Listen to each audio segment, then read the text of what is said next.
The air hung frigid and still thick with the acrid tang of ozone iron rust and the cloying sweetness of decayed almonds.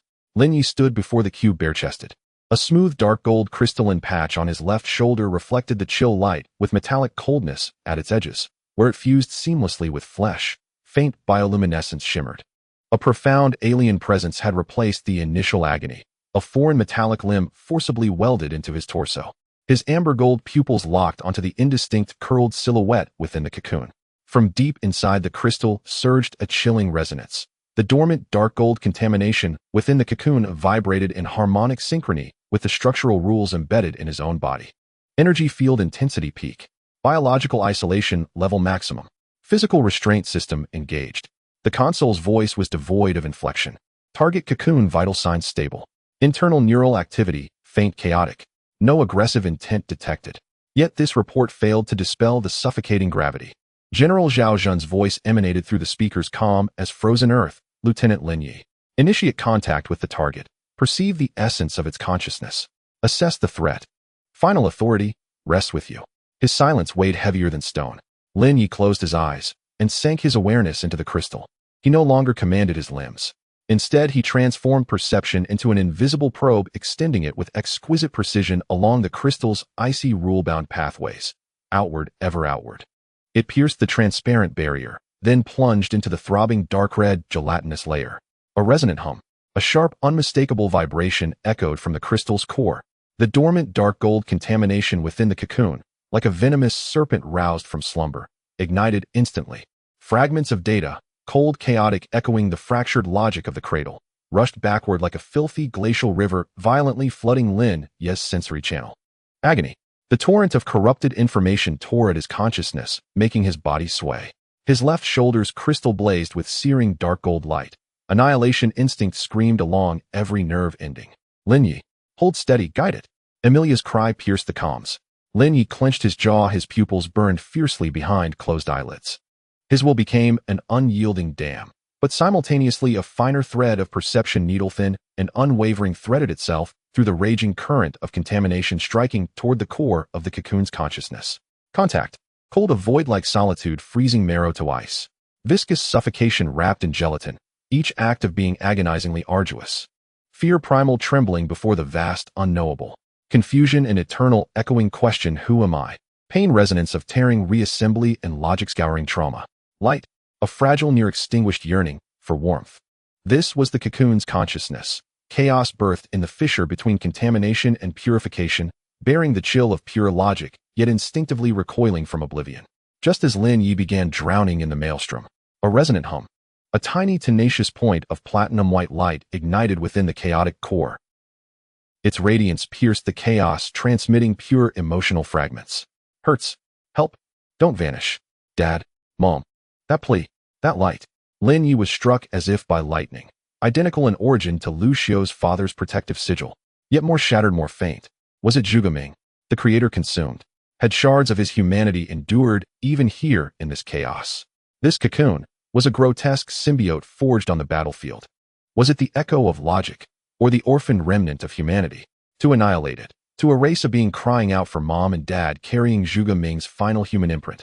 Was that justice? Lin Yi's glacial will cracked open, just a hair. High-level isolation observation chamber. Ugh. Ugh. Zhuge Yun's body arched violently within the life support pod. Biogel ruptured under savage force. Dark gold light erupted like wildfire from circuit board-like fissures beneath his skin. Eyes wide, pupils utterly consumed by frenzied streams of icy data. High-dimensional resonance source detected. Coordinates confirmed. Target Lin Yi. Source of logical contamination. Ultimate threat. Purge protocol. Overload initiated. A distorted guttural roar forced its way from Zhuge Yun's throat. He broke free of restraints and levitated suspended in air. From his fingertips coalesced a tightly compressed golden sphere of energy, woven from frigid logical symbols. Its destructive focus locked unerringly upon the shield node platform. Contamination entity has breached containment. Emilia's shriek drowned out the alarms. Restraint fields shattered like parchment. Security personnel's energy weapons proved futile. Shield node platform, storm of rules. A blade of glacial malice lanced across space, piercing Lin Yi's consciousness. Source Zhuge Yun. Almost simultaneously. Within the isolation cube, the dark red energy cocoon's pulsation ceased, abruptly. A wave of raw, desperate consciousness, blending utter terror and primal survival instinct, slammed into Lin Ye's mind along the unbroken perceptual link. No. Save me. The cocoon's awareness caught between dual death sentences, Lin Ye's judgment and Zhuge Yun's killing intent, let loose a dying wail. Agony. Targeting. Screaming. 3 impacts struck Lin Ye's crumbling will like sledgehammers. Aa. Lin Yi roared, arching backward. His left shoulder's crystal flared with violent brilliance, dark gold and crimson swirling in chaos. Annihilation instinct breached the dam. In the maelstrom of his mind, his will instinctively violently clenched upon the cocoon. The logic grasp, annihilation command. A deafening HUM. Dark gold light erupted from the crystal, swallowing Lin Yi whole. An invisible erasure force slammed toward the cocoon. At the last possible instant, the cocoon's fear-fueled scream warped, transforming into a primordial chaotic instinct to consume. Its desperate core opened an invisible maw, and without hesitation bit down upon the annihilation force hurtling toward it. Consumption. Fusion. A silent soul-rending collision. Lin Ye's logic grasp struck not solid ground, but a boiling marsh of chaos. The frigid annihilation force was torn apart, dissected, and absorbed by the cocoon's torrential consciousness. Worse, its native dark gold contamination, sensing blood in the water, surged back along the bitten channel, violently flooding Lin Ye's crystal. Ugh! In reality, Lin Yi cried out in pain, convulsing violently. His left shoulder's crystal burned with blinding light, crimson chaos surging. Its internal rule structure groaned, threatening collapse. The cocoon's surface boiled. Its curled form writhed uncontrollably. Dark gold scales wept viscous blood-like energy. A scream of agony detonated in Lin Ye's mind. Hurts. Dad, help. That single word, Dad, pierced Lin Ye's raging consciousness like an ice shard. High-level isolation observation chamber. Purge. Purge. Zhuge Yun, the contaminated entity, roared. His fingertips' sphere of destruction neared detonation. Shield node platform. Rule harmonization. Lin Yi was rent asunder by 2 opposing forces. Within the crystal, uncontrolled annihilation and backflowing contamination exploded in violent conflict. Within the cocoon, chaotic wailing, desperate consumption, and that cry of Dad. As his consciousness teetered on the edge of dissolution.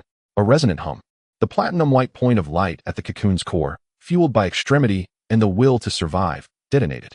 Its light, no longer feeble, burst forth as countless resilient filaments of radiance. The filaments coiled around Lin Ye's violently seized annihilation force.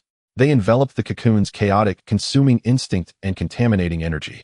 Like the most masterful arbiter of cosmic law, it forged a bridge of rules between Lin Ye's will to destroy and the cocoon's will to live, between icy contamination and chaotic despair, forcing harmony where only annihilation had been possible.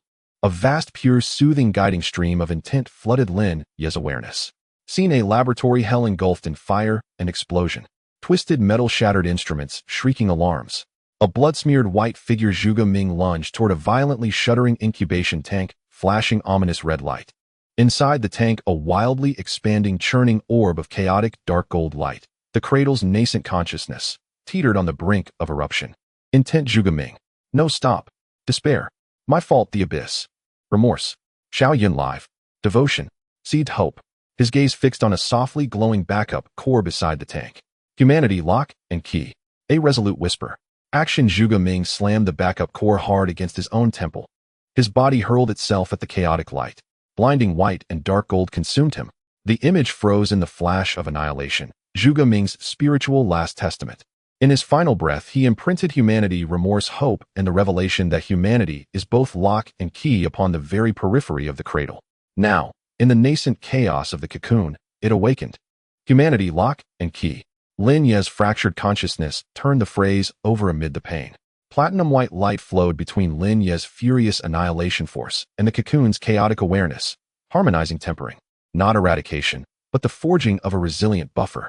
2 forces of destruction no longer clashed heat, instead they were compelled to coexist upon this bridge of rules. A paradoxical dynamic equilibrium, forged impossibly upon the razor's edge of annihilation. Reality, shield node platform. The violent radiance surging from Lin Ye's body subsided, settling into a strange, slow-flowing aurora, dark gold and crimson intermingling. His trembling body stilled. His amber gold pupils, no longer burning with fury, held only glacial exhaustion and command. Inside the isolation cube, the dark red energy cocoon ceased its boiling. Dark gold energy fluid no longer oozed, its bioluminescent veins calmed. The curled silhouette sank into deep, profound hibernation. The shrieks vanished, leaving only a faint, steady life signature. Contact severed. Energy readings stabilized. The console registered disbelief. High-level isolation observation chamber. Zhuge Yun's fingertip sphere of destruction hovered on the brink of detonation. A resonant HUM, originating from the shield node platform, swept across the chamber. Zhuge Yun's surging dark gold aura stuttered violently. The frantic data streams in his eyes froze. The energy sphere flickered wildly. Now, neural suppressants, maximum concentration. Emilia seized the fleeting moment. The needle pierced skin. The agent flooded his veins. Ugh! The data streams in Zhuge Yun's eyes winked out. The dark gold light receded like a tide, revealing his pale, contorted face. The energy sphere dissipated. His body collapsed like a marionette with cut strings, plunging into unconsciousness. Alarms faded, leaving only ragged breaths and a low, persistent hum. Observation gallery. General Zhao Zhan's gaze swept across the hibernating dark red cocoon. The platform bathed in its eerie aurora, and Lin Yi standing there like one returned from the abyss. Then to the medical monitor, showing Zhuge Yun unconscious. Emilia's voice arrived, exhausted yet thrumming with suppressed excitement. General.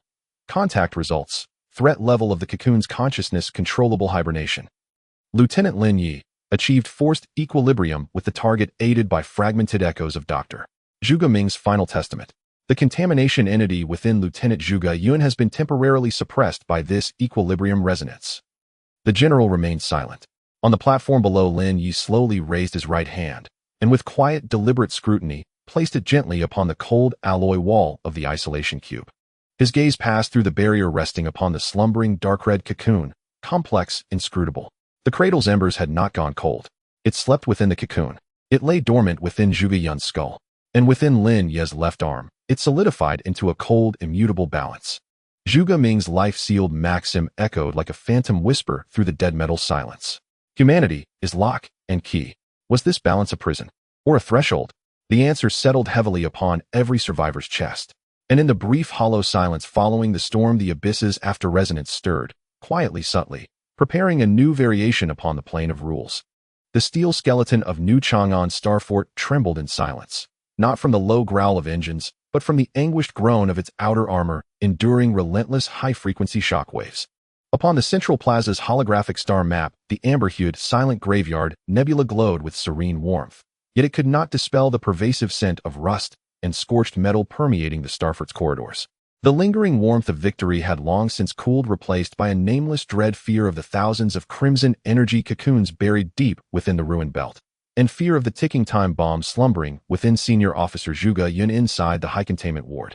Outer perimeter, 7th Resource Extraction Zone. The engineering barge Miner 7 clung to the surface of a small metallic asteroid like a clumsy iron beetle. Thick mechanical drills roared as they tore through mineral-rich strata. Inside the cockpit, the weary miner Li Xiang drained the last sip of stimulant, his bloodshot eyes fixed on the scanning display. Suddenly, a faint, rapidly moving scarlet pulse flared at the edge of the screen, a region previously tagged moderate biomass contamination. What in the hell is that? Li Xiang frowned and zoomed in. The pulse surged forward, its outline warping and flickering amid sensor noise, like a tumbling living mass of crimson energy gel and shattered metal organic debris alive. A meteor fragment. Speeds all wrong. Engine signature, 0. Shit. It's a cocoon. A living cocoon. It's charging straight at us. Alarms shrieked, piercing and raw. Li Xiang wrenched the control yoke. The lumbering barge lurched sideways, but too late. Boom. The crimson mass struck the hull's flank like a suicide charge. No cataclysmic explosion, only the grating shriek of rending metal. Crimson gel adhered, instantly corroding the plating like concentrated acid. The barge heeled violently, emergency lights strobed wildly. Shields offline. Structural breach. Atmosphere leaking. The co-pilot screamed. Fire. Cutting beams. Li Xiang's command died mid-sentence. In horror, he watched viscous crimson gel surge inward through the rupture, wrapping around severed conduits, and growing, sprouting whip-like tendrils forged from energy and jagged metal shards, each tipped with a pulsing scarlet single-eyed lens. The tendrils lashed into the cabin. Hiss, hiss. 2 nearby engineering drones were impaled and torn apart in an instant. Shrapnel and volatile coolant sprayed across the cockpit. One tendril serpentine and swift shot toward the pilot's seat. No.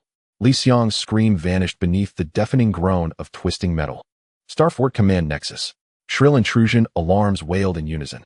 On the main display, the icon for Miner 7 winked out, replaced by a spreading scarlet halo denoting extreme biomass contamination and lethal radiation. Then, dozens then scores then over 100 identical scarlet pulses ignited at once from the shadows of the asteroid belt, from drifting wreckage from toxic cloud banks. Like a hive roused from slumber, they surged toward the star fort, on eerie, inertia-defying trajectories. Detection confirms highly active, unknown targets. Quantity exceeding 100. Velocity beyond conventional limits. Confirmed violation of physical law.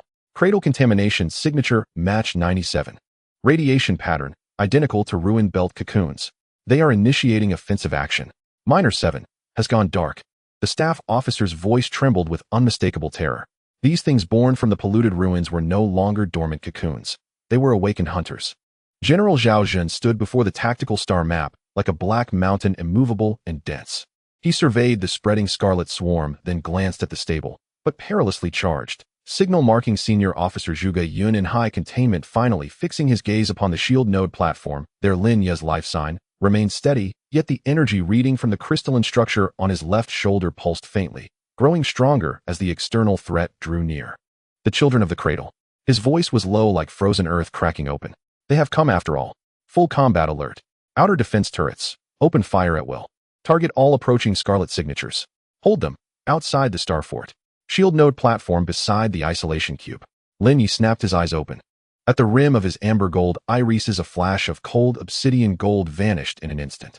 A sharp, resonant pain throbbed from the crystal on his left shoulder, not emanating from the dormant crimson cocoon within the cube, but from beyond.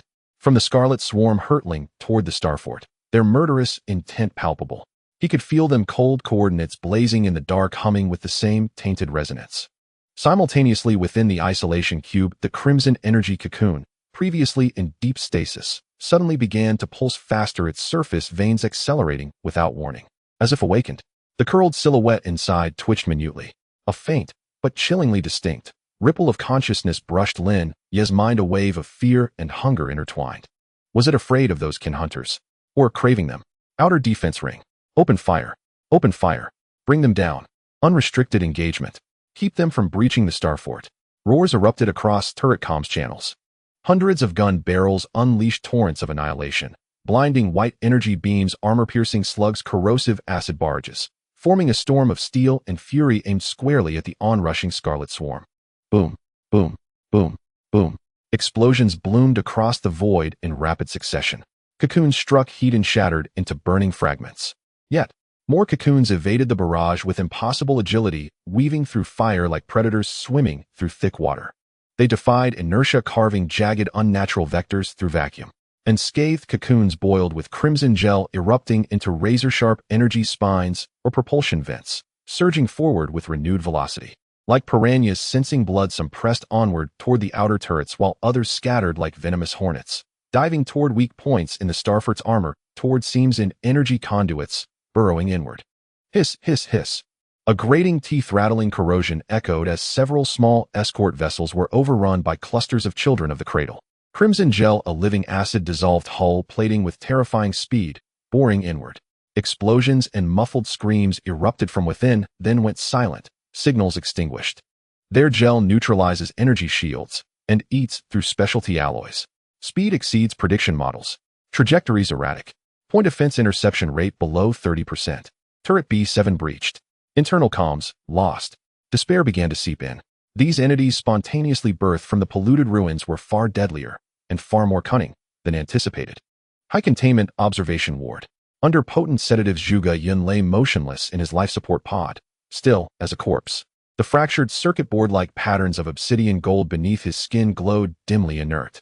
Yet on the monitoring screen, the golden data stream, representing his corrupted neural waveform, symbolizing frigid logic contamination, was stirring. Like a hibernating serpent, it rekindled with agonizing slowness, almost imperceptibly reigniting. And its oscillation frequency was subtly synchronizing with the shockwave pulses of the scarlet swarm beyond the star fort. Dr. Emilia's face paled. She watched as the golden data stream, now like awakening ivy, crept slowly across the monitor, entwining and infiltrating the red pulse region, symbolizing Zhuge Yun's own consciousness. More terrifying still, the isolation ward's energy shielding failed to fully block the external cradle radiation. Faint real motes of obsidian gold energy, like invisible bait, were seeping in through microscopic gaps in the ventilation filters, nourishing the monster slumbering within Zhuge Yun.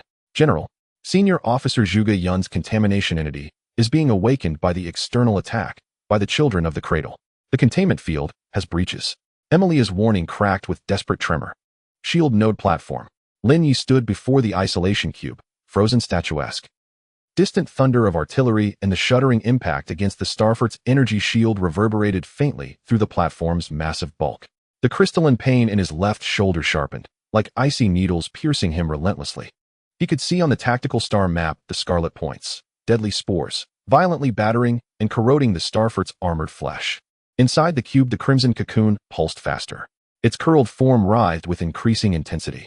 A clearer, more urgent impulse battered Lin Yi's awareness. Coming. Afraid. Hungry. Light. Give me light. Hungry. Light. Lin Yi's gaze locked onto the core of the cocoon. The platinum white sparked the last shard of Zhuge Ming's humanity. Amid violent pulsations, its radiance seemed to dim ever so slightly, while the symbiotic obsidian gold corruption within the cocoon surged ravenous and newly awakened. Was it consuming Zhuge Ming's light to suppress fear or to feed its own growth? Lieutenant Lin Yi. A sharp comms override pierced his focus. General's order. Outer defenses are collapsing.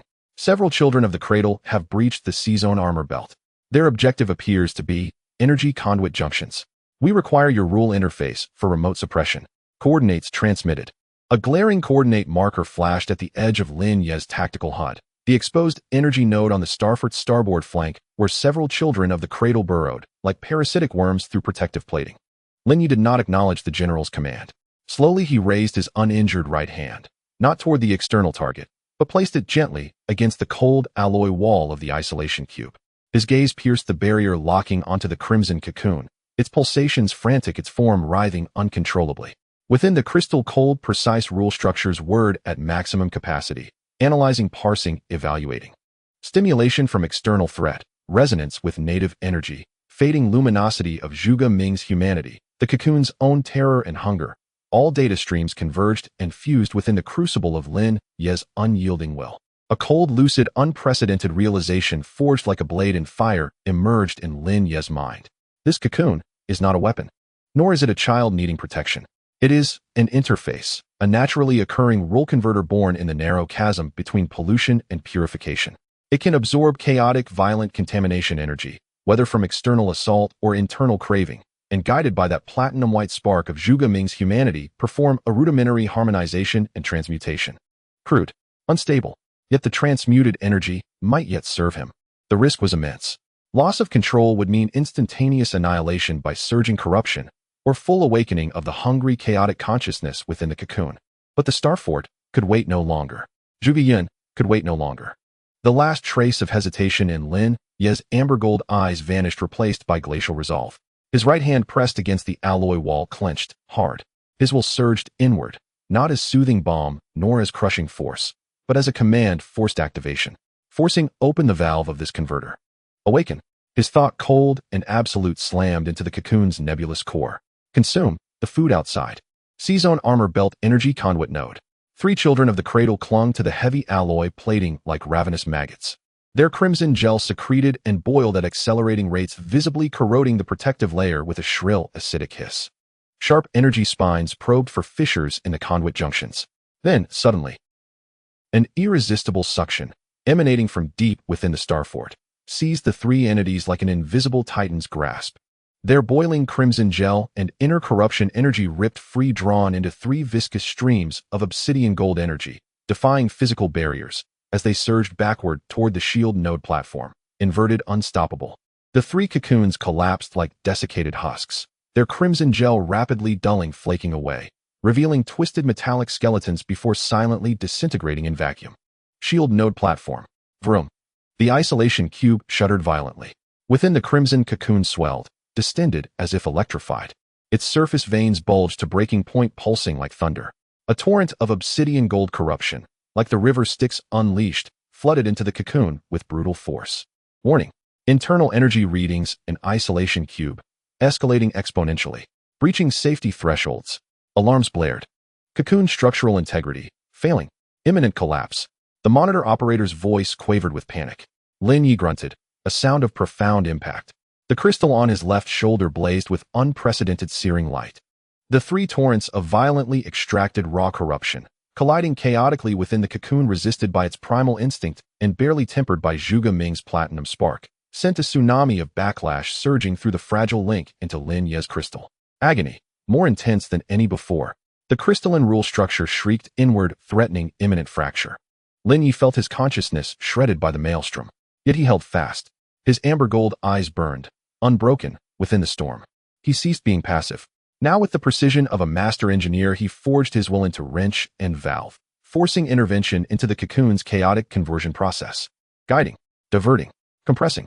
Goal, to compress and shape that raging corruption tempered only by Zhuge Ming's human spark into something he could command cold, absolute rule force.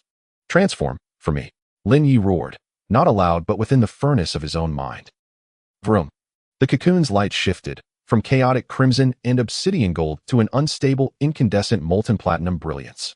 A condensed, frigid pulse of energy, radiating absolute order, launched forth like a spear forged in oblivion erupting from the convulsing cocoon. Its target was not outward, but guided by Lin Ye's crystal, it leapt across space, striking true toward the High Containment Observation Ward. High Containment Observation Ward. Within Zhuge Yun, the obsidian gold logic corruption, nourished by external cradle radiation and now nearing full awakening, coiled like a venomous serpent poised to consume the last embers of his consciousness. Then, suddenly, a frigid focused pulse of platinum energy, bearing absolute annihilation, pierced every physical and energetic barrier like divine judgment shearing into Zhuge Yun's brow with surgical precision. Ugh! York! Zhuge Yun's body arched violently backward, spine bent into a grotesque arc. The obsidian gold circuitry beneath his skin, just beginning to glow, froze instantly like circuits plunged into liquid nitrogen. The frenzied cascade of data in his eyes halted, shattered, frozen mid-fall. A stream of pure obsidian gold corruption, core of the invasive entity, began to bleed from his orifices, dissolving into nothingness under the lingering platinum radiance, silently annihilated. The contamination entity, precisely excised and erased. Zhuge Yun collapsed, sinking into profound unconsciousness.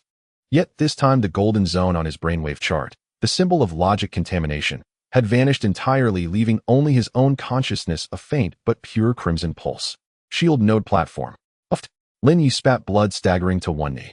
The light from his left shoulder crystal dimmed sharply. Fine hairline fractures, like frost on glass, appeared across its surface, forcibly channeling, transmuting, and unleashing that raw power had exacted a devastating toll on both crystal and mind. Within the cube, the crimson cocoon, having expended its cataclysmic strike, shriveled rapidly, its glow fading, its pulse weakening to a whisper, returning to deep stasis. The platinum-white spark at its heart flickered feebly, like a candle guttering in wind. The cost was immense, but it had succeeded. General, Senior Officer Zhuge Yun's contamination entity has been annihilated. Vital signs stable. Dr. Emilia's voice soared with incredulous, breathless elation. C-zone targets, the children of the cradle, have been consumed and erased by unknown energy. Came the outer defense report, immediate and stunned. General Zhao Jin's gaze, intense as a searchlight, pierced deck after deck, landing on the figure kneeling in blood on the shield node platform, and beside him the dormant crimson cocoon. Rule interface. Converter. Lin Yi had used the cocoon as a forge, pollution as fuel, Zhuge Ming's humanity as catalyst, and hammered forth the spear of annihilation. Was this power hope, or had he just pried open another door into the abyss? The general studied the tactical map, where the scarlet swarm still hurled itself forward, and the cracked crystal on Lin Ye's shoulder. The answer settled upon his heart, heavy and unyielding. War had entered a new, brutal phase, one fueled by the children of the cradle, kindled by the last trembling embers of humanity. Xian Chang'an Starfort trembled in silent anguish, its outer armor battered repeatedly by high-frequency shockwaves, emitting a muffled bell-like groan. Upon the colossal holographic star map of the central plaza, the tangerine-hued silent graveyard nebula glowed like a distant lighthouse, yet it cast no light upon the smoke, blood, and deeper despair suffusing the Starfort's interior. Crimson cradleborn swarmed like cosmic locusts, slamming against the faltering steel bulwark. Each impact drove the survivors' hearts deeper into an icy abyss. Shield node platform, the steel forge. Lin Yi knelt on one knee atop the frigid alloy floor, blood from the corner of his mouth spread across the metal in a small dark stain. His left shoulder's crystalline implant had dimmed to near obscurity, crisscrossed by fine white fissures like frozen cracks, jarringly vivid. Every breath wrenched a searing, bone-deep tear from deep within the crystal, forcibly channeling the Cradleborn's corruptive energy into the crimson cocoon, then transmuting it into an annihilation spear to strike the corruption embedded within Zhuge Yun's body. This came at a devastating cost of backlash. The crystalline structure's internal rules strained like an overloaded engine teetering on the brink of collapse. Inside the isolation cube, the crimson energy cocoon, having unleashed its single cataclysmic strike, had withered, dimmed, and now pulsed with a feeble, nearly imperceptible rhythm, as though drained utterly. At its core, the tiny white luminescence, the last fragment of Zhuge Ming's humanity, teetered precariously as if poised to extinguish at any moment. The price was immense. But it worked. Lieutenant Lin Yi. Status report. Urgency crackled through the console's comm channel. Outer defenses, imminent collapse. G-section armor belt breached. 3 Cradleborn have infiltrated the internal conduit layer. Target core energy reactor. General's order. Coordinates transmitted. Required. Rule-based suppression. A fresh crimson coordinate point pierced Lin Yi's tactical field of view like a blood-dripping dagger. The core reactor, if breached by corruptive energy and detonated, would reduce the entire starfort to cosmic dust. Lin Yi struggled to rise, but agony from his left shoulder plunged him into darkness, sending him crashing back to his knees. The crystal's fissures seemed to widen, cold, dull numbness now laced with dangerous heat. Attempt another surge. The crystal would shatter. His consciousness would fracture. At that razor's edge, a warm, resilient, deeply resonant consciousness, like spring wind piercing a tempest, gently yet irresistibly brushed across Lin Yi's splintering awareness. Its source, deep within the medical zone. Advanced medical isolation ward. Lu Xiu's eyelids, after countless nights of stillness, opened, for the first time. Not with confusion, not with frailty. Within those deep brown irises, tangerine stardust swirled and settled, maturing into a gaze as still as a mountain lake, yet brimming with boundless wisdom and compassion. Beneath his skin, the amber gold scar over his heart pulsed with a steady, warm tangerine radiance, resonating perfectly with the cold, dull ache emanating from Lin Yi's left shoulder crystal. He slowly raised his hand, movements still stiff, but his fingertips moved with uncanny precision across the control holoscreen hovering beside his bed. Complex medical data streamed before his eyes, finally coalescing into real-time surveillance of the shield node platform. Lin Yi kneeling and coughing blood, the fissured crystal on his left shoulder, and within the isolation cube, the fading crimson cocoon, its inner white luminescence flickering toward extinction. No words were spoken. Lu Xiu's fingertip tapped lightly upon the holoscreen, and a pure stream of intent forged entirely of will pierced every shield barrier and flowed unerringly into the fissured crystal upon Lin Yi's left shoulder. This command carried no raw energy, only structure, an exquisitely precise framework of energy guidance and buffering woven solely from the power of resonance. As if instantly installing the most advanced cooling and pressure release system into an about-to-explode furnace. Shield node platform. Lin Yi's body jolted violently. The searing agony from his left shoulder crystal receded, as if soothed by an invisible hand. Soft tangerine light bloomed along the edges of the fine white fissures, and the crystal began to mend itself slowly, organically. Within the crystal, the chaotic, raging energy torrents, guided by Lu Xiu's resonance framework, calmed, flowing now with disciplined order like rivers tamed. Lu Xiu is awake. Emilia's incredulous cry echoed over the comm channel. Lin Yi did not reply. His amber gold pupils remained cold, but now held a sharper, keener edge, as though a crushing burden had been shared. Using the resonance framework Lu Xiu had erected, he once more extended his senses into the isolation cube, locking onto the dying crimson cocoon. This time the objective was not forced activation, but repair and guidance. Lu Xiu's resonance force channeled through Lin Yi's crystal entered the cocoon like the finest surgical scalpel and gentlest adhesive. It enfolded the fading white gold luminescence tenderly, like shielding a candle flame from the wind, steadying its core. Simultaneously, it guided the cocoon's residual faint, chaotic consciousness, not to fear, not to hunger, but to learn clumsily like a novice apprentice how to marshal its meager, newly harmonized energy. Shadow Beast, stand by. Lin Yi's voice rang out cold and clear, no longer hoarse, but laced with the ruthless certainty of absolute command. Starfort Mecha Assembly Platform, the Forge. At the heart of the feral beast frame, the crystalline left arm interface, glowing with dark gold energy, flared suddenly to life. Ultramarine resonance generators surged to full output. Viscous neural conductive fluid boiled violently within the deep trough. Mechanical arms precisely inserted Lin Yi into the cockpit. The cold touch of the neural interface pressed against his nape. An unprecedented torrent of energy, fierce yet stable, flooded his being instantly. No longer just Lin Ye's will alone, but the fusion of his consciousness, Lucio's resonance framework, the crystal's internal role structure, and the repaired, guided crimson cocoon. A quadruple convergence, forging a unified energy circuit. Neural sync rate. 98. 99. 100. Over-limit stability. Lao Chang's roar burst with elation. Crystal interface energy output. Peak. No overload. No rejection. The monitor operator's voice trembled. Shadow Beast. Core energy system. Overload mode activated. Online. The matte black Shadow Beast mecha ignited its single optical sensor, not with cold red light, but with molten blazing flames where dark gold and tangerine bled together. Its crystalline left arm was no longer a liability. It was the core conduit of destructive power. The mecha crouched slightly, its engines roared with the low primordial thunder of an ancient Leviathan awakening, its alloy platform groaning under the weight. G-section conduit layer, outside the energy reactor. 3 Cradleborn clung to the massive energy conduits like cancerous cells invading a vein. Their crimson gel secreted furiously, corroding the pipe's surface, which groaned under strain, while streaks of sapphire energy leaked through hairline fractures, screeching shrilly. If the pipes ruptured, ultra-pure energy, meeting corruptive gel, would unleash catastrophe beyond imagining. The maintenance corridor's blast door was violently melted open. The Shadow Beast's hulking, grotesque form, like a demon returned from hell, forced its way into the cramped space. Its molten eye blaze instantly illuminated the shadow-choked conduit layer. The 3 Cradleborn recoiled like startled venomous insects, whirling to face the threat. Razor-sharp bone spines and whip-like energy tendrils snapped outward, charged with lethal corruption, forming 3 deadly nets aimed directly at the Shadow Beast. Inside the cockpit, Lin Ye's amber-gold pupils were as cold as stellar ice cores. He did not order evasive maneuvers or parries. His will and Lucio's resonance framework fused seamlessly, like the perfect union of Supreme Commander and Master Engineer. Target acquired. Energy redirect.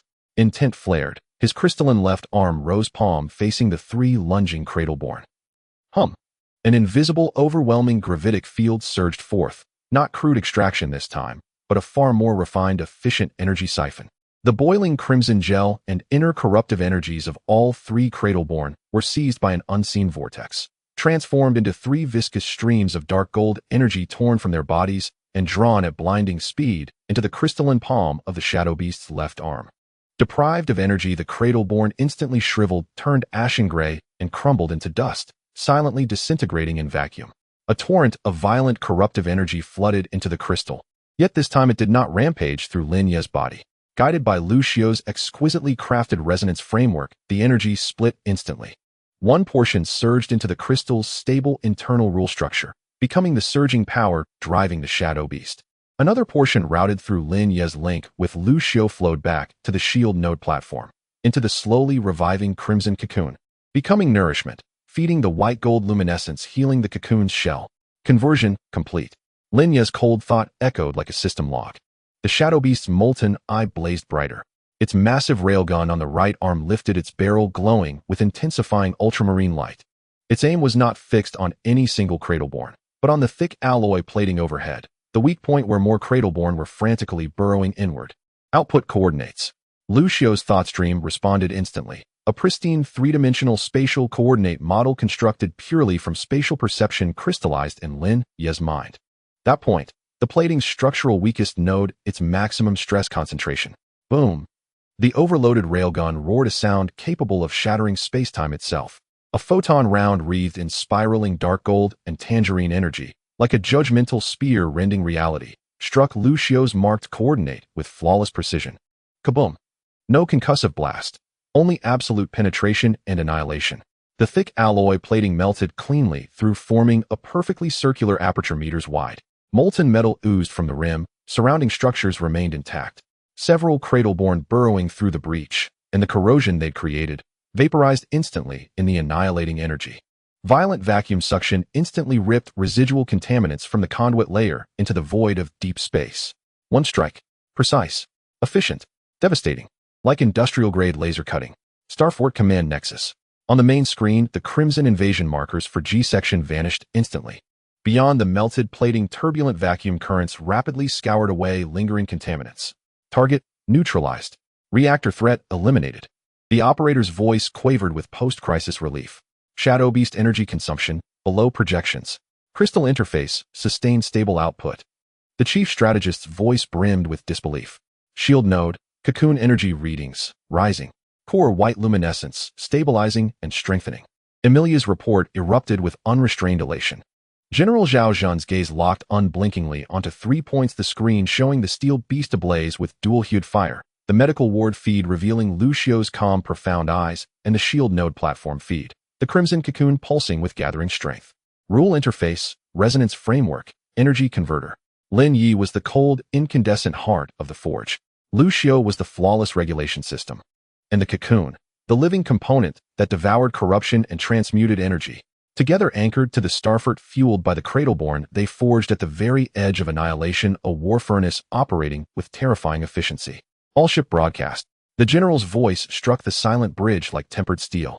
The Shadow Beast combat unit is granted highest tactical authority. Objective: eradicate all Cradleborn infiltrating the starfort interior. Recover all capturable sources of corruptive energy. The command was the war drum. The Shadow Beast's massive frame crashed through the warped maintenance corridor gate, its molten eye swept across the shadow-draped labyrinthine steel jungle.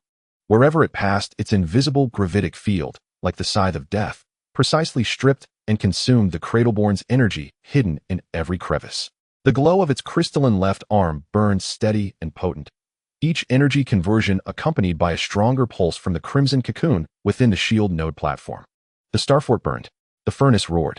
Destruction and rebirth, within this frigid steel crucible, were hammered against all odds into a blade forged to pierce the abyss. The Shadow Beast stepped out of the melted gate of Zone G and entered a main corridor.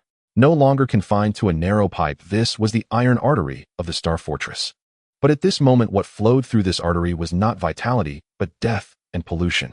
The red light of the alarm flickered on the wall like the blood vessels of a dying giant beast, its shrill buzzing the final lament.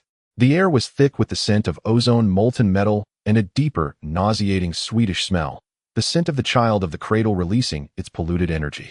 Twisted metal wreckage, charred explosion marks, and occasionally visible soldier corpses wrapped in dark red gelatin, resembling insects trapped in amber, formed a hellish tapestry. The lava eye scanned the end of the corridor where a child of the cradle larger than usual was frantically tearing at a heavy security door with its thick-boned spurs. Behind the door was the passage to the central database of the Star Fortress. It seemed attracted by some stronger source of information, abandoning indiscriminate destruction for a clear target. Target confirmed. Guardian-level mutant. Core energy reading. Exceeds limits. Lin Yi's cold consciousness transmitted the information through the resonance link. He could clearly sense the polluted energy within this monster far exceeding that of an ordinary individual, wild and extremely aggressive. High-level medical isolation zone. Lucio's fingertips lightly tapped the screen, retrieving the real-time scan data stream of the Guardian. In his calm eyes, orange-eared stardust swirled and accelerated, instantly deducing countless attack paths, energy nodes, and structural weaknesses. Core energy node. Left chest, third bone spur base. Energy output mode. Intermittent pulse peak interval. 0.7 seconds. Weakness exposure window. 0.05 seconds. His thoughts were like the most precise coordinates instantly stamped into Lin Yi's consciousness core. Simultaneously, a more refined power of resonance flowed into Lin Yi's crystalline framework through the link, not for repair, but for enhancement. Preloading extra buffers and diversion circuits for the impending high-intensity energy overload. Shield node platform. The pulsation of the dark red cocoon suddenly quickened. The coordinate information transmitted by Lucio Lin Yi's shared battle scene and the impending influx of stronger polluted energy sources were like a stimulant injected into this nascent chaotic consciousness. That point of platinum light emitted a stable warm glow, seemingly carrying a hint of expectation. Main corridor of the Star Fortress. The Shadow Beast moved. No engine roar, no jet propulsion.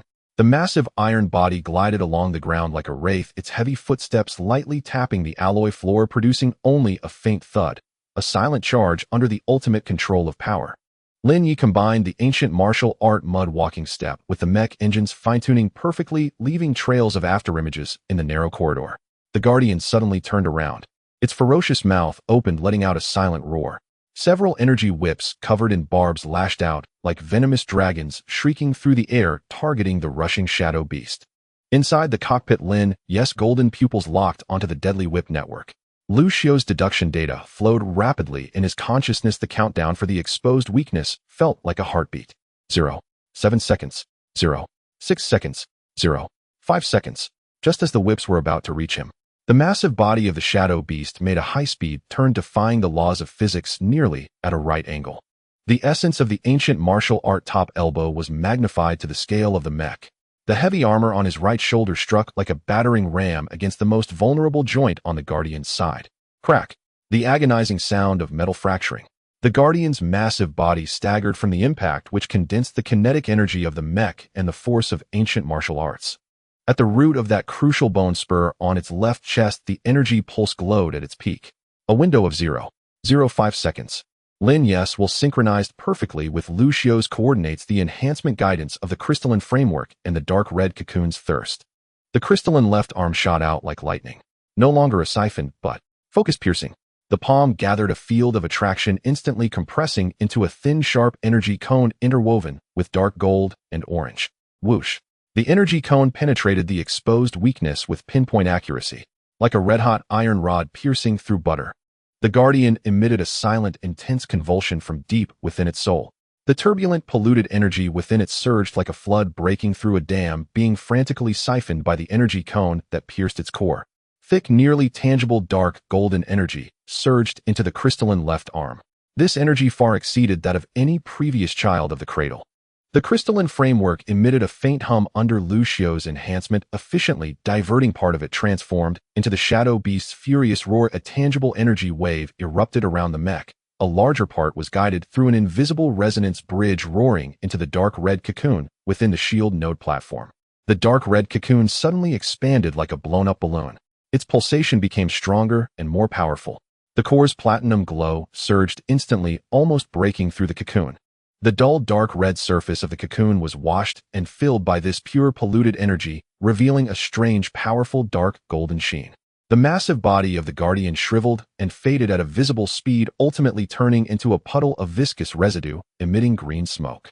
The shadow beast did not pause its lava eye, locking onto the next target, the several small children of the cradle pouring out from the distant ventilation duct.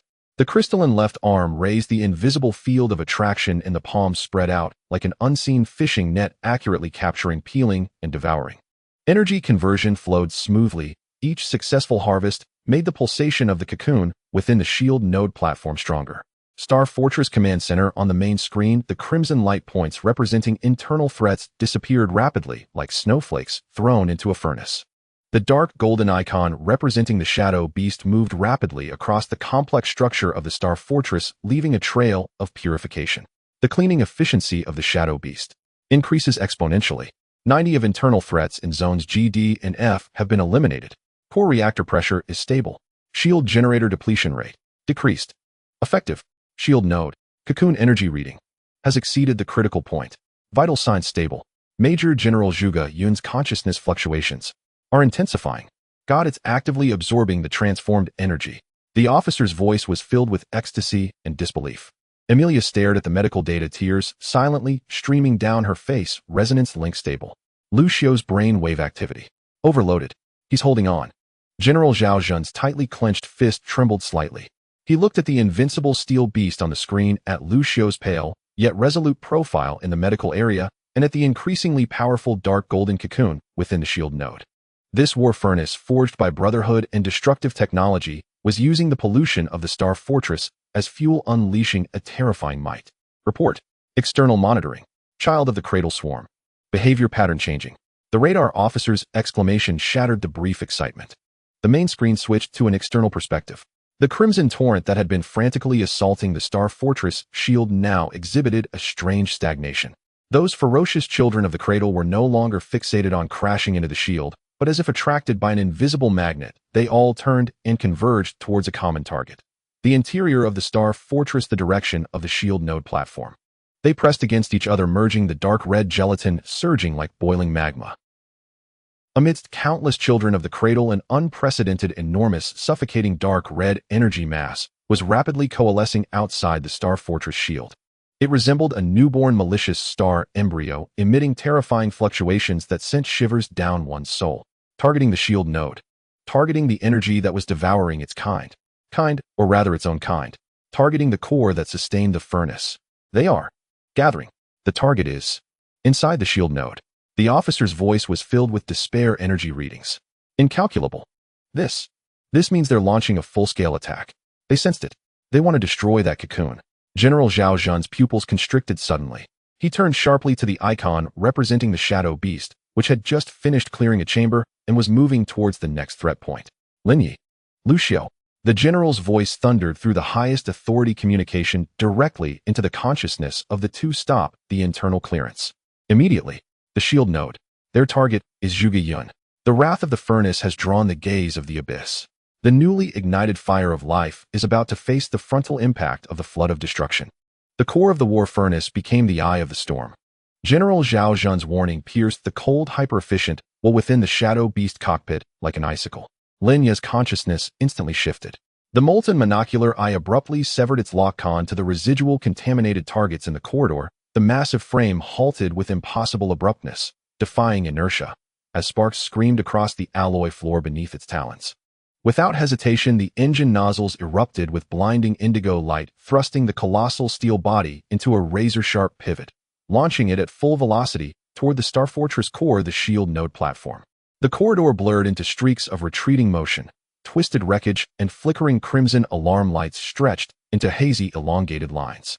Lin Yi could distinctly perceive a malevolent energy of staggering magnitude, like the heart of a cosmic storm, coalescing with terrifying speed beyond the Star Fortress shield, its aim fixed unerringly upon the node platform. Yet deeper still, within the very crystal lattice of its core, a profound tremor surged forth, drawn by the unprecedented pulsation and hunger emanating from the obsidian gold chrysalis housed within the shield node platform. It had sensed it, the same origin power, yet now suffused with annihilating intent. Not fear, but something primal, an instinct of devouring evolution. High-level medical isolation zone. Pooh. Lucio's body convulsed violently, a sudden gout of blood spattered across the hovering holographic screen, blooming into a stark, vivid crimson. Beneath his calm, deep-sea gaze, the amber-orange stardust flared into chaotic turbulence, like a lake shattered by a falling boulder. Maintaining precise control over Lin Yi's crystalline framework, analyzing the external swarm's massing formation, and simultaneously stabilizing the obsidian gold chrysalis, now agitated beyond precedent by external stimuli. This triple-layered overload was tearing his mind apart. Agony lanced through his brainstem like a billion white-hot needles. His peripheral vision darkened, his consciousness bucked like a fragile skiff in a maelstrom. Yet he clenched his teeth, tasting thick iron on his tongue, fingers digging into the edge of the holographic interface until his knuckles bleached bone white. He could not fall, not now. His second brother's consciousness fought desperately within that chrysalis. Lin Yi raced headlong into the heart of the storm.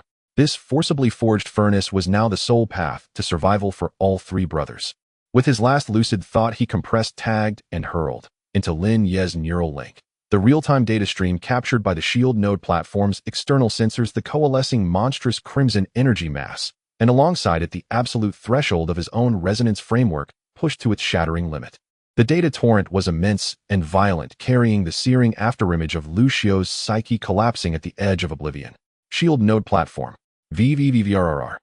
The obsidian gold chrysalis swelled as if injected with potent stimulants. Its surface luminescence flared blindingly bright, its pulsations hammered like war drums, each contraction and expansion sending tremors rippling through the entire platform. At its core, the tiny point of platinum-white light stretched and warped amid the violent throbbing, as though something desperate, unstoppable strained to tear itself free from within. Before Amelia, monitoring data spiked wildly, physiological metrics galloping uncontrollably toward unprecedented peaks. Energy overload. Chrysalis structural integrity failing. Lieutenant Colonel Zhuge Yun's neural signature. Extreme conflict. He resists the external pull. Amelia's voice cracked with tears and raw terror. The outer wall of the isolation cube groaned under unbearable strain. Cracks spiderwebbed outward with sickening speed. Outside the Star Fortress, the seed of annihilation. The dark red energy conglomeration, forged from the fusion of countless cradle children, had swollen to the size of a heavy cruiser. No longer grotesquely individual like its predecessors, it resembled a colossal, viscous, pulsating ovum, glistening with unnatural oily sheen. Its surface shimmered repulsively, within churned turbulent vortexes of hellish magma-like energy. An indescribable psychic tide, blending pure destructive hunger with a grotesque maternal summons, slammed through the fortress, bypassing physical shields as if they were mist, striking directly at the shield node platform. It was drawn to the kin yet alien presence within, and enraged by that kin's act of consuming and transforming the energy of its own offspring. It would drag this rebellious seed along with its protective nest down into the abyss of utter annihilation. Energy readings surpassing critical threshold. Unreadable.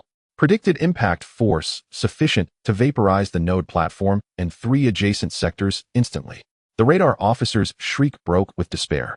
Shield energy remaining insufficient for direct impact. Divert all power to the node platform perimeter.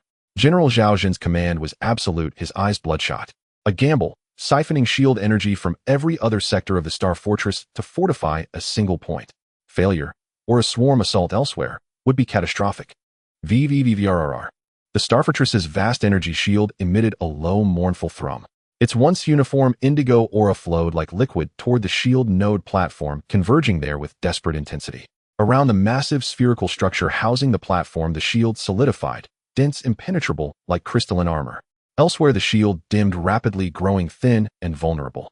Almost the instant the shield energy completed its reconfiguration, the dark red seed of annihilation collapsed inward for a tenthesanthe of a second. Then, boom! A torrent of crimson annihilation indescribable in hue and composed purely of destructive force erupted from the seed's core, like the breath of a cosmic titan. It rent the frigid void, space itself warped and rippled in its wake. No sound travels in vacuum, yet every being inside the Star Fortress heard the soul-rending roar echoing up from the deepest abyss. The crimson torrent struck the indigo barrier encircling the node platform like a white-hot iron rod piercing solid ice. Zia!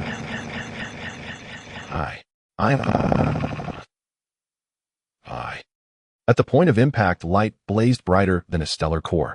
The indigo shield melted and vaporized before the torrent, like ice cast into a forge. The dense energy barrier buckled violently inward, forming a colossal, horrifying crater. Energy surged wildly at the crater's rim, boiling like superheated water, struggling to repair itself, yet relentlessly crushed and eroded by the unceasing crimson flood. Shield node perimeter energy depletion. 70 and rising. Structural stress alarm. Shield generator overload. Partial circuit failure. Projection, maximum endurance, 15 seconds. The staff officer's voice intoned like a death sentence. 15 seconds. The Star Fortress's most impregnable shield would hold for only 15 seconds against the seed of annihilation's full fury. Star Fortress main corridor, en route to node platform.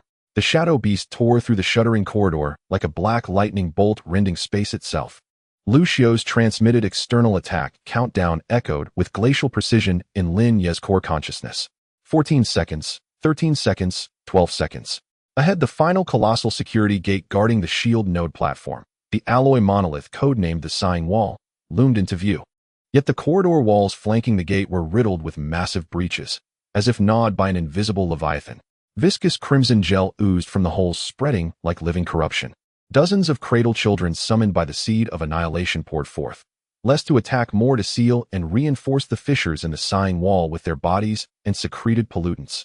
They would sacrifice themselves, barricading the gate, to buy time for the seed's annihilation wave, blocking any aid from reaching the node platform. Obstacle, neutralize. Lin Yezwell was colder than primordial ice. Time was non-existent, there could be no entanglement. His crystalline left arm snapped upward. The gravitic suction field at his palm flared to maximum intensity.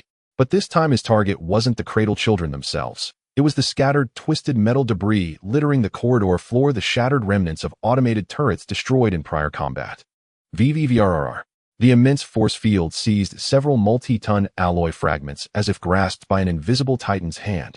Guided by Lucio's exquisitely calculated structural stress model of the Sighing Wall, Lin Yi used his crystalline left arm as a cannon mount, and the engine's raw thrust as propellant. Launch. Boom, boom, boom.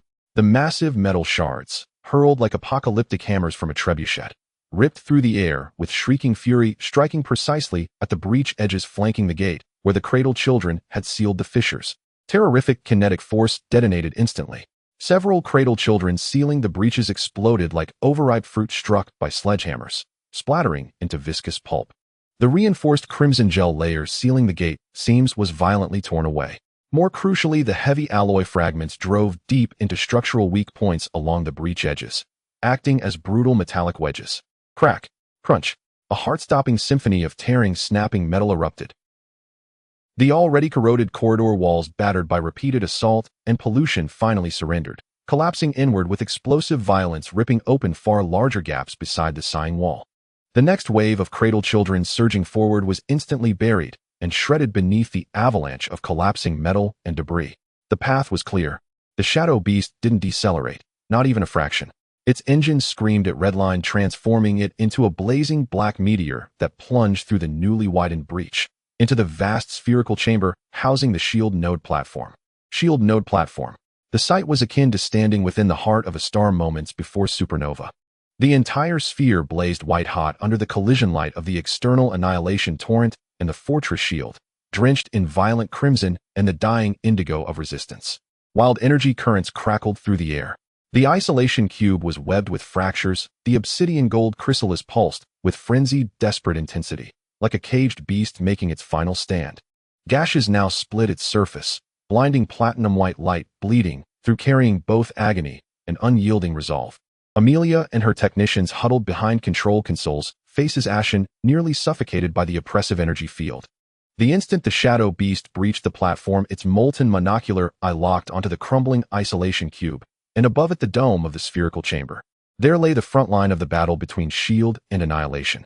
The indigo shield membrane had thinned to near transparency, buckling inward into a vast funnel-shaped crater. The dark red annihilation energy at its apex whirled like a drill bit, grinding relentlessly inward. Blinding sparks cascaded downward from the contact point like an energy waterfall. Countdown 5 seconds. Position confirmed. Linya's consciousness was cold absolute. No coordinates from Lucio were needed. He saw it. The shield's weakest point about to rupture lay directly above Zhuge Yun's chrysalis. The shadow beast's massive frame unleashed its final engine surge, propelling it like a leviathan swimming upstream against a maelstrom, straight to the precise spot above the isolation cube. It spread its steel arms wide, like the most loyal of sentinels, interposing its colossal body between the imminent breach in the shield and the fragile obsidian gold chrysalis. Its crystalline left arm rose high, palm aimed at the shield's deepest concavity. Dark gold and amber energy coalesced and spun furiously within its palm, forming a hyper-accelerating vortex. This was no longer absorption, but resonant frequency shift energy deflection. The final sliver of analytical data on the annihilation torrent's frequency, transmitted by Lucio, flashed into Lin Ye's crystalline framework like a master key instantly integrated into its rule-based computation. He would use his own crystal to mimic the torrent's frequency, creating a temporary resonance trap to deflect this annihilating flood. This was suicide, to become the conductor. A single misstep meant total disintegration, crystal shattering into dust. Lin Ye. No. In the medical zone, Lucio's eyes bulged with horror. He sensed Lin Ye's near-suicidal intent with chilling clarity. He tried to stop it, but his mind had reached its breaking point. Another gout of blood surged up his throat. Darkness swallowed his vision entirely. He crumpled onto the medical bed, only the faint amber gold glow of the scar on his chest persisting, faintly sustaining the last fragile thread of resonance linkage. Countdown 3 seconds. VVVVRR. The energy vortex in Lin Ye's crystalline left arm spun to its absolute limit. A strange resonant field flickered outward, subtly harmonizing with the destruction above. Kerkum. At that very moment, the Starfortress's outer indigo shield emitted its final agonized cry, shattering like glass. SSSSSSSSS. The hyper-concentrated crimson annihilation torrent, like a demon serpent freed from its cage, pierced the last vestige of the shield barrier. A colossal beam of pure destruction bearing the scent of absolute oblivion slammed down toward the isolation cube at the platform's center. The final hair-thin margin of survival.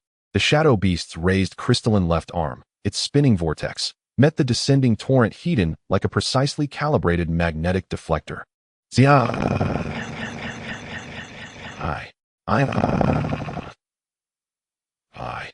A portion of the torrent was violently captured by the crystal vortex, forced into resonance, and then deflected with brutal force. Boom. The deflected annihilation energy lashed out like a runaway lightsaber, cleaving into the platform's thick rear inner wall. Alloy capable of withstanding capital ship broadsides melted and vaporized as if paper, leaving a monstrous breach, its edges dripping molten metal. A violent vacuum suction erupted instantly, ripping unsecured equipment debris, even nearby, cradle children remnants screaming into the cold void of deep space. The piercing alarm shriek vanished, swallowed by vacuum. Yet this was only the deflected fraction. The greater torrent still slammed, like white-hot iron, into the shadow beast's raised crystalline left arm. Ugh! Lin Yi emitted a guttural suppressed roar, the sound of a wounded beast. Within the cockpit, neural interface systems overloaded, instantly erupting in showers of sparks. Excruciating agony exploded from his nape, flooding every cell with searing torment. His amber-gold pupils contracted to pinpricks, blood vessels webbing across his eyes. His crystalline left arm groaned, a sound of imminent total fracture. Cracks of blinding white light spiderwebbed across its dark gold surface. Rampant corruptive destruction surged through the crystal into his body, assaulting his will, eroding his nerves. Lucio's resonance framework screamed under the onslaught, shattering at its seams. He felt himself roasted on the anvil of a stellar furnace. His flesh and spirit were being ground down, incinerated inch by inch. But he could not retreat, not one step. Beneath his feet lay his second brother's chrysalis. Output, channel. Lin Yi gritted his teeth until they threatened to shatter, amber gold eyes blazing with near-mad devotion. With his crumbling crystalline framework, he forcibly redirected the torrent that could not be deflected, the annihilating flood, his own agony and shards of his will, all downward into the isolation cube below. Into the obsidian gold chrysalis. If full deflection failed, then feed it.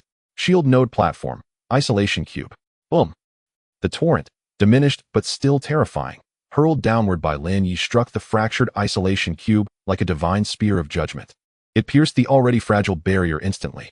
The annihilating crimson energy collided heat-in with the obsidian gold chrysalis, pulsing at its absolute limit, fissured beyond endurance. Time itself seemed to freeze for a tenthescent of a second. Then, krrr, krrr. The fine cracks upon the chrysalis surface, infused with unimaginable power, exploded outward, widening, spreading, interlacing. Blinding platinum-white light erupted from every fissure, as though a volcano suppressed for eons had finally breached. The chrysalis could no longer contain the entity within, evolving, devouring, ravenous for all existence. Boom, lung. The entire shield node platform convulsed. An overwhelming, blinding platinum-white radiance erupted, consuming the descending crimson annihilation, consuming everything upon the platform. Amelia and her team instinctively shut their eyes, feeling only a terrifying maelstrom of energy surge forth from the isolation cube, a tempest blending genesis and ruin, order and chaos. At the storm's epicenter, the obsidian gold chrysalis was gone. In its place, suspended above the shattered remains of the isolation cube, wrapped in dense platinum-white luminescence, was a humanoid silhouette. The light gradually receded. A figure descended, step by deliberate step, through the air itself. His form was no longer mere flesh. His skin possessed a strange jade-like warmth, overlaid with faint metallic sheen, traced with flowing patterns of dark gold and platinum white. His features echoed Zhuge Yun's, yet sharper, more defined. Within deep-set sockets, his gentle black eyes were replaced by two slowly rotating platinum-white vortices, miniature nebulae. Within those vortices lay infinite wisdom, relentless calculation, and a nascent, chilling calm born of primordial chaos. Bare-chested, his chest held no beating heart. Only a softly pulsing, exquisitely carved platinum-white core glowing like purest crystal. Within the core, impossibly complex energy pathways shimmered, cosmic veins. Platinum-white light flowed from this source, bathing his entire form. No garments adorned him. Only pure energy coalescing upon his skin, tracing elegant, minimalist, armor-like patterns. His bare feet hovered inches above the ground, cradled by a thin halo of platinum-white light, suspended above the ruins. He lowered his gaze slightly, observing his open palms. A flicker of Zhuge Yun's confusion crossed the platinum-white vortices, swiftly submerged beneath the star-deep, icy vastness. He lifted his head. His platinum-white gaze swept the ravaged platform, lingered on Amelia and her stunned colleagues huddled behind consoles, and finally settled upon the black war machine before him, the shadow beast standing immovable as a mountain, its crystalline left arm still bearing stark, defiant fissures, pointing upward toward the ceiling's gaping wound. Inside the shadow beast's cockpit, Lin Yi's amber-gold eyes, behind the cracked viewport, locked onto the figure emerging from the light. Agony still shredded his nerves, the crystalline arm's fractures threatened imminent collapse. Yet deep within his frozen gaze, a single fierce flame ignited. That hovering figure's platinum-white vortices met Lin Yi's amber-gold pupils. Across smoke-choked air and the gulf between steel and flesh, their gazes collided with seismic force. No words passed. The floating figure's platinum-white eyes rippled faintly. Slowly he raised his right hand, the arm flowing with dark gold and platinum-white light, and pointed it directly at the colossal breach in the dome above the shadow beast. Beyond the breach, the massive seed of annihilation, sensing a kindred yet fundamentally ordered presence below, grew even more frenzied. It began gathering energy for a second cataclysmic strike, dark red power surging wildly within its core. No light gathered at the platinum-white figure's fingertips. He simply made a singular, devastating gesture toward the breach, and toward the seed of annihilation poised to unleash again, his 5 fingers clenched tightly. VVVRRR. An invisible, terrifying force field, pure law, erupted instantaneously from his center. This field ignored spatial distance, like an unseen titan's fist, clamping down upon the colossal dark red seed of annihilation beyond the star fortress. The seed's violent charging ceased instantly. Its immense, viscous, crimson body collapsed inward, like rubber crushed in a hydraulic press. Countless cradle children composing its form emitted silent screams, annihilated instantly under the rule-level compression. No cataclysmic explosion followed. Only silent erasure. The seed of annihilation, the source of the star fortress's utter despair, vanished without fanfare before the incredulous eyes of all visible through breaches and external monitors, like a popped soap bubble or a smudge erased by an invisible cloth, into the cold, empty cosmic void. Only the purified hollow expanse of space remained. Silence fell upon the platform, absolute, profound. Only the hiss of leaking conduits and the howl of vacuum sucking through the breach disturbed the stillness. The platinum-white figure lowered his hand, as if performing a trivial task. His nebular gaze returned once more to the shadow beast settling upon its fractured crystalline left arm. He drifted forward a single step, extended his dark golden platinum-white right hand, and gently, tenderly placed it upon the shadow beast's cold, heavy armored chest. A stream of pure, gentle, restorative order energy, warm as spring water, flowed from his palm, bypassing the armor, effortlessly pouring into Lin Ye's failing body and into the fissured crystalline arm. The chaotic turbulence within the crystal calmed like waves soothed by wind. A soft platinum-white halos bloomed along the crackages, beginning, visibly, to mend. Bone-deep agony receded like a tide replaced by an unprecedented comfort, the gentle embrace of healing energy. Lin Ye's taut nerves relaxed just a fraction under this warm current. Through the cracked viewport, he gazed upon that face, familiar yet alien, upon those deep star-filled platinum-white vortices. His lips parted, dry, cracked, moving silently before a hoarse, cold voice emerged, carrying for the first time a subtle, unmistakable tremor of Lin Ye. Second brother. The hovering figure's platinum-white eyes shifted ever so slightly. Deep within those star-cloud depths, something stirred like a slumbering star awakened after eons by that single resonant call. A faint, fragile warmth, Zhuge Yun's own, struggled through the newborn icy shell of order, flashing, weak yet indomitable, in the very heart of the nebular vortex. The hand resting on the shadow beast's chest pressed down just a fraction more. A clear, calm voice, metallic yet resonant like celestial bodies humming, sounded directly within Lin Ye's consciousness, no longer via link, but through resonant thought. Energy conduit established. External threat neutralized. Course stabilized. I have returned. The chrysalis broke. A star descended. From the crucible, a newborn star opened its gaze, surveying the abyss. Inside the shield node platform, silence was replaced by the piercing wail of vacuum suction and the hiss of energy leakage. Dust and shattered isolation cube fragments spun wildly in the chaotic gravitational turbulence, ruthlessly pulled toward the massive rupture in the dome, plunging into the cold, eternal darkness. Emily and the surviving technicians clung desperately to the fixed handles of the control panel, their faces as pale as paper, struggling to survive in the storm of suction strong enough to tear a person apart. Their terrified gazes focused on the relatively calm area in the center of the platform. There a platinum figure hovered, pressing its palm against the cold armor of the shadow beast, pure order energy, flowing silently, like a gentle spring healing the battered steel and flesh. Lin Ye's taut nerves finally relaxed a bit under the soothing warmth. The grotesque white cracks on the surface of his crystalline left arm smoothed and fused under the immersion of the platinum energy, the dark golden luster flowing anew, still dim from the aftermath of battle, yet no longer threatened with collapse. The deep pain receded like a tide, replaced by a heavy fatigue and the numbness of surviving a disaster. His red-gold pupils locked onto the face just within reach through the scratched observation window. The familiar outline was covered by a non-human texture, the cold, deep platinum vortex of its eyes replacing the warm black gaze. The pulsating platinum core at his heart radiated a glow not belonging to human life. Is this my second brother? The hoarse second brother that escaped him carried a sense of inquiry that Lin Ye himself had not recognized, along with a deep, profound wave belonging to Lin Ye. The hovering figure's platinum vortex-like eyes slightly shifted. In the depths of the nebula, it seemed that something was stirred by this call, a faint, gentle warmth and complexity belonging to Zhuge Yun, like a stone thrown into a deep pool, creating imperceptible ripples on the cold surface of order. The palm pressed against the shadow beast's chest exerted a bit more force. Energy pathway established. External threats. Cleared. Core. Stable. I have returned. The voice that resonated directly in Lin Yi's consciousness was calm and clear with a metallic texture and a unique rhythm reminiscent of the low hum of celestial bodies no longer transmitted through neural links, but rather a higher-level consciousness resonance. Each syllable was like precise coordinates devoid of any redundant emotion, yet on the words "I have returned" it left an indescribable mark belonging to Zhuge Yun. Just then a piercing alarm tore through the brief tranquility. Warning. The structural integrity of the Star Fortress is severely compromised. Pressure imbalance from Zone G7 to Zone D3. Multiple chambers have lost pressure. Vacuum spreading. Warning. Core energy reactor cooling system failure. Core temperature continues to rise. Warning. Main engine power supply pipeline ruptured. Thrust loss of 85. Warning. Life support systems regionally paralyzed. Oxygen concentrations in Zone C, F, and K plummeting. The emergency announcement from the Star Fortress Command Center crashed through all communication channels like a chilling avalanche. General Zhao Zhun's voice, filled with unprecedented urgency and hoarseness, echoed through the ship's broadcast. All active units. Highest priority.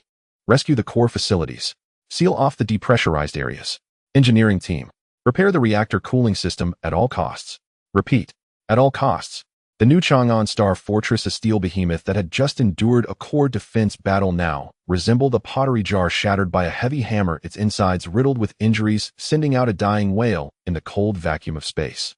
In the Shadow Beast cockpit, Lin Yi's red gold pupils instantly constricted. Fatigue was forcibly suppressed, and Cold War intent coalesced once more. He needed to move. To fight. To repair this fortress that carried hope and brothers. However, the platinum figure hovering in front of him, Zhuge Yun, or rather the Star Ascendant, was a step ahead of him.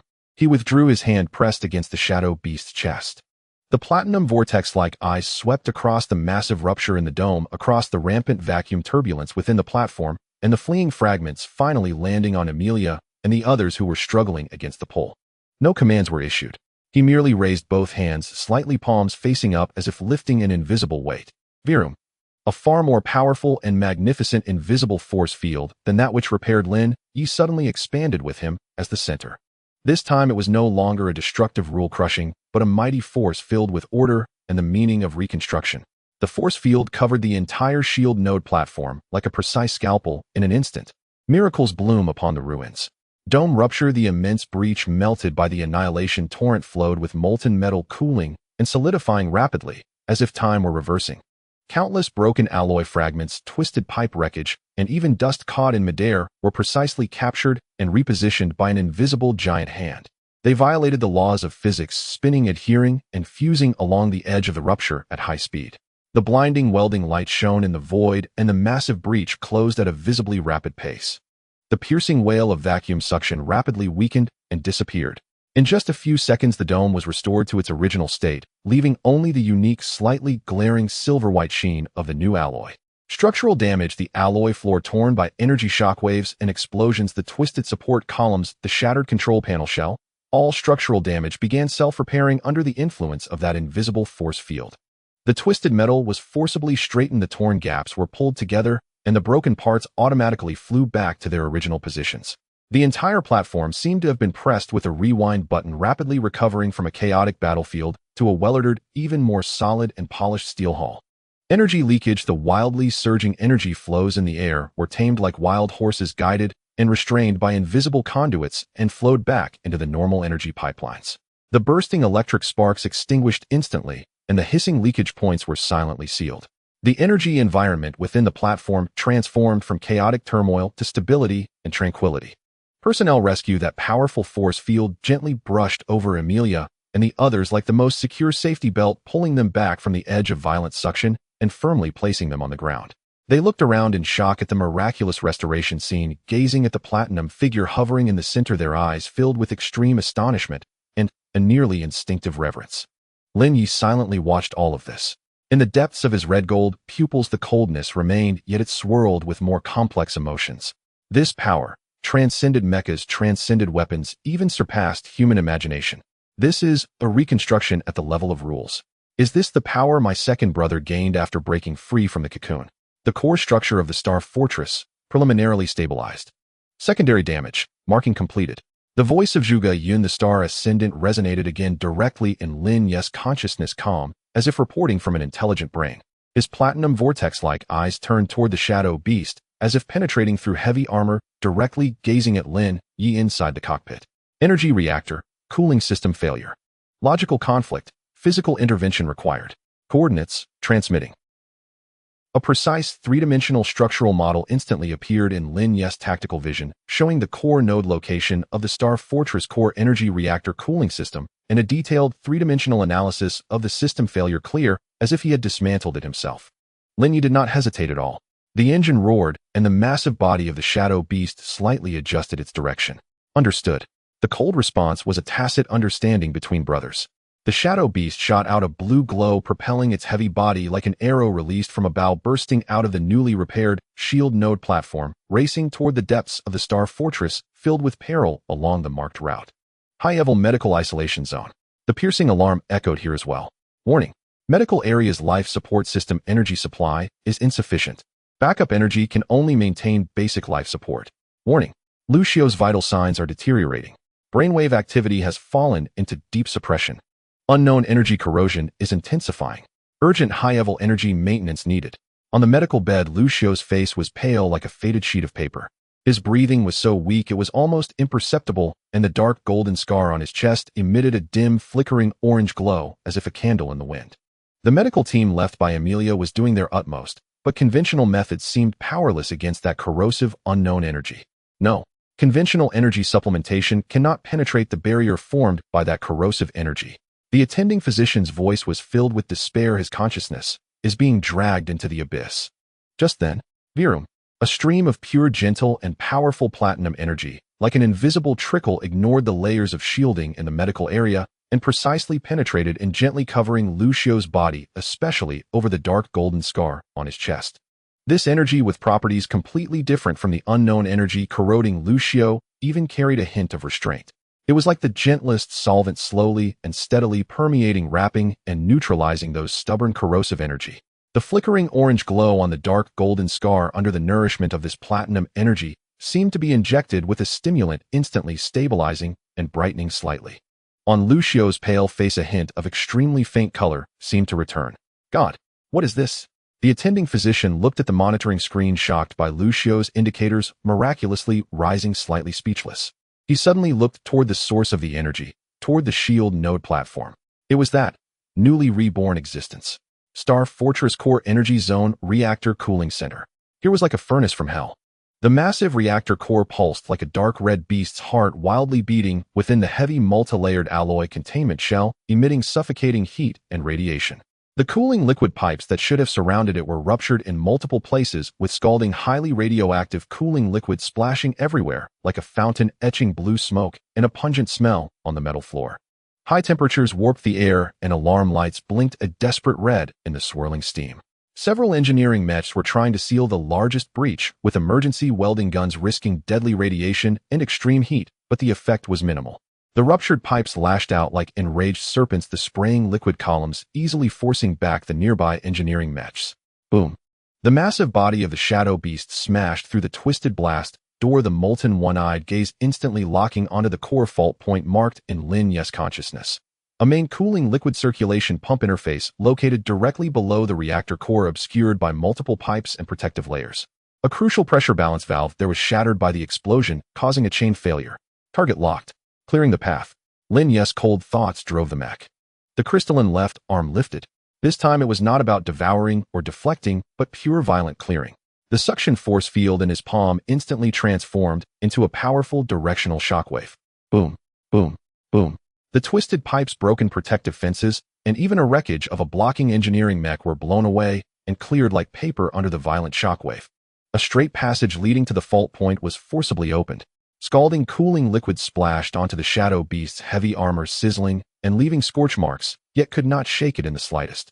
The massive body of the shadow beast nimbly penetrated into the high-temperature core zone, ignoring the radiation and heat waves that could instantly roast flesh and blood. The crystalline left arm, like a precise surgical instrument, delved deep into the complex network of pipes and grasped the wreckage of the shattered pressure balance valve. Zing! A piercing sound rang out as the high temperature of the crystalline arm instantly melted and pulled out the wreckage. Replacement part. Lin Yi's consciousness linked to the nearest engineering team through the communication channel. An engineering mech braving danger accurately tossed a brand new alloy valve component emitting cold air.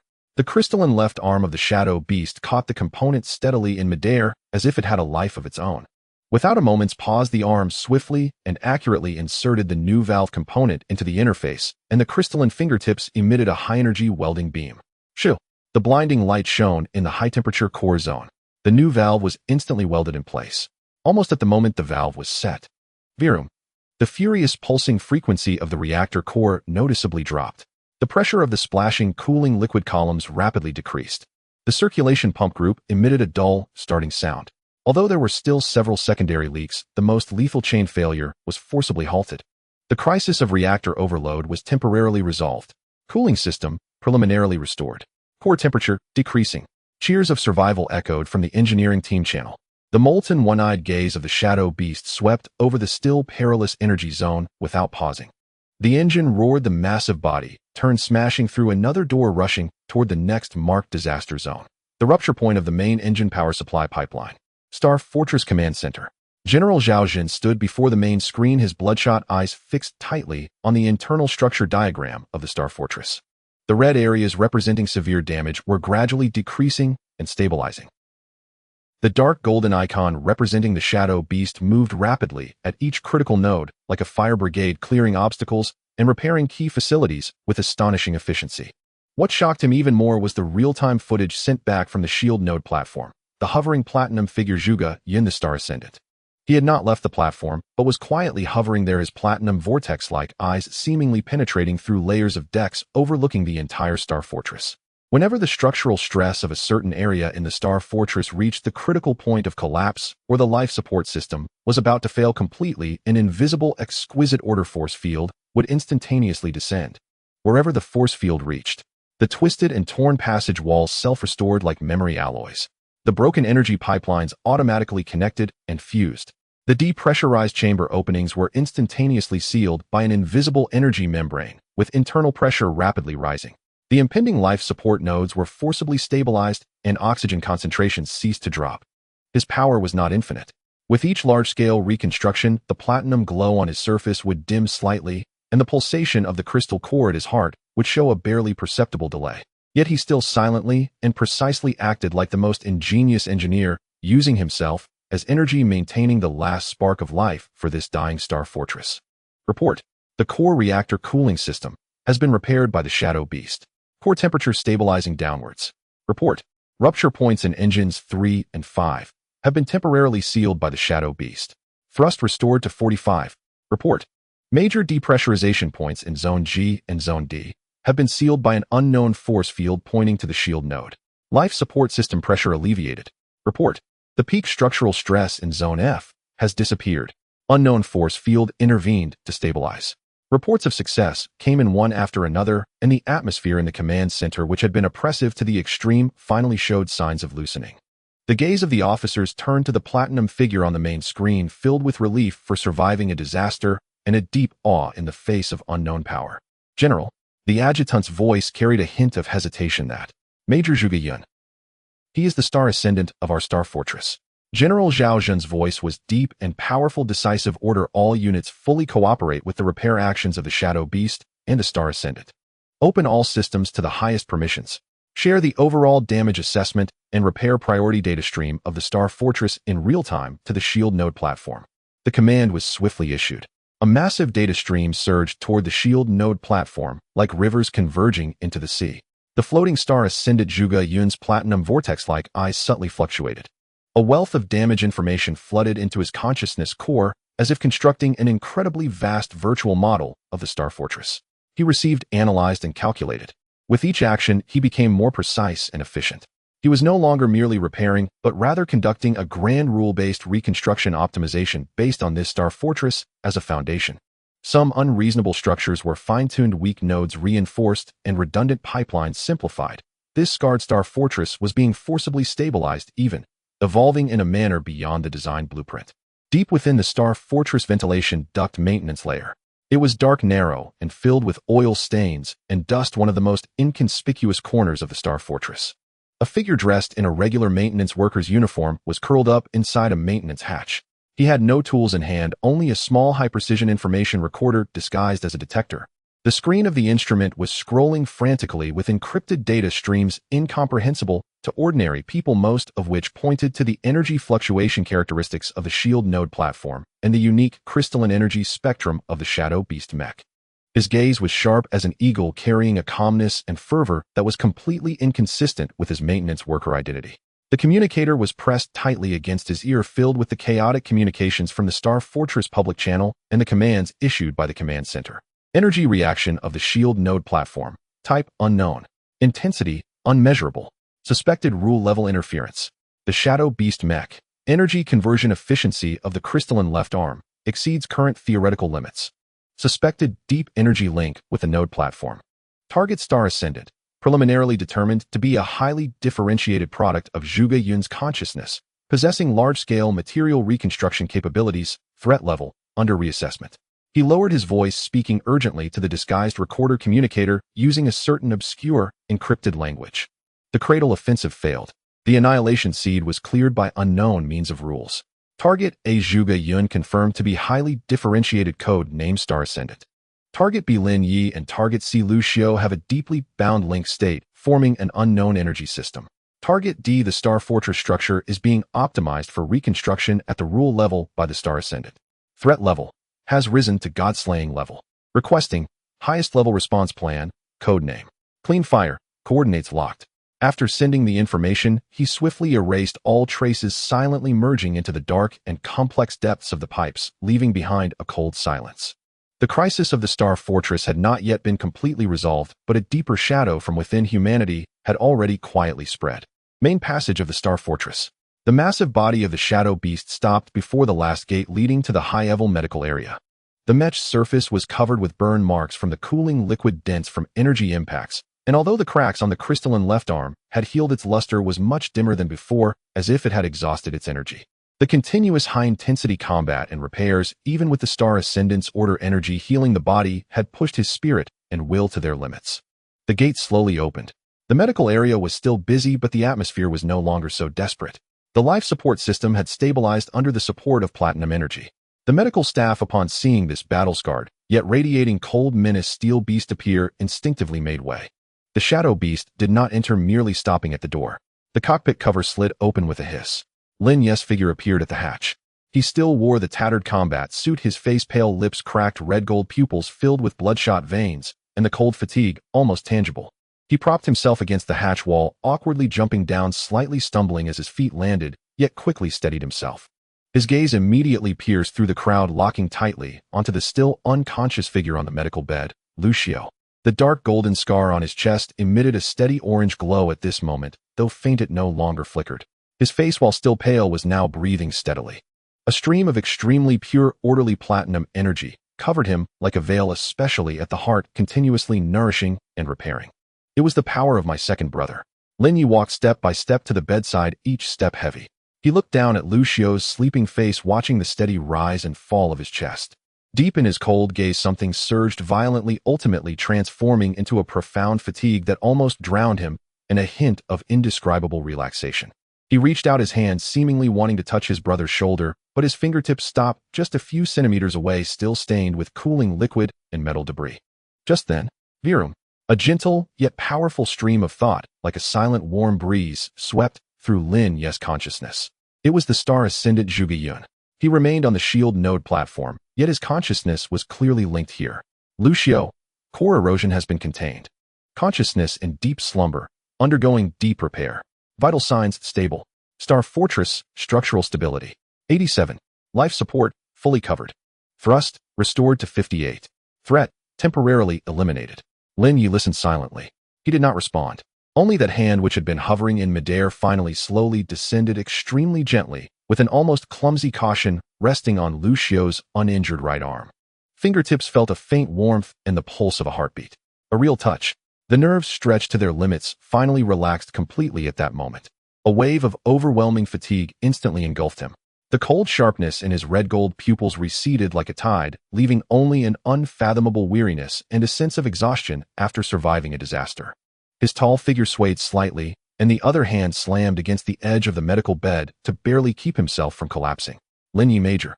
Medical staff exclaimed and rushed to assist. Lin Yi waved his hand, signaling that it was unnecessary.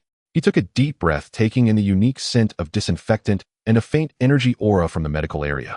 He raised his head, his gaze seemingly piercing through layers of decks, looking toward the direction of the shield node platform. There was his second brother who had just returned from the abyss, transformed into a star. Here was his third brother who had fought desperately to protect and fallen into slumber. And he stood between them like a rock that had weathered the flames of tribulation, scarred yet unyielding. The cold corners of his mouth moved with great difficulty and faintly curled upward. It was not a smile, more like a confirmation, to confirm that the brothers were still there, to confirm that the fortress had not fallen, to confirm that in this battle against the abyss they had temporarily survived. He maintained his position, propped against the edge of the bed, slowly closing his red-gold eyes. The heavy breathing echoed in the quiet medical area like a tired beast in deep slumber. In this way he stood guard over the unconscious Lu Xiu, falling into a deep, unguarded sleep. The embers were not cold and the current swirled, but on the way back the brothers were together. The new Chang'an Star Fort gasped for breath in the cold void. The gaping wounds on the external armor resembled unhealed scars. Although the interior was forcibly stabilized, the air still carried a faint scent of burnt material, coolant, and a tense feeling of having survived a catastrophe.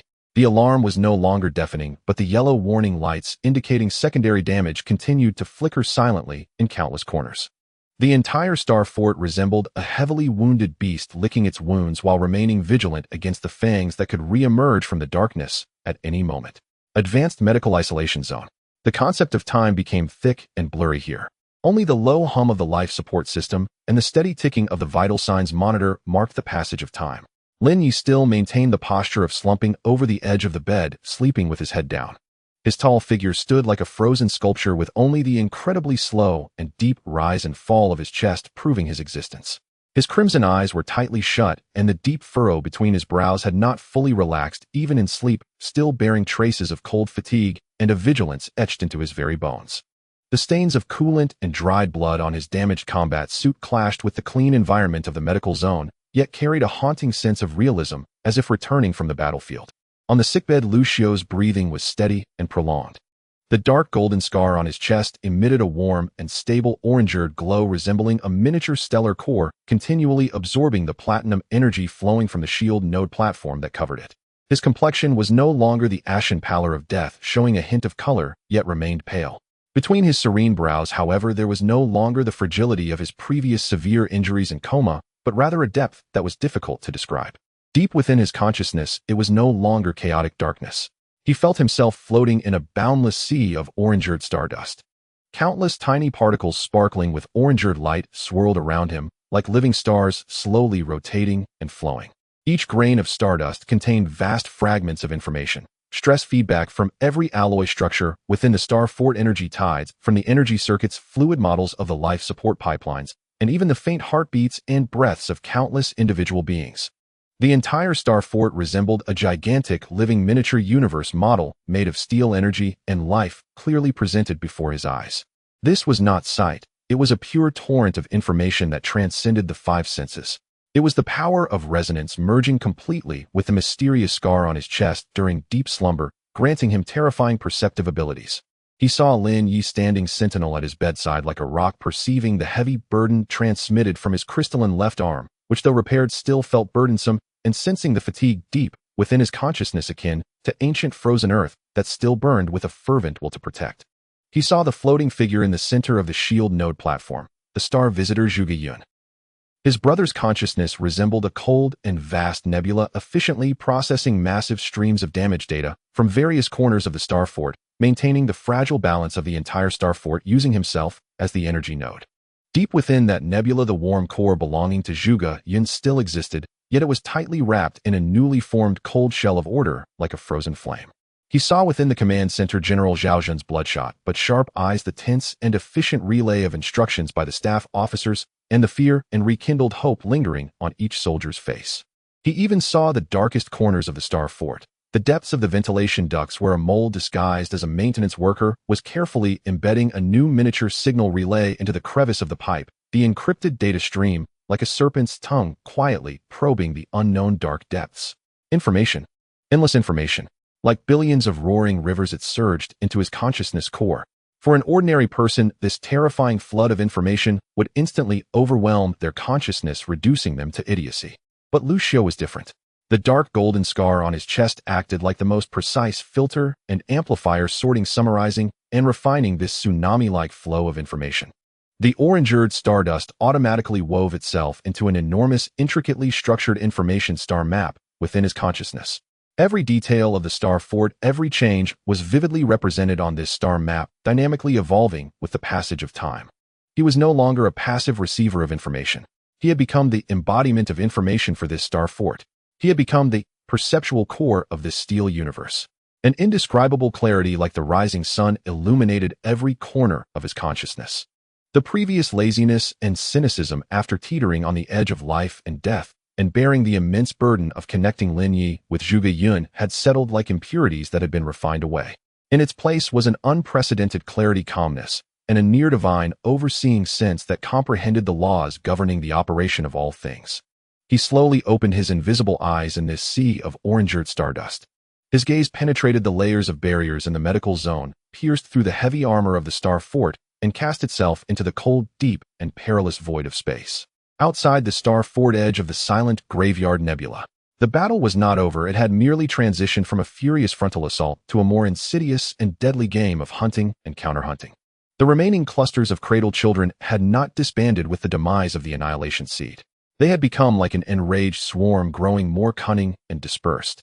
They abandoned the frontal assault on the star fort's shields, that layer secretly reinforced by the power of the star visitor far stronger than before, instead utilizing the complex asteroid belt, dust clouds, and gravitational distortion points within the nebula as cover, acting like ghostly assassins in the universe, continuously launching swift and deadly attacks on the star fort's detection arrays, external sensors, and communication antennas.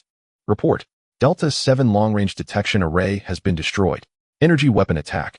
The attackers vanished behind the K332 asteroid cluster. Report: the gamma band communication antenna array has been covered with corrosive gel. Signal strength down by 80. Cleanup operations ambushed. 3 repair ships lost. Report: high-energy polymer reactions detected on the outer side of the star fort's starboard armor. Suspected new annihilation seed embryos are coalescing. Location: S-119 dust cloud core. Inside the command center, the atmosphere became tense once more. The staff officers were sweating rapidly, marking the constantly appearing attack points and energy reactions on the star map. The enemy was like maggots, using the environment as cover, continuously weakening the star fort's eyes and ears and biding their time to give birth to the next deadly attack. Order all detection units, activate maximum frequency active scanning. Firepower platforms conduct sweeping fire reconnaissance on suspicious areas. Do not spare ammunition. Blast them out of their holes. General Zhao Zhen's voice carried a cold, killing intent. This unseen enemy was more irritating than a frontal assault. However, the effect was minimal. The nebula's environment greatly interfered with energy scanning, and the cradled children adapted to the environment far better than human warships. Active scanning was like blind men touching an elephant, while sweeping fire was like using cannons to swat mosquitoes. Immense consumption with minimal effect. Meanwhile, the new annihilation seed embryo concealed within the dust cloud had energy fluctuations that flickered in and out, making it difficult to lock onto. Just as the command center fell into a passive stalemate, buzz, a massive and intricate stream of thought, like a silent tide, suddenly enveloped the entire command center. It did not come through any communication channel, but resonated directly in the depths of every staff member's consciousness. Clear, calm, and with an absolute sense of control that comprehended everything. Coordinates of the attack unit: K332 asteroid cluster coordinates X774, Y331 ISO98, located in the shadow of the K3327 asteroid's crater in an energy concealment state. Coordinates of the attack unit: S119 dust cloud coordinates X112 Y665 Z221, mimicking a high-density dust cluster core, energy fluctuations disguised as background radiation. Coordinates of the attack unit: new annihilation seed coalescence point S119 dust cloud core coordinates X105 Y670 Z215. The energy core is absorbing the surrounding wreckage of cradled children. Expected maturation time: 17 minutes and 34 seconds. A series of incredibly precise three-dimensional coordinates, target states, energy characteristics, and even predicted times surged into everyone's consciousness like a cold waterfall. Simultaneously, the chaotic star map on the main screen suddenly transformed. All marked hiding spots of the cradle children and the coalescing points of the annihilation seed were clearly labeled flashing with glaring red dots. Even the potential movement trajectory prediction lines were presented clearly. What is this? The staff officers were dumbfounded as if they had seen a ghost. What terrifying battlefield perception was this? Covering the entire combat zone, disregarding nebula interference, precisely locating every concealed target. This was simply the vision of a god. General Zhao Jin suddenly turned his head, his sharp gaze instantly locking onto the source of the information stream. Advanced Medical Isolation Zone. Lucio, had he awakened? Order. The general did not hesitate. His battlefield instincts told him this information was absolutely reliable. All firepower units, lock onto the new transmission coordinates. Saturation bombardment. Turn them into cosmic dust for me. Mobile fleet, block all possible escape routes from the S-119 dust cloud. Target destroy the annihilation seed embryo. It must not take form. Starfort firepower platform mobile fleet. The gunners who had long been pinned up with rage looked at the clearly displayed red coordinate points that appeared on the operation screen, like hungry wolves seeing fresh meat. Roaring, they adjusted the guns into position. Boom, boom, boom, boom. Hundreds of heavy particle cannons and laser arrays on the Starfort side erupted simultaneously with a deafening roar. Thick beams of energy tore through the void like the spear of judgment from death, striking with pinpoint accuracy at the marked asteroid craters and dust clouds. The explosions illuminated the nebula background one after another. Those cradle children who thought they were perfectly concealed were vaporized instantly by the furious energy like bugs crushed underfoot with no chance to react. The mimicked dust cloud was shredded, revealing the terrified, twisted forms of the insectoid creatures inside, which were then reduced to ashes. Meanwhile, a mobile fleet composed of high-speed assault ships and destroyers surged out from the Starfort's flank like arrows released from a bow. They disregarded the scattered harassment along the way with a clear target charging straight towards the core of the S-119 dust cloud. The fleet commander gazed at the tactical screen where the accurately marked, slowly pulsating dark red energy core lay, excitement shimmering in his eyes. All ships, charge the main cannon. Lock onto the target. Let's crush it in its cradle. Advanced Medical Isolation Zone. Lucio still lay with his eyes closed on the sickbed, as if merely trapped in a deeper slumber. Only the orange-eared glow emitted from the dark golden scar on his chest flickered, like breathing, resonating strangely with the torrent of information from the outside. In the sea of orange-eared stardust deep within his consciousness, he resembled a deity gazing down upon the entire battlefield. Every shot fired from the Starfort's firepower platform, every tactical maneuver of the mobile fleet, and even the energy fluctuations released when each cradle child was eliminated transformed into streams of information merging into the star map within his consciousness, making it increasingly perfect and precise. He could clearly perceive the emotional fluctuations of the staff officers in the command center as they shifted from shock to ecstasy. When the Starfort's firepower accurately eliminated those concealed targets, he could perceive the tension and excitement of the soldiers as the mobile fleet burst into the dust cloud. He could even perceive the instinctive, desperate fear emanating from the core when the main cannon of the fleet was about to engulf the annihilation seed embryo. At that moment, an anomaly occurred. The dust cloud marked as S-119 suddenly exhibited bizarre twists in its internal spatial structure just a millionth of a second before the fleet's main cannon would hit. Like a stone thrown into a tranquil water surface, the space rippled violently. Whoosh, whoosh, whoosh. Three dark, slender shadows nearly blending into the background shot out from the distorted spatial point like the venomous kiss of a snake without any warning. Their speed exceeded conventional detection limits. Their target was not the fleet itself, but rather the main gun barrels of the three destroyers at the front responsible for breaching and energy shielding. Puff, puff, puff. The slight sounds akin to needles piercing leather could not propagate through the vacuum, but within Lucio's information star map, they were as clear as thunder. The three shadows accurately struck the energy-focusing lenses of the main guns of the three destroyers. A thick, dark purple energy with strong spatial interference properties was instantly injected. Buzz! The charging glow of the main guns of the three destroyers instantly became unstable, the energy flow wildly swirling within the barrels. The alarms in the bridge screamed. The gunners stared in horror as the energy readings spiked into overload. Main gun out of control. Energy backlash. Emergency energy release. The captain's scream carried a tone of despair. Boom, boom, boom. The main guns of the three destroyers erupted violently in a catastrophic explosion. Although the warships were not completely destroyed, the shockwave from the explosion instantly disrupted the fleet's assault formation. The light from the explosion briefly illuminated the twisted spatial area. Lu Xiu's information star map instantly captured that fleeting scene. Against the backdrop of the explosion's glow, enormous, oddly shaped silhouettes vaguely emerged from deep within the dust cloud. They resembled massive spiders made of countless dark purple crystals and flowing spatial folds quietly lurking in the core of the dust cloud. The three lethal spatial needles had extended from their bodies. An unprecedented cold and malicious mental wave, like an invisible ice spike, fiercely stabbed into Lu Xiu's information star map. It was filled with anger over the exposure of precise coordinates and a higher-level hunting coldness. Spatial phase Hunter Weaver. Lu Xiu's consciousness shook violently. The sea of orange-eared stardust surged with towering waves. He saw it. The insectoid species had evolved into a terrifying breed capable of manipulating spatial phases for ultra-distance precise sniping. They were the true hunters. Those cradle children and annihilation seeds were merely bait and expendables to draw fire. Target update. New high-threat unit detected. Lu Xiu's stream of thought carried an unprecedented gravity and urgency, instantly covering the command center and mobile fleet again. Coordinates S-119 Dust Cloud Core.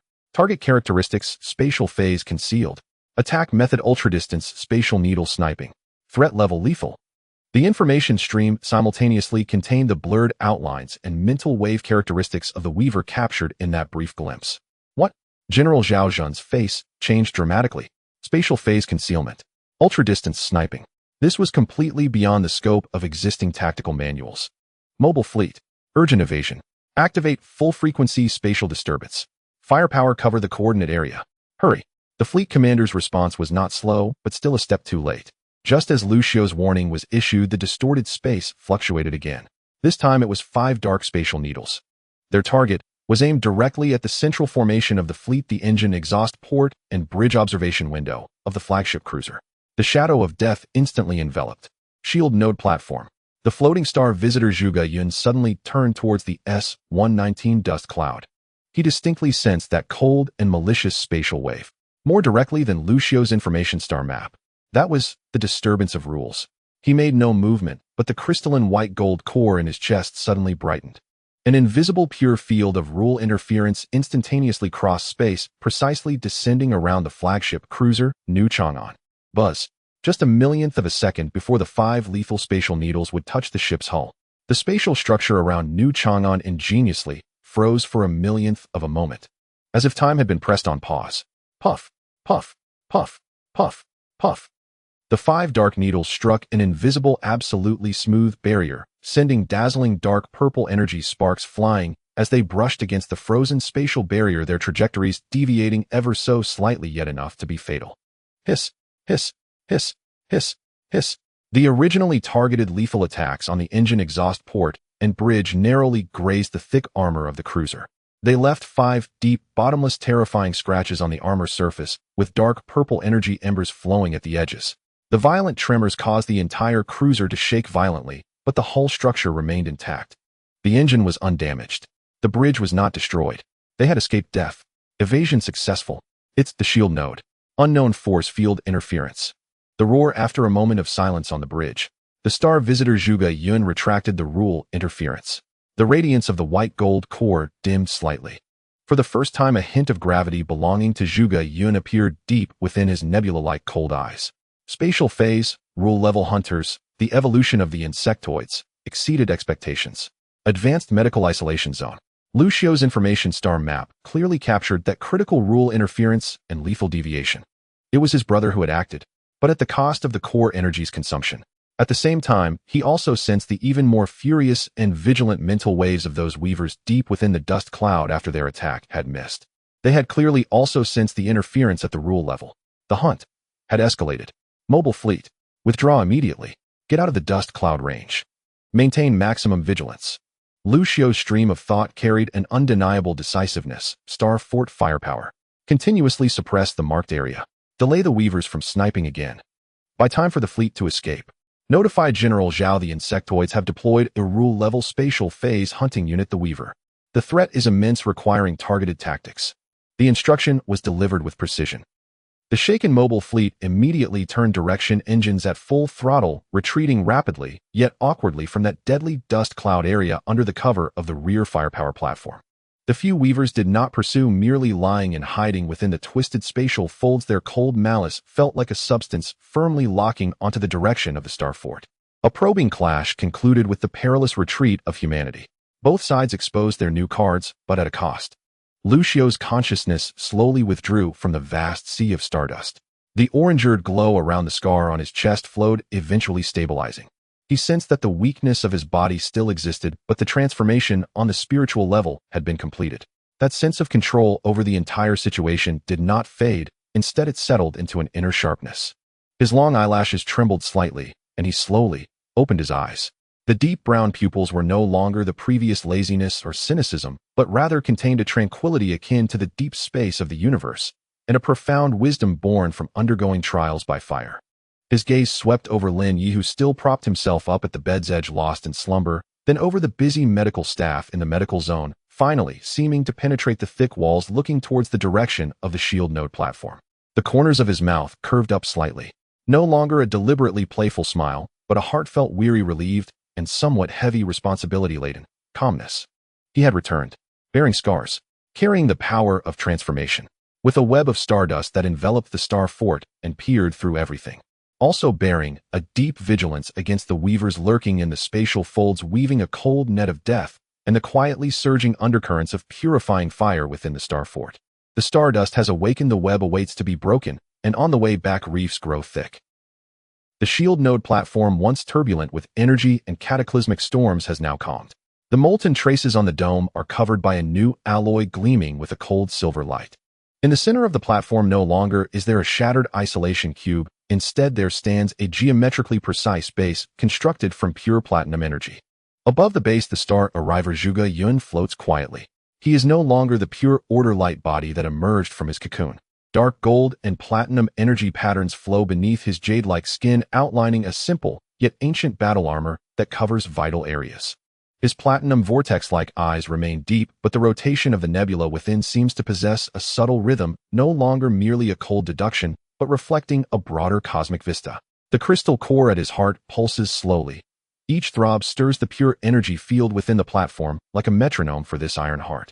His hands hover in front of him, streams of intricate runes and data flows made of pure energy coursing between his fingers. A massive amount of information converges from various parts of the star fortress. Structural stress, energy tides, life cycles, soldiers' heartbeats, and breaths, all dismantled, analyzed, and optimized within his consciousness. Damaged passages silently restore under his invisible rule field, fragile energy nodes are quietly reinforced, and redundant systems are logically reorganized. The entire star fortress resembles a gigantic, precise mechanical clock being meticulously repaired and calibrated by a craftsman with divine skills, inch by inch, even surpassing its original design. The steel skeleton of the star fortress is undergoing a silent evolution under his will. High-level medical isolation area.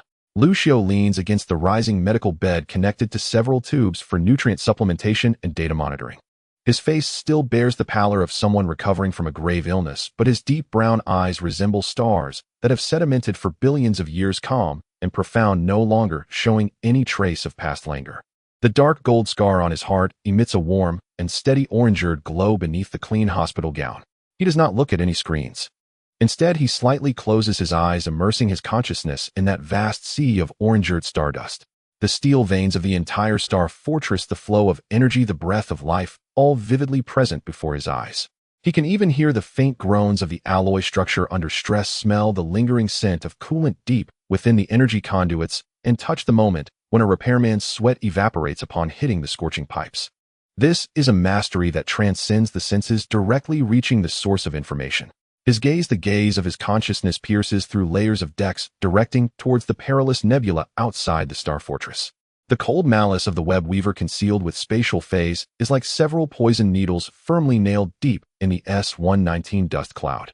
They lie in wait like the most seasoned hunters, patiently anticipating the next opportunity to strike. Their spatial phase concealment ability is nearly unsolvable under the cover of the nebula's complex environment. Routine detection, ineffective. Energy scan, severe interference. Optical deception. Lucio's thoughts flow like a cold stream, deducing countless possibilities within the sea of stardust, rejecting them one by one. Need an anchor point. A positioning beacon that can penetrate the phase barrier. His consciousness sweeps over the massive body of the Star Fortress past the battle-scarred armor finally, fixing on the black iron beast, the Shadow Beast, deep within the mech maintenance platform currently undergoing final adjustments. More precisely, it fixes upon the already repaired crystalline left arm of the Shadow Beast flowing with a restrained dark gold sheen. This crystal is an extension of Lin Yes, the core of devouring and transformation, and the hub connecting his and his brother's powers. It inherently contains a unique order rule derived from the core contamination energy transformation of the child of the cradle. Does this rule have some common origin connection with the webweaver's spatial phasability? Could it serve as the key to penetrate the phase barrier? A bold and dangerous plan takes shape, quietly igniting like a spark within Lucio's vast informational star map. Star Fortress Mech Maintenance Platform Furnace. Hear the sounds of welding sparks, hydraulic pipes hissing, and the scent of machine oil still permeate the air. Yet unlike the previous chaos, the current maintenance platform is filled with a solemn and efficient atmosphere. All repair resources are focused around the massive black mech, the Shadow Beast. Shadow Beast stands silently in the deep trough, viscous neural conduction fluid slowly flowing over its cold, heavy armor. The surface is marked with burn scars from coolant and pits from energy impacts like medals of a soldier. Most striking is that crystalline left arm. The originally grotesque cracks have been completely sealed by platinum energy, and the dark gold crystalline surface flows with a restrained sheen resembling a dormant volcano. Old Gun, accompanied by a group of top technicians, is making final system calibrations and optimizing neural connections around it. The energy conduction rate of the crystalline interface stabilized at 98.703, higher than pre-battle peak. A miracle. It's simply miraculous. A technician exclaims, his voice trembling with excitement as he looks at the data screen. Neural conduction fluid activity increased by 15. Synchronization delay reduced to nearly negligible. This is like the mech has become part of his body. Another technician adds, the skeleton stress distribution of the beast has been re-optimized. God, the structural strength, theoretically able to withstand 3 times the previous impact without disintegration. How is this possible? The engineer responsible for structural maintenance stares in awe at the new mechanical model. Old Gun, with an unlit cigar in his mouth, wears an unusually excited expression on his oil-stained face, carrying a trace of unnoticeable reverence. His rough fingers glide over the cold armor of the Shadow Beast, feeling its extraordinary texture. It was that star arriver, and that kid Lucio. He murmurs, they not only repaired it, they made it evolve. Just then the heavy gate of the maintenance platform silently slides open. Lin Yes' figure appears at the entrance. He has donned a new black combat uniform, the fitted design outlining his robust physique. The fatigue on his face has not completely faded, but his red gold pupils, like tempered cold iron, are cold and restrained, yet harbor a depth of power deeper than before.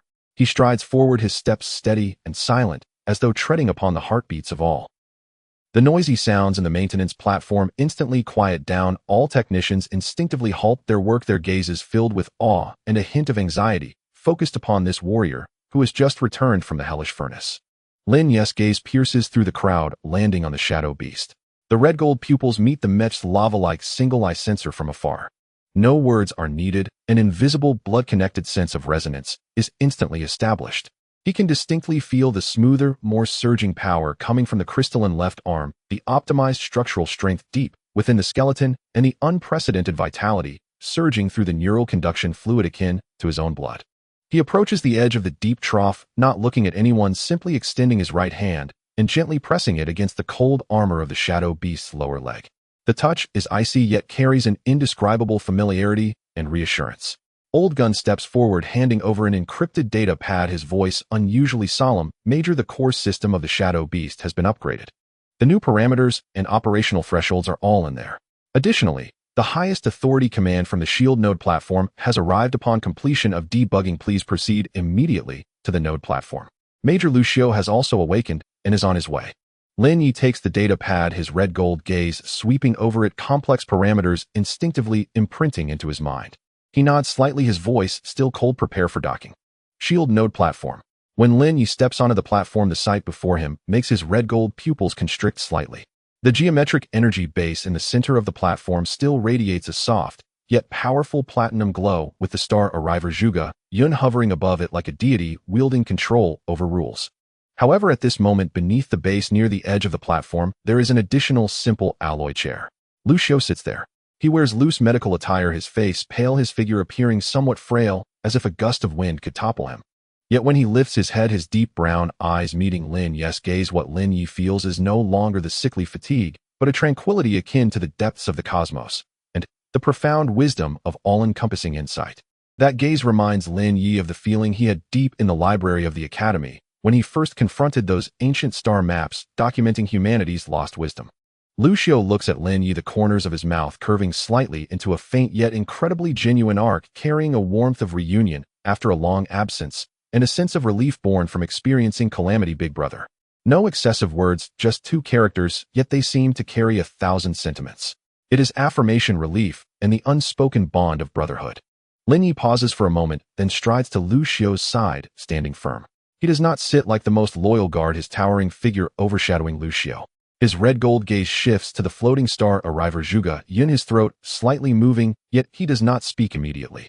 The platinum vortex-like eyes are also gazing at him, cold and deep, yet within their depths something seems to gently ripple. The platform is quiet. Only the deep hum of the energy field can be heard. The three brothers in this strange manner, one floating like a deity, one seated like a sage, one standing like a blade, complete the first reunion after surviving the calamity. The atmosphere is subtle yet heavy, filled with nascent power and an indescribable gap. Breaking the silence is Lucio. He raises his hand, his fingertips lightly pointing in front of him. Buzz. A massive, three-dimensional dynamic star map, composed of pure orange-earth stardust, unfolds instantly in the center of the platform. The structure of the star fortress is laid bare, the complex environment of the external silent graveyard nebula clearly marked, and the S-119 dust cloud looms like a gigantic shadow, with several dark purple spots representing the web weaver constantly switching between physical and phase states, glaring like a tumor. Target spatial phase hunting unit web weaver. Lucio's voice is calm and clear, imbued with confidence in controlling the situation. Threat: super distance spatial needle sniping, ignoring conventional defenses with high concealment. Issue: conventional detection methods are ineffective. Unable to lock onto their phase jump trajectory, unable to predict the attack landing point. Core of the plan: a need for an anchor point capable of penetrating the phase barrier and providing real-time precise positioning. Candidate: anchor point shadow beast's crystalline left arm. Basis: the crystalline energy source derived from the core contamination transformation of the child of the cradle has a potential common origin rule resonance with the web weaver's spatial phase ability. Theoretical speculation: high-intensity activation of crystalline rule characteristics could temporarily interfere with their phase concealment, exposing their core coordinates. Lin Yi's red-gold pupils immediately lock onto the several dark purple spots in the star map, a cold, killing intent spreading like a tangible force. He does not inquire about details, nor does he question feasibility. He slowly raises his left hand, gazing at the glove-covered hand that seems to sense the crystalline pulse beneath. Risk? He coldly asks, his gaze directed at the floating Zhuge Yun.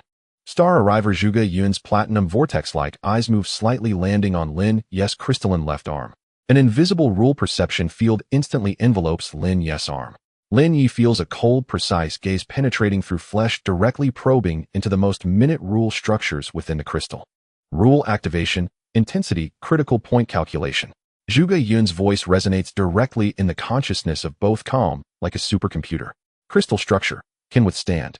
Neural load, overload risk, at 87. Duration of spatial interference, prediction 0. 30. 5 seconds. Coordinates exposed, requires synchronized destructive strike. Window of time, extremely short. 0. 3 to 0. 5 seconds. An overload risk of 87.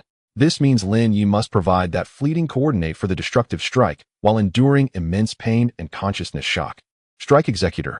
Lin Yi's voice betrays no ripples, as if discussing the life and death of others. Lucio taps the star map.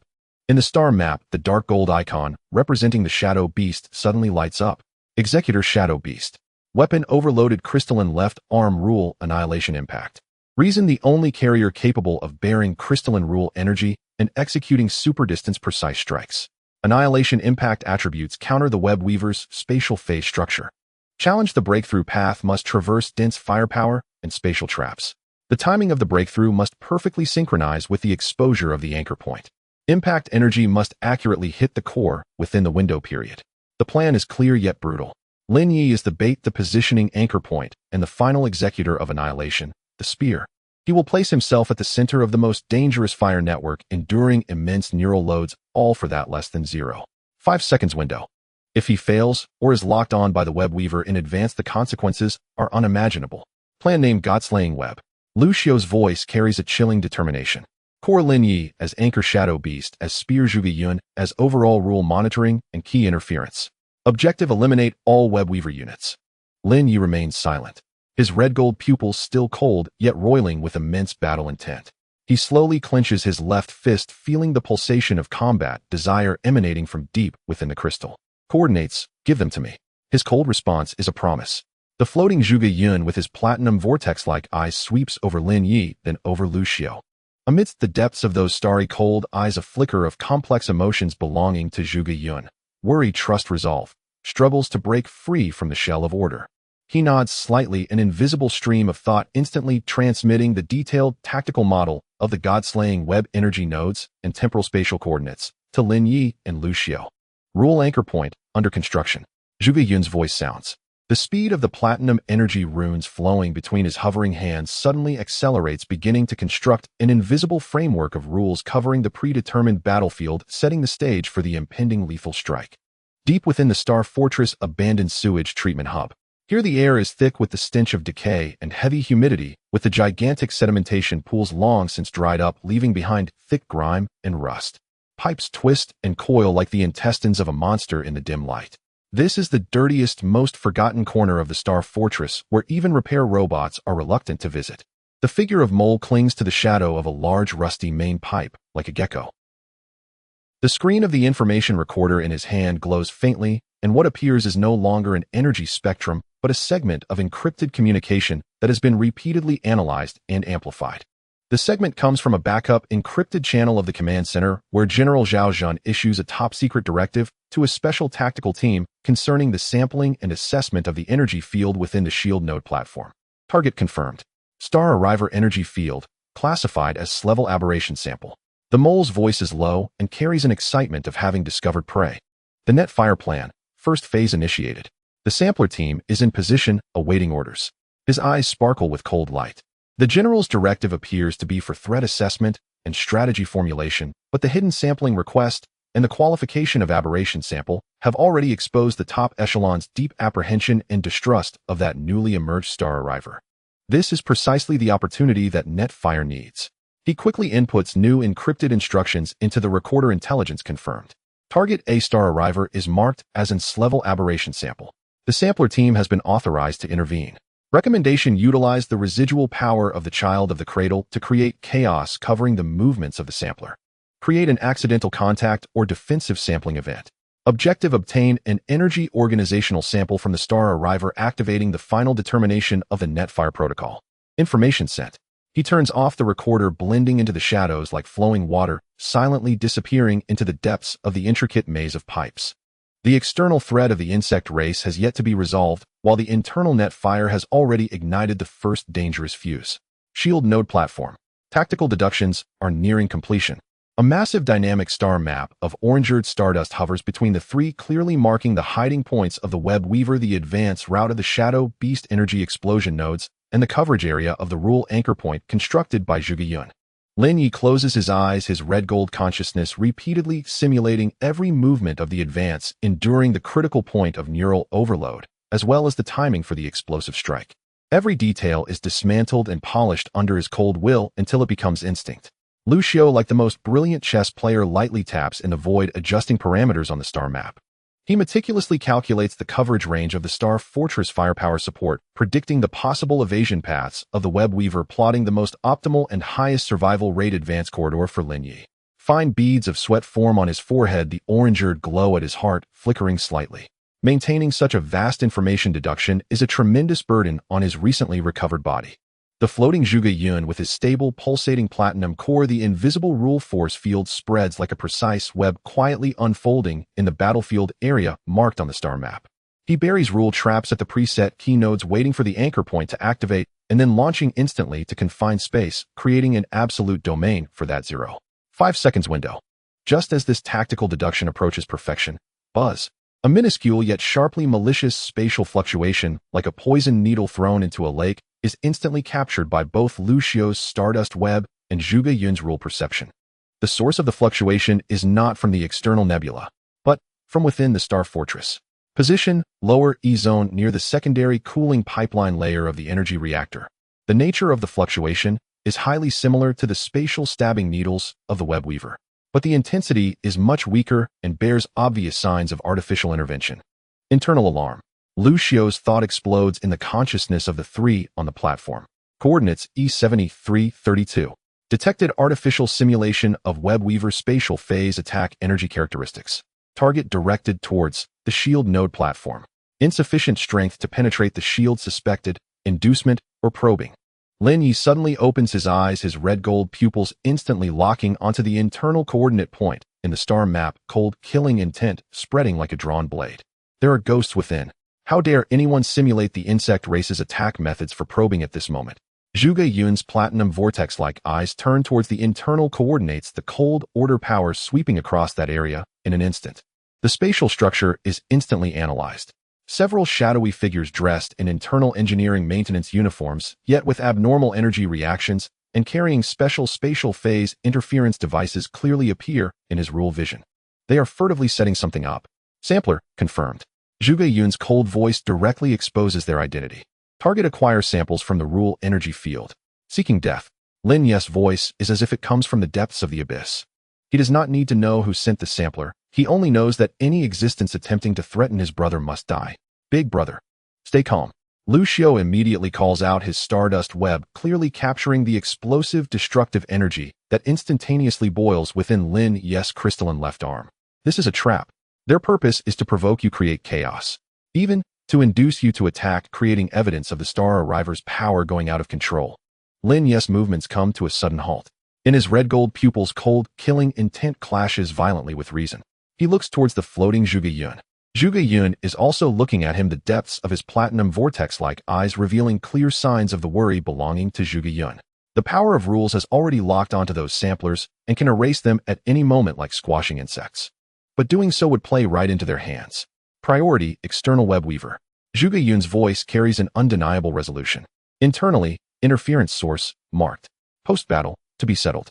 Lin Yi's clenched fist emits a light cracking sound. He takes a deep breath, forcibly suppressing that burning rage. His red-gold pupils refocus on the several dark purple web weaver spots in the external star map. Internal maggots, you may live a little longer for now. Continue the deduction. Lin Yi's voice returns to its cold state, yet is even more chilling, as if tempered in blood. Lucio breathes a sigh of relief, his fingertip again tapping on the star map. Final adjustments for the god-slaying web endpoint. Beware of internal interference. Advance route. Avoid the lower E-zone passage. Energy explosion points. Increase redundant nodes to prevent internal energy interference shielding. Zhuge Yun, allocate part of the rule monitoring to lock onto the movements of the internal samplers. Ensure they cannot interfere with the core operation. The floating Zhuge Yun slightly nods. An invisible rule force field, like chains, silently wraps around the several samplers in the lower E-zone, bringing their every move under absolute surveillance. Like insects caught in a web. Within the platform, orange-eared stardust, cold rules, and restrained killing intent intertwine once more. The external god-slaying web is weaving to a critical point, while the internal undercurrents quietly touch the edge of the web. The anchor point has been cast, and the slaying net is ready to strike. Beneath the old scars, a new crisis entwines the fresh branches like a poisonous vine. Within the silent necropolis nebula, frigid cosmic dust churned and coalesced in utter silence, like billions of dead stars. Deep within the S-119 dust clouds, several dark purple phase glints lurked like venomous spiders concealed in shadow, their icy, malevolent psychic pulses extending invisible threads of intent, locking unerringly onto the direction of New Chang'an Starfort.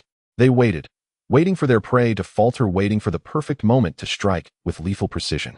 New Chang'an Starfort crouched at the nebula's edge like a silent leviathan forged from steel. Its scarred armor bands gleamed with a cold, hard luster beneath the dim starlight. Its shield aura burned dense and inward, turned like bedrock, sheathed in frost.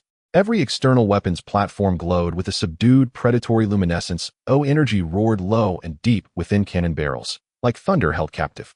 Inside the Starfort, a deathly stillness gathered, like the hush before a storm.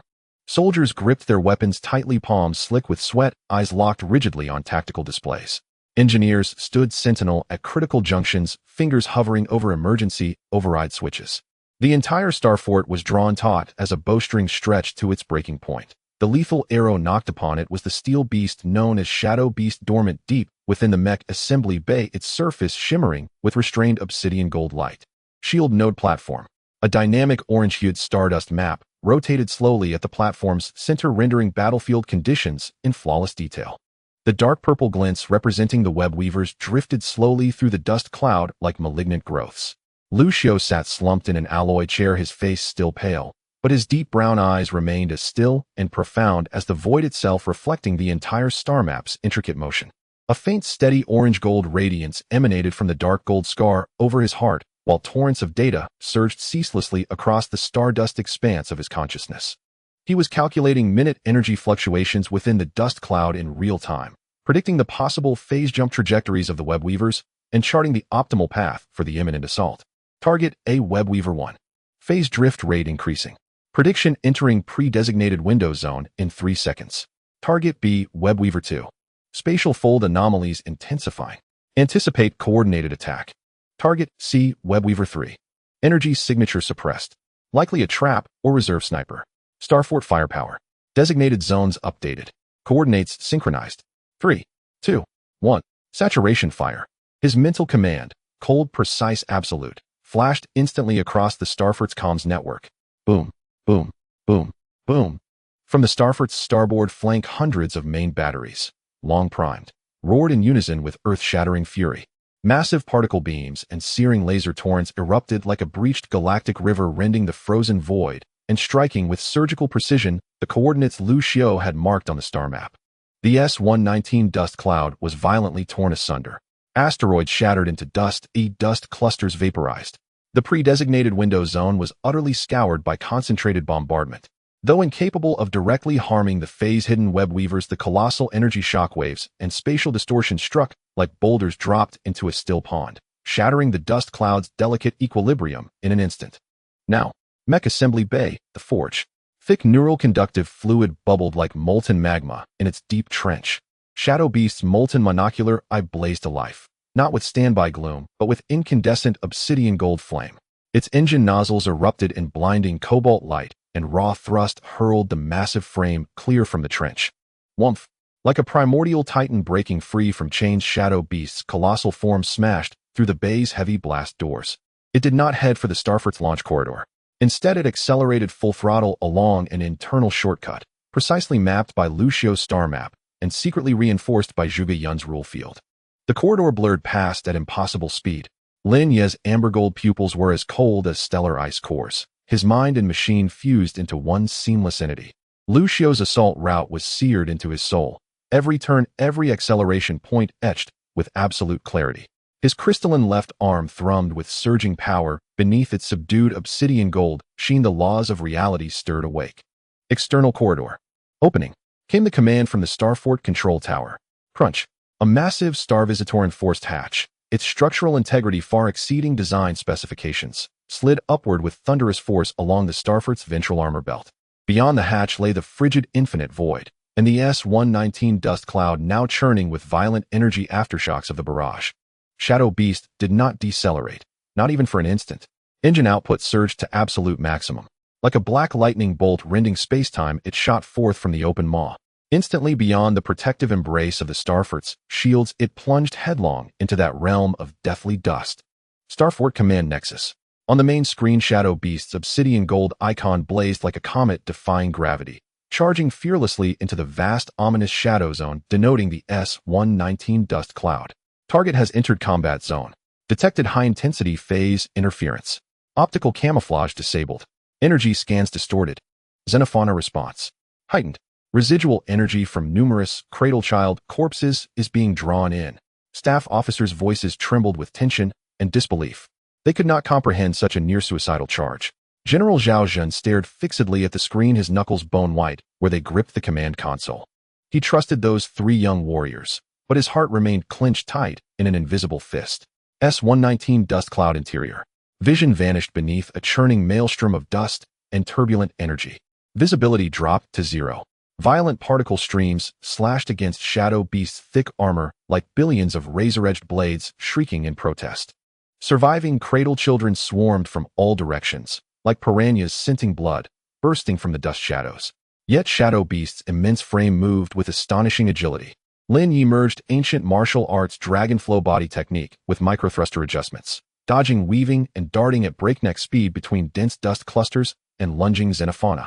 Its right arm's colossal railgun swung like death's scythe, each precise shot detonating a charging cradle child in fiery bursts that briefly lit the path ahead. His objective was unwavering straight toward target Webweaver 1, marked by Lu Xiao on the star map, now hovering at the edge of the artillery-disturbed window zone. Distance to target: 5000 meters, 4000, 3000. Lin Yi's consciousness functioned with clockwork precision. Phase fluctuations, destabilizing. Core coordinates, imminent exposure. Lu Xiao's mental stream burned with unprecedented focus. The orange-gold stardust net clamped unyieldingly onto that sector. Rule anchor. Engaging. Zhuge Yun's voice, icy final as a judge's gavel, resounded deep within their shared awareness. Whumph. An invisible, overwhelming rule field descended instantly upon Webweaver 1's location. Space-time itself thickened, like gears submerged in glue, slowing, resisting, congealing. The cradle children attempting to intercept Shadow Beast slammed into an unseen wall, speed collapsing instantly. More crucially, the phase shield cloaking the Webweaver, that layer of spatial concealment, rippled violently under this brute force rule interference, warping like water struck by a stone. Now, anchor activated. Lu Xiao's thought detonated like thunder. Lin Yi's amber gold pupils contracted to needle-fine points. Every ounce of will, every shred of strength flooded like a dam burst into his crystalline left arm. Whumph. The crystalline limb blazed with unprecedented brilliance, not its usual subdued obsidian gold, but a searing supernova white gold. A unique rule pulse, born from the corrupted core of the cradle children, transformed into something embodying both devouring hunger and immutable order, struck the anchored space like an invisible hammer. Uffed, like an invisible soap bubble pricked by a pin. At Webweaver 1's position, a grotesque spider-like silhouette emerged from the viscous dust and warped folds of space-time, immense, jagged, composed of dark purple crystal and writhing spatial rifts, forcibly extruded from phase hiding like a specter caught in daylight. Its 8 limbs, forged from spatial fissures, lashed wildly. At its center, a massive, malevolent, compoundy-like dark purple crystal core pulsed with vicious light, fully exposed. Coordinates: crystal clear. Exposure window 0. 42 seconds. Target locked. Core coordinates: confirmed.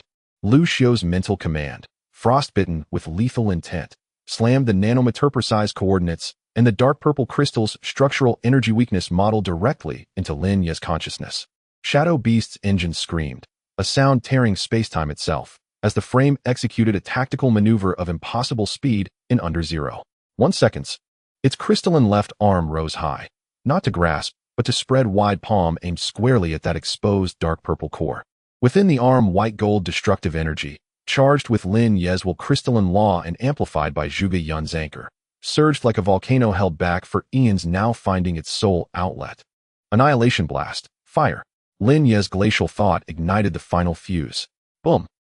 A beam of pure annihilation energy, white gold, indescribable, primordial, erupted from Shadow Beast's crystalline palm like the creation spear cleaving chaos. Where it passed, churning dust, lunging cradle children, even spacetime's own wrinkles, were instantly erased, reduced to primal energy particles. Time froze. The 0.42-second window. Direct hit. No cataclysmic explosion. Only a chilling, absolute sound. The quiet, terrible erasure of matter and energy at the fundamental level of reality.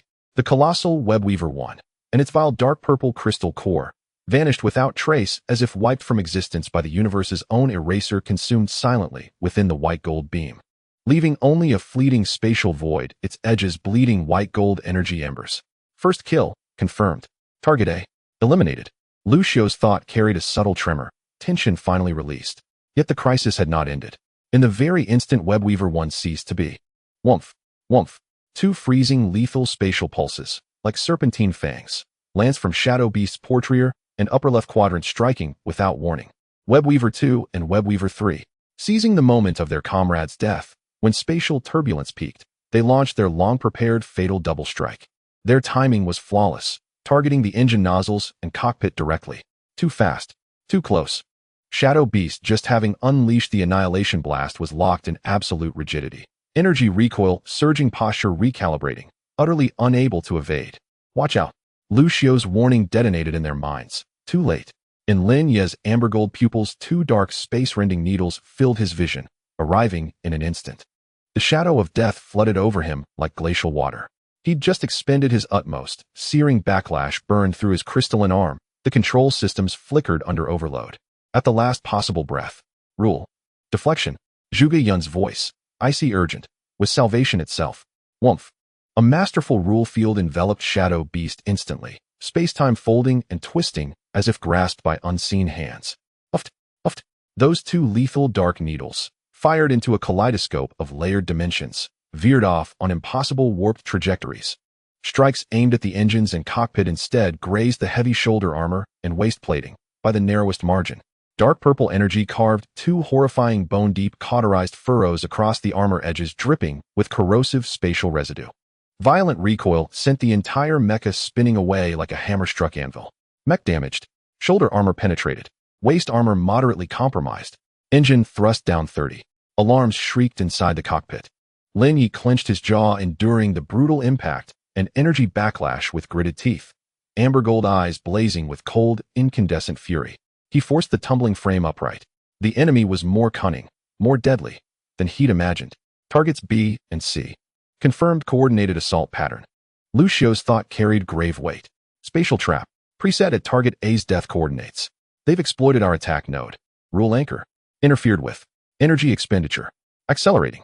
Zhuge Yun's voice betrayed the faintest hint of fatigue. That split-second dual rule manipulation, binding and deflecting, had exacted a heavy toll. Shadow Beast hung suspended in the churning dust smoke curling from its wounded shoulder and waist, like a wounded apex predator. Yet its molten eye burned fiercer than ever. Lin Ye's gaze locked unblinkingly onto the two other dark purple glints, now re-hidden on the star map. The god-slaying net had just torn its first rent. A far more perilous hunt now began. Starfort interior, lower E-zone, secondary cooling conduit layer near the fusion reactor. Gigantic pipes snaked like metallic intestines beneath dim lighting. The air reeked of acrid coolant and rusted metal. Far from the front lines, only the deep resonant hum of circulating coolant echoed from the pipe depths. Several figures clad in Starfort engineering uniforms moved like phantoms among the labyrinthine pipe supports.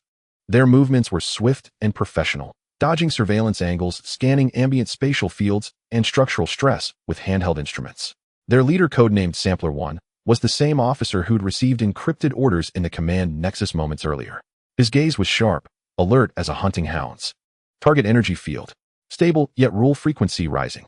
Indicative of high-intensity external interference. A team member murmured, eyes fixed on his phase detector. External structure of shield node platform. Stress points identified. Support beams B7C3 AD9. Structural fatigue approaching critical threshold. Induction device. Ready.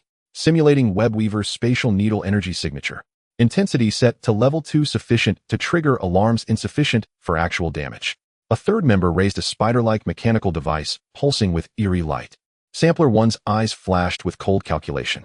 The prior level 1 induction probe had successfully triggered alarms and energy fluctuations at the shield node platform, but failed to sow chaos. This was level 2. He intended to test whether the Star Visitor and her crew could maintain composure under such extreme external duress. Commence operation, he whispered. The operative swiftly affixed the spider device to a concealed seam on support beam B7. The device activated, its eerie glow intensifying, as a faint but piercing spatial disturbance coalesced, mimicking the telltale precursor to a Webweaver strike. Yet the moment it powered up, woomph, a frigid, vast, godlike rule perception field descended without warning. It pierced their disguises instantly, locking onto each individual. Their instrument screens exploded into blinding static. Their bodies froze, bound by invisible shackles, unable to move even a finger. Primal terror seized them, rooted deep in the soul. Star Visitor. Rule lock confirmed. Sampler 1's mind screamed in horror. She'd been monitoring them all along. Their earlier probe had been deliberately permitted. Interference source. Tagged. Operation. Terminated. A voice, cold, devoid of emotion, echoing from the ninth hell itself, resounded directly in their minds. Zhuge Yun. Immediately before they could react, the restraining rule field convulsed with violent force. Uft, uft, uft. The spider induction device on beam B7, and every precision sensor and comms unit on their persons, shattered from within, collapsing into smoking heaps of electronic slag. Not a single energy ripple escaped. The sampler team stood paralyzed, statues frozen mid-breath, cold sweat drenching their backs. They knew their lives rested entirely in the other's hands. She could crush them as easily as those devices. Netfire. Won't. Sampler 1 tried to send a final mental signal, only for a stronger rule force to snuff it out instantly. All thought was forcibly suppressed, bound, imprisoned. They were living specimens pinned to a web, immobile, voiceless, thoughtless. Zhuge Yun's glacial gaze, the rule-level gaze, swept over these lamb-like samplers. In the swirling white-gold vortex of his eyes, a flicker of human anger surfaced, cold, then instantly submerged beneath colder absolute rationality. Priority: external battlefield. These insects could be cleaned up after the battle. The rule field solidified into an invisible prison, erasing all traces of their presence. The internal netfire ignition sequence was extinguished before it could even spark. S-119 dust cloud interior. Shadow Beast hovered amid the roiling dust, its battered armor a testament, its molten eye scanning vigilantly. Seared agony pulsed from its shoulder and waist wounds, reminders of the razor's edge they'd just crossed. Targets B and C. Phase fluctuation. Synchronization increasing. Lu Xiu's mental stream carried unprecedented gravity. Prediction: next assault will be a joint spatial trap. Objective: fold spacetime to banish Shadow Beast into an unknown dimension, or tear it apart outright. Rule anchor. Reconstruction hampered. Space remains under persistent interference. Zhuge Yun's voice held a note of exhaustion-induced sluggishness. Lin Ye's amber-gold pupils remained glacial. Pain and injury had not shaken him. Rather, they tempered his will like steel quenched in fire. He felt the painful reflux of energy coursing back into his crystalline arm. The annihilation blast had cost dearly, but it was not beyond repetition. The problem was, the enemy would grant no second perfect ambush. Bait. Lin Ye's thought cut through the link, cold, decisive. Lu Xiu understood instantly. An audacious, nearly insane plan coalesced in his stardust net, fully formed in an instant. Plan: use Shadow Beast's damaged state as bait. Deliberately expose its core energy node, the crystalline left arm interface, to lure targets into initiating a spatial rip. Risk extreme. Mecha may suffer catastrophic damage or disintegration. Pilot survival probability below 40. Opportunity: during the spatial rip, target core phase stability will inevitably collapse to its lowest point. Anchor activation window. Predicted expansion to 0. 8 seconds. Annihilation blast. Can be synchronized for counterstrike. Critical execution factor rule: anchor must predict the precise impact point and locally solidify spacetime 1/10th of a second before the rip initiates. To create absolute hit conditions for the annihilation blast. To offer oneself as bait. To step willingly into the enemy's trap and strike back from the very brink of oblivion. This was true dance upon the blade's edge, every step suspended above the abyss of death. Feasible. Zhuge Yun's voice held absolute dispassionate analysis. Rule prediction success probability 73. 8. Spatial solidification executable. Survival probability elevated to 52. 1. He appended the icy figure. 52. 1. A coin flip chance of survival. Lin Ye's amber-gold pupils did not flicker. Enough. Coordinates. A stark cold command. Lu Xiu hesitated no longer. A torrent of data, bait position, energy exposure parameters, predicted strike point countertiming, flooded the link instantly. Shadow Beast's engines rumbled low, propelling the scarred frame forward, no longer hiding, but boldly flying toward a region of violently turbulent spacetime within the dust cloud. Simultaneously, its external energy shielding was deliberately weakened, especially around the shoulder wound and the crystalline arms interface, where energy signatures flared conspicuously, like a beacon in darkness, drawing in the lethal hunter. Target. Taking the bait. Lu Xiu's thought carried cold, taut anticipation. Phase fluctuations. Intensifying. Spatial folds. Collapsing deeply. Attack countdown. 3, 2, 1. Whumph. The instant Shadow Beast reached the epicenter of the predicted zone, spacetime itself tore open above, below, left, and right. Four enormous abyssal spatial rifts manifested, edges crackling with destructive dark purple arcs, like monstrous jaws snapping shut upon the mecha at its center. This was spatial rending. If closed, the mecha and everything within would be shredded and cast adrift across fractured dimensions. The fangs of death snapped shut. Rule. Solidification. Zhuge Yun's voice was the final judgment. Whumph. An ultra-concentrated rule field, dense as Diamond's heart, descended instantly less than half a meter before Shadow Beast's crystalline arm interface. There, exactly where spatial rending forces converged and where spacetime's fabric was most fragile, the singularity. Kra. A grating, teeth-rattling sound, the sickening shriek of spacetime forcibly frozen. The four closing dark rifts, like jaws biting into the universe's hardest substance, jammed halted mere inches from Shadow Beast's armor by an invisible, absolutely solidified spatial barrier. The rending force, like a torrential flood, was abruptly arrested and twisted by this anchored singularity. The rift's writhe contorted, roaring soundlessly, but advanced not 1 millimeter further. The 0.8-second window, successfully created. Targets B and C. Cores exposed. Lucio's thought burned with the fury of a dying star. On the star map, the two web weavers, overextended in their rending assault, glowed like twin beacons in the night, their core coordinates laid bare. Annihilation. Twin strike. Lin Ye's icy roar detonated in their minds. The crystalline arm blazed once more with searing white-gold light.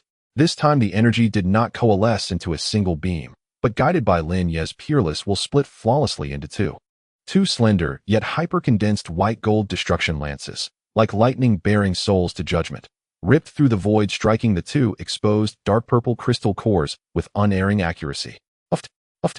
Again those heart-stopping sounds of absolute erasure. Deep within the dust cloud, two colossal web weavers dissolved, like illusions pricked by light, vanishing silently into nothingness within the white-gold annihilation, leaving only two brief ripples in spacetime. Double kill, confirmed. Inside Shadow Beast's cockpit, Lin Yi vomited a mouthful of blood. Forcibly splitting the annihilation blast had pushed the crystalline arm's backlash to its limit. Agony ripped through him like billions of steel needles. His amber-gold pupils burst with crimson veins. The mecha tumbled violently in the chaotic turbulence generated by the arrested rending force. The god-slaying net had succeeded, but the price paid was devastating. Xi and Chang'an Starfort rose like a titan risen from the blood-soaked hellscape, breathing in silence amidst the frigid void. The virulent, deep purple tumor nestled within the S-119 dust cloud had been utterly excised. The surviving Cradleborn, now bereft of their elite hunter's command, drifted aimlessly through the nebula like headless flies methodically purged by the Starfort's disciplined firepower. The immediate threat had subsided, yet the Starfort's internal wounds and tautened nerves simmered like recently cooled magma. Its surface hardened, its cores still searingly hot. High-level medical isolation zone. The air hung cold with antiseptic sharpness and the low resonant hum of energy repair systems. Lin Yi lay on a medical bed adjacent to Lucio's, his entire body crisscrossed with dense life support and neural repair conduits. His eyes remained tightly shut, their burnished gold irises veiled beneath his eyelids. His face was an ashen pallor of severe blood loss. His lips were parched and cracked. Each shallow breath wrenched a deep, dull agony from within, a sensation like repeated blows from a blunted mace. His crystalline left arm was swathed in specialized energy restraints. Its once vibrant dark gold luster had dimmed to near extinction, and faint hairline fractures, reminiscent of crazing on antique porcelain, now traced its surface. The backlash of forcibly unleashing the dual-star annihilation surge had nearly shattered this nascent crystalline form. The medical team operated with meticulous care, infusing his near-collapsed physiology with refined bioenergy and neuroregenerative fluid. Lao Chong stood beside the bed, his oil-streaked face etched with gravity and a lingering tremor of dread. His gaze fixed upon the harrowing neural damage metrics and crystalline overload warnings flashing across the monitor, his calloused fingers clenched tight. Madmen, both of them, he muttered softly, not in reproach, but in profound, aching concern. Lucio sat propped up on his own medical bed, equally pale, yet markedly more lucid than Lin Yi. A dark gold scar pulsed steadily over his heart, radiating a warm, tangerine-hued luminescence as it continuously absorbed the platinum-white order energy streaming from the shield node platform. His deep brown eyes rested like still waters in an ancient well, their gaze fixed almost entirely upon the unconscious Lin Yi. That tranquil visage bore none of its former all-encompassing wisdom, the kind that commanded galaxies, but only a profound, almost tangible sorrow and self-reproach. His stardust web remained active, not withdrawn but drawn inward, operating with heightened subtlety. The Starfort's iron heartbeat, its tidal surges of energy, even the faintest tremors in its most remote corners, all unfolded with crystalline clarity within his consciousness, mapped across a star-flecked inner sea. He could perceive Lin Ye's neural pathways, shattered like fractured porcelain, and sensed the volatile embers smoldering deep within the crystalline arm, now quiescent, yet perilously unstable. This perception surpassed any diagnostic instrument in precision and in pain. "Elder brother," Lucio whispered, his voice parched. He extended his hand as if to touch Lin Ye's arm, yet froze midair. He feared the tangerine-hued energy emanating from his own chest scar might disrupt the fragile equilibrium within Lin Ye's broken body. At that moment, a gentle, exquisitely refined stream of platinum-white energy, imbued with absolute order, descended into the medical bay like moonlight passing effortlessly through walls. It bypassed Lu Xiao with uncanny precision, then enveloped Lin Ye's body, focusing especially upon his restrained crystalline arm. Like the finest loom's needle, the energy stream tenderly combed through the violent aftershocks churning within Lin Ye's body, soothing the torn neural endings. The fine porcelain-like fissures upon the crystalline arm slowly sealed and healed under the platinum energy's nurturing embrace. Its dulled luster regained a quiet, vital warmth. Second elder brother.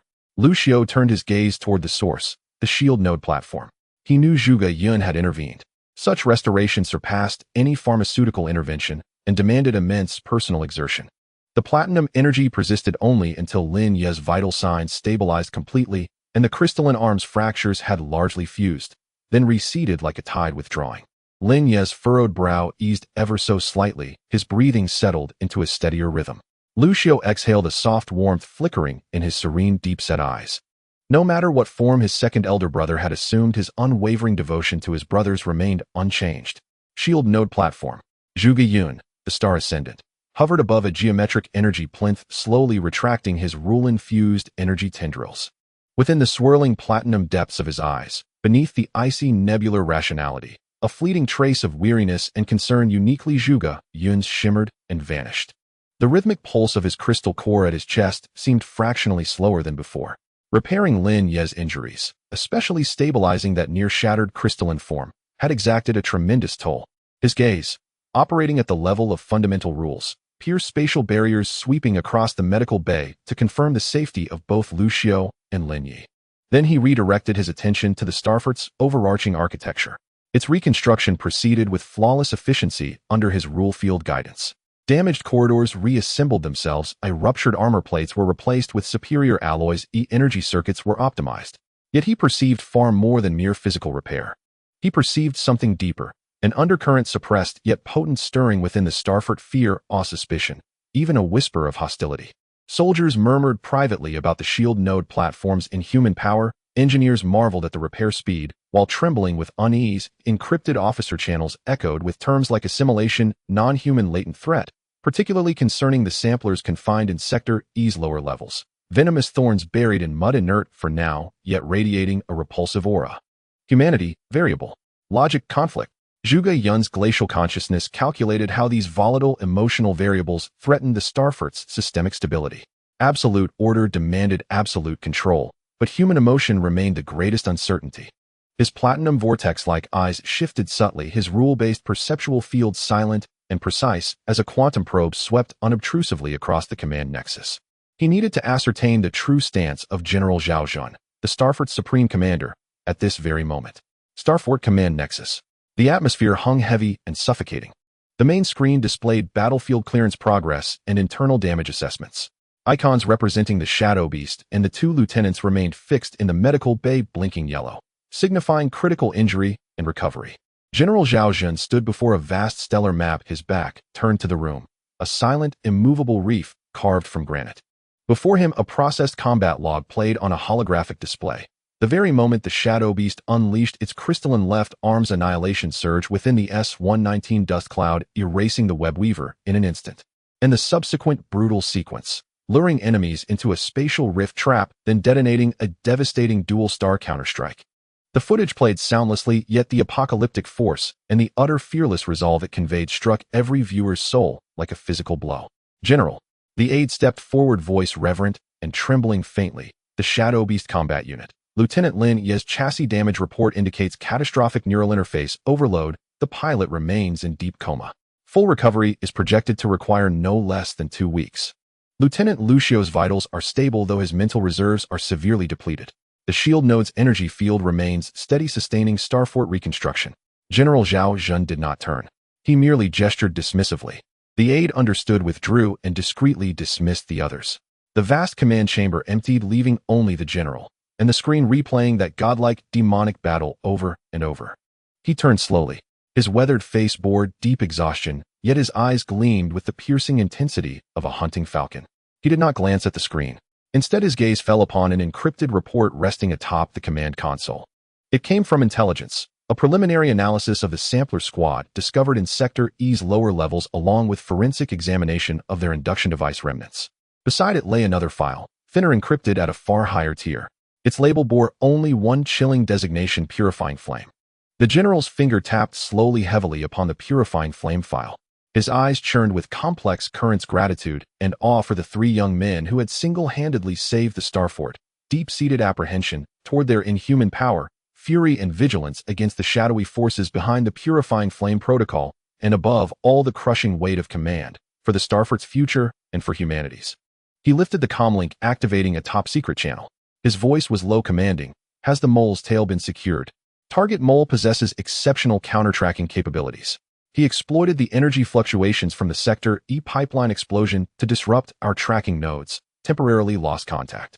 However, his last known position has been triangulated to Sector K's storage level. Containment is now in effect. The sampler squad has been secretly detained. Forensic analysis of the induction device fragments confirms their technological origin: the Phase Laboratory, a subsidiary of the Deep Space Tech Consortium. Energy signatures match those of the Webweaver attack with high fidelity, artificially simulated. Deep Space Tech Consortium. General Zhao Jun rolled the name across his tongue, eyes flashing with cold fire. A colossal military-industrial conglomerate pivotal within the Empire, and indeed across the entire human star domain, its influence extending deep into energy, starship, and weapons R&D. The Phase Laboratory was among its most enigmatic and advanced research divisions. So the Purifying Flame Protocol was entwined with these leviathans lurking in the shadows. Continue pursuing the mole. Unearth every thread behind him. And the Sampler Squad. Hold them under maximum security and break their silence. I demand to know the full extent of Purifying Flame's infiltration within this Starfort. His voice carried the unyielding finality of a battlefield decree. Also initiate Fortress Protocol. Conduct covert screening of all personnel files linked, directly or indirectly, to the Deep Space Tech Consortium, especially the Phase Laboratory. Authorization level. SSS. Acknowledged. The transmission ended. The general lowered the comlink, drew a slow, deep breath, and turned his gaze once more to the frozen frame on screen, the shadow beast at the apex of its annihilation surge. Power was a double-edged blade. It could cleave through the insectoid hordes, yet also sunder the fragile trust binding humanity. He must seize control, extinguish the internal purifying flame before it ignited fully. Simultaneously, he must discover how to coexist with, and perhaps even guide, the three non-human powers toward a future beneficial to mankind. He straightened his uniform, fatigue replaced by steely resolve. He needed to meet them, to see for himself what manner of beings these three brothers had become having returned from the Crucible. Starfort depths, Sector K storage level. The cavernous storage bay resembled a steel forest. Countless standardized cargo containers stood like silent monolithic tombstones stacked neatly to vaulted ceilings dozens of meters high. The air tasted of metal dust and the stagnant heaviness of long-sealed spaces. Flickering emergency lights cast wavering, elongated shadows down the narrow aisles between containers, deepening the gloom. A figure moved like a gecko, melting into shadow, clinging tightly to the cold crevices between towering cargo units. It was the mole. His maintenance worker's uniform was smeared with grease and grime, his face deliberately blackened, but his eyes remained sharp, alert, and edged with the manic vigilance of a fugitive. He crouched in the deep shadow of a massive spare engine component container, breathing hard. In his hand, a specially modified encryption device, its signal barely detectable, glowed with a faint, eerie light. On its screen, a terse message had just transmitted successfully. Samplers compromised and detained. Mole identity exposed. Induction device traces point to DST Phase Laboratory. Request: activate Purifying Flame Final Protocol. Coordinates: Xian Chang'an Starfort. Targets: ABC. Status: critically injured, undergoing metamorphosis, high-energy aberration. Opportunity: singular. The transmission confirmation lit up, then the device's screen died instantly as its internal chip melted into a lump of blackened slag. The mole shoved the charred ruin deep into a crack within the container, his eyes blazing with grim resolve and feverish fanaticism. Exposed, so be it. He silently bared his teeth in a rictus grin, revealing stark white enamel. Purifying flame requires fuel. Deified aberrations make the perfect sacrifice. Let this Starfort become the first pyre, burying the old age, igniting the new. He inhaled deeply, iron rust thick in the air. Then his body dissolved wax-like, slipping seamlessly into the infinitesimal gap between container and floor, vanishing utterly into the steel necropolis's deepest shadows. He would ignite the final ember of purifying flame hidden deep within this Starfort. High-level medical isolation zone. The bulkhead slid open without a sound. General Zhao Jun's imposing figure filled the doorway, flanked only by a single close-quarters guard. His gaze sharp as a honed blade swept the entire medical bay in an instant, then locked onto the two occupied beds. Lucio acknowledged the general with a slight knowing nod, his calm eyes betraying neither surprise nor alarm. Lin Yi remained motionless, unresponsive to the world beyond. "General." Lucio's voice was quiet, composed. The general approached the space between the two beds, pausing briefly to regard Lin Yi's ashen face before turning to Lucio. "How is Lieutenant Lin Yi faring?" His tone was measured, revealing little. Severe neural and energetic backlash, but his core remains stable. Second elder brother's power is restoring him. Time is required. Lucio replied succinctly. The general nodded, then turned his assessing gaze upon Lucio. "And you, Lieutenant Lucio? Your abilities appear to have undergone a transformation." He meant not merely awakening, but that profound, all-seeing serenity. Lucio met the general's stare without flinching, his deep brown eyes fathomless as still water. "A breakthrough at the information perception layer. The cost? Seeing things I was never meant to see." His words carried deliberate weight. The general's pupils contracted minutely. He understood Lucio's unspoken meaning. Indeed, this young information nexus had likewise sensed the Starfort's subterranean currents, and perhaps even caught the faintest echo of purifying flame. "The Starfort has just survived a trial by death," the general said, his voice dropping heavy with candor. "The external threat has receded, for now, but internally, we are far from safe. Power commands reverence, and breeds fear and greed." He spoke no names, yet his meaning was unmistakable. Lucio fell silent for a moment, his gaze returning to the unconscious Lin Yi, to the crystalline arm bound in restraints, to the furrowed brow that refused to relax even in sleep. A profound sense of responsibility settled upon him, heavier than the disorientation of newfound power. General Lucio raised his head, his serene gaze meeting the general's sharp, searching eyes. "Power is merely a tool. To protect what we cherish, that is the essence. We three brothers ask for little: a fortress where we may stand secure, a duty worthy of our blood and sweat, and a future worth defending." His words were calm, yet forged in the crucible of shared fire, unshakably resolute. As for the vermin skulking in the dark, a faint ice-cold curve touched Lucio's lips. "They will soon learn the price of disturbing beasts risen from the forge." General Zhao Zhan held Lucio's gaze for a long, measuring moment, then looked upon the still unconscious Lin Yi, whose very stillness radiated unbroken will, before his gaze seemed to pierce through deck after deck toward the distant shield node platform. "A fortress shall be granted. Duty shall be entrusted." The general's voice carried solemn promise. "But only if the fortress itself does not crumble from within." He shifted tone, edged with warning. "Rest well. The storm is far from over." Without further word, the general turned and departed the medical bay, his guard following silently. Lucio leaned back against his bed, thoughts churning. The general's warning, the hidden currents, the mole's disappearance, the looming shadow of purifying flame, all wove a dense, intricate net over the blood-scarred Starfort. The tangerine glow at his chest pulsed softly, his stardust web unfurled silently, a hypersensitive radar attuned to every anomalous fluctuation across the Starfort's vast expanse. Embers still smoldered, undercurrents surged. New anchors had been forged, not in steel but in brotherhood, in blood, in unbreakable bonds. And the eye of the coming storm was already forming, unseen deep within the darkness. The breathing of the new Xingbao was heavy with iron. Outside, the afterglow of the S-119 dust cloud had been thoroughly swept away by the fortress guns, and a brief, fragile calm settled over the sector just ravaged by the god-demon battle. But that calm, like a thin sheet of ice over a volcano, was perilously brittle. Within the fortress, invisible fissures crept beneath the repaired steel skeleton. Fear, awe, and suspicion sprouted like damp mold in soldiers' whispers and encrypted officers' transmissions.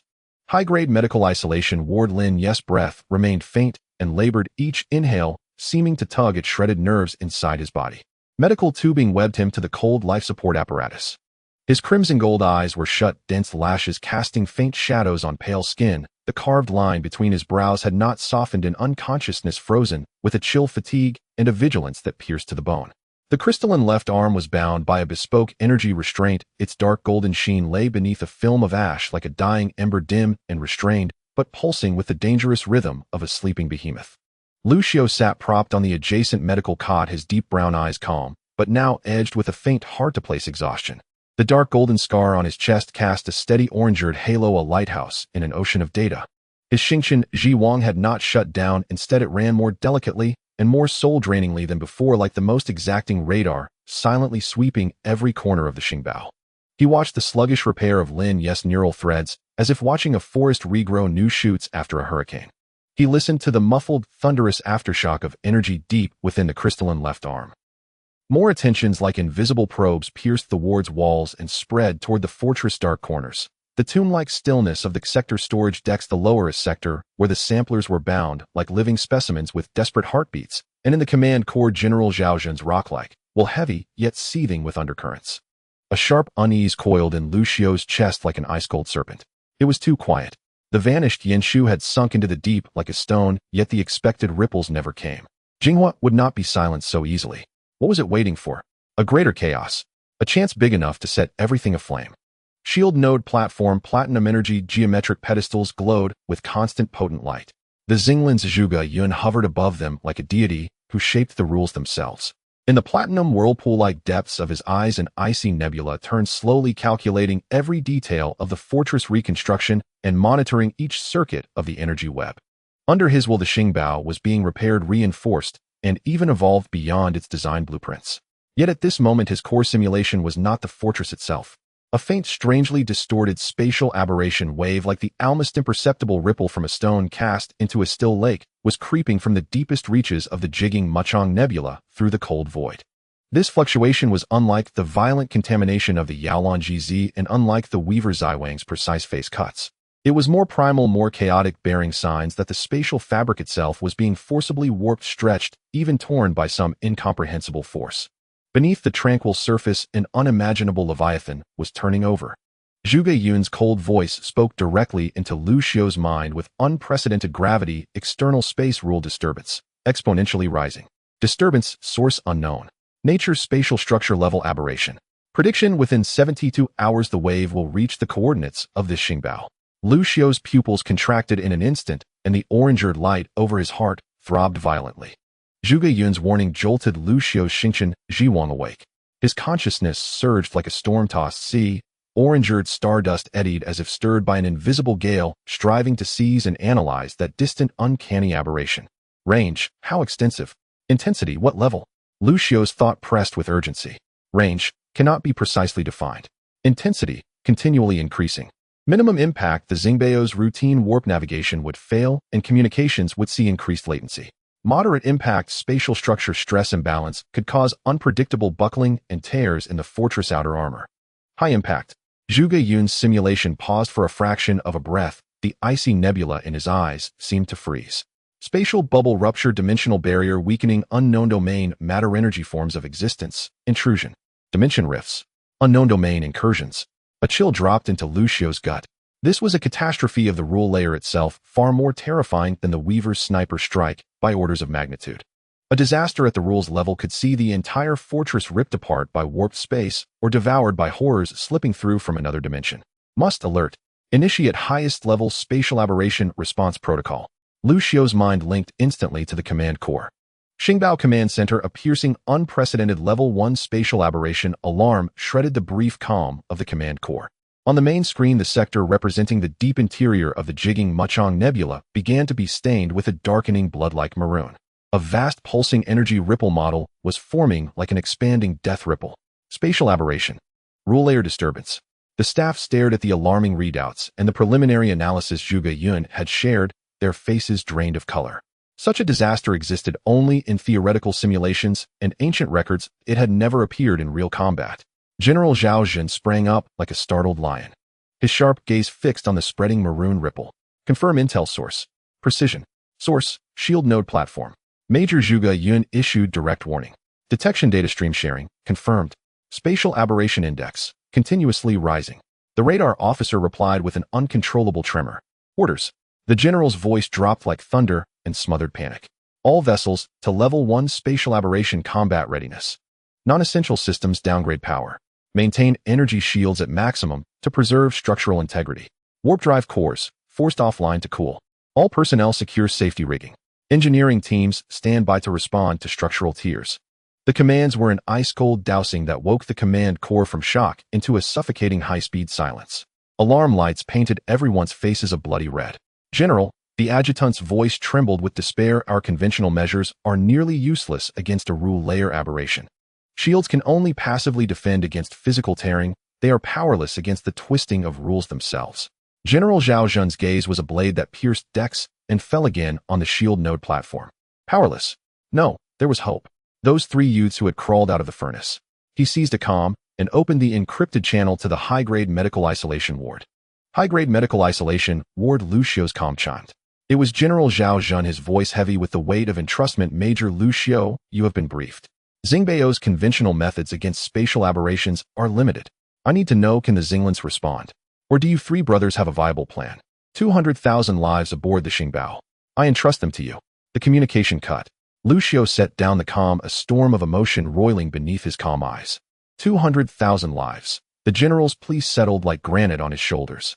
He looked at the unconscious Lin Yi, at the scar on his own chest, then pushed his consciousness outward to link with the platinum figure suspended over the shield node platform.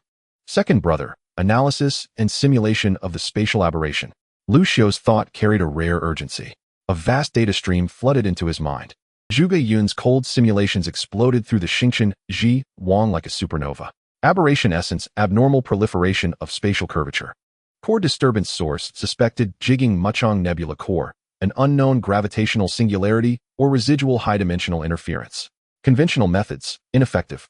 Rule layer defense requires the construction of a fortress-spanning spatial stability anchor field. Construction requirements vast quantities of order energy, an exact spatial coordinate model, at least 3 core rule nodes arranged in a triangle for stability. Candidate core nodes, shield node platform primary node, the energy reactor core secondary node, the Ingshou crystalline left arm secondary node. The plan was clear and brutal. Use Zhuge Yun's own rule manipulating power as the source, the fortress energy core as the pool, and Lin Yi's crystalline left arm as a rule-bearing pivot to build a vast spatial stability field enveloping the Xingbao. Like casting the strongest rule anchor chains around a great ship in a storm, they would hold the fortress against the surging chaos. Risks. Lucio's heart sank. Primary node Zhuge Yun extreme output colossal core energy draw, risk of rule overload backlash. Secondary node energy core extreme overdrive catastrophic cooling failure risk potential core meltdown. Secondary node Lin Yi's crystalline left arm requires deep activation of its intrinsic role properties, enduring immense energy overload and spatial stress. The crystalline structure risked disintegration. The driver's consciousness, deeply comatose, could not self-regulate. A risk was uncontrollable. Overall plan success probability, based on current data, 64.3%. 64.3%. Less than 7 in 10 would survive, and it would place the comatose elder brother in grave danger. Lucio's fingertips dug into his palm. He watched Lin Yi's ashen face and the restrained, faintly throbbing crystalline left arm. He could sense that deep within the crystal Lin Yi's indomitable will lay like a sleeping volcano, but its current state was far too fragile. No other options. Lucio's thought carried a streak of unwillingness. Negative. Zhuge Yun's reply came cold and absolute. Time window insufficient. Aberration accelerating. Prediction critical impact threshold in 48 hours. 48 hours. Lucio closed his eyes, his deep brown lids trembled beneath them. Within the silent Xingqian Ji Wang, enormous data streams and chill probability numbers surged like a frigid tide against his consciousness. The general's entrustment, 200,000 lives, the Xingbeo's fate, and his elder brother's survival, pressed on him like twin mountains. Deep within the fortress, sector storage decks, the core energy node maintenance channel. This was not a cargo bay, but one of the Xingbeo's vital hubs of its energy network. Thick main transmission conduits coursing with ghostly blue high-purity energy ran like a dragon's veins within heavy alloy shielding. The air warped faintly under the radiation and hummed. The figure of the Yanshu appeared like a specter in the shadow of a maintenance platform. No longer disguised as a repair worker, he wore a skin-tight field suit with optical camouflage and energy shielding, a special operations rig. A breathing mask covered his face, leaving only 2 eyes burning with madness and resolve.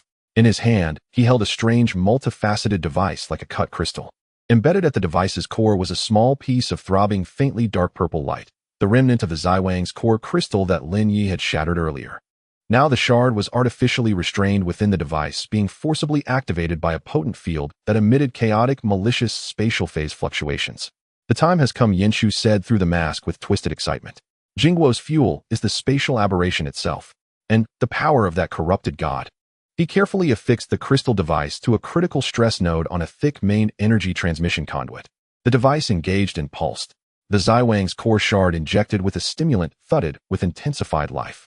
A fierce artificial phase disturbance wave tainted by the shard's lingering chthonic mental corruption poured like ink into the surging blue energy flow.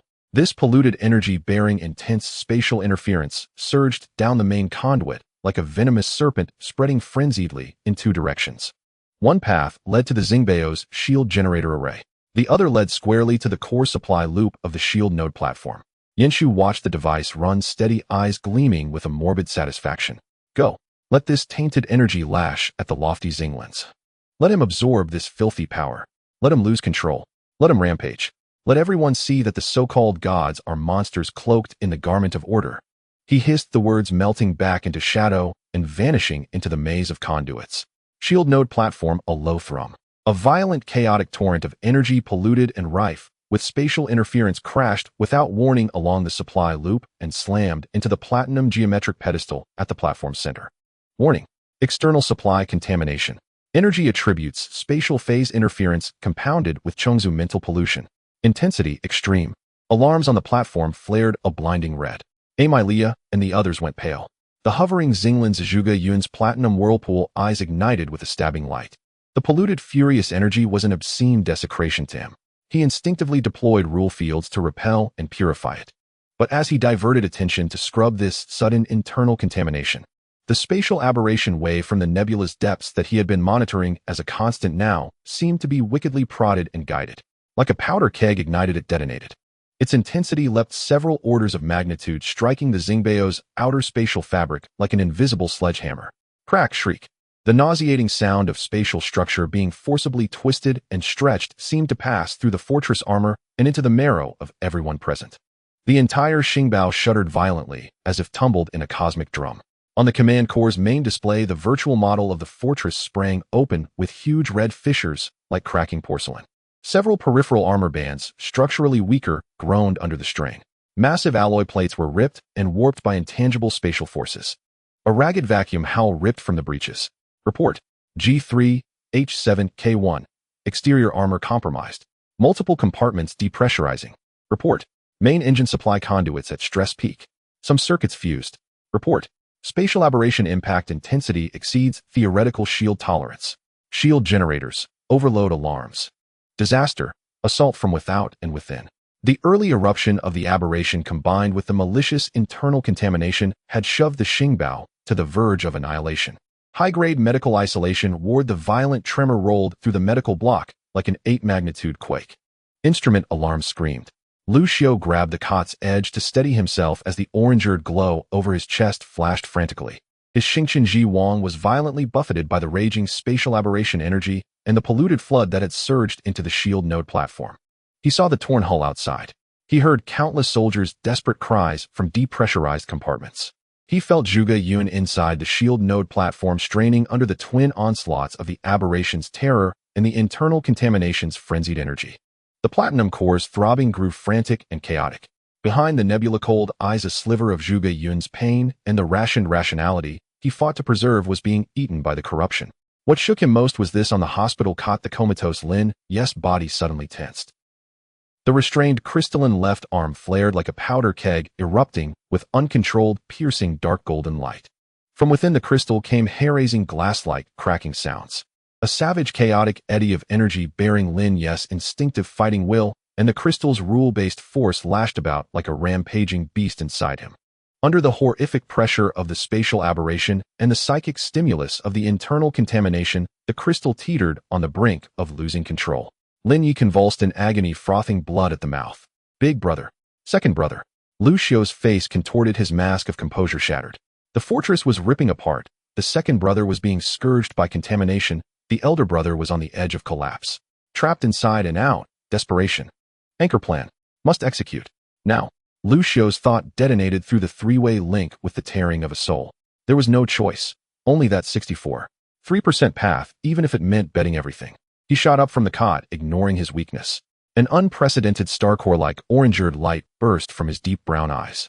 The scar over his heart seemed to ignite. The vast data stream ceased to be mere perception and crystallized into tangible commands that flooded into the shield node platform and the energy core control room. General Zhao, execute the anchor plan. Authorization code Heart of the Forge. Repeat, execute the anchor plan. Lu Xiu's voice crackled over the comm with unchallengeable authority and a desperate roar that echoed through the command core. At the same time, his body became an arrow toward the convulsing Lin Yi. He had to use his own strength, his own resonance, to forcibly stabilize Lin Yes's disintegrating crystal to become the extension of his elder brother's will, to become that crucial rule anchor chain. Second brother, energy core, prepare to overload. Rule model, synchronize and transmit. Big brother, hold on. Give me your strength. Orange-eared light poured from Lucio's palm, carrying all his mental will and the force of resonance, and he slammed it against Lin Yes's runaway crystalline left arm. The Xingbao wailed within the aberration. Anchors were forged in the maw of despair. The three brothers' blood and soul as sacrifice once more embarked upon that under-sentence path of survival. The space howled in anguish, the rules groaned in despair. The new Chang'an Star Fortress was like a vessel tossed in a cosmic blender, its steel framework emitting pained groans under the violent and irregular tremors. At the breaches of the outer armor, the shriek of vacuum sounded like the grim laughter of death ravenously devouring air and life. Inside, pipes burst as chaotic energy currents rampaged like wild stallions crashing through the corridors, the alarms wailing a desperate lament. The invisible yet immensely heavy pressure of space distortion felt like millions of giant hands tearing at the structure of the fortress, seeking to crush this steel behemoth into cosmic debris. The shield node platform trembled violently as the geometric base constructed of platinum energy flickered with unstable light. A torrent of violent contaminated energy surged like a filthy poison dragon, wildly assaulting the core of the base along the energy supply circuits. The dark purple phase interference waves and the mental pollution from the insect race gnawed at the pure order energy field like maggots.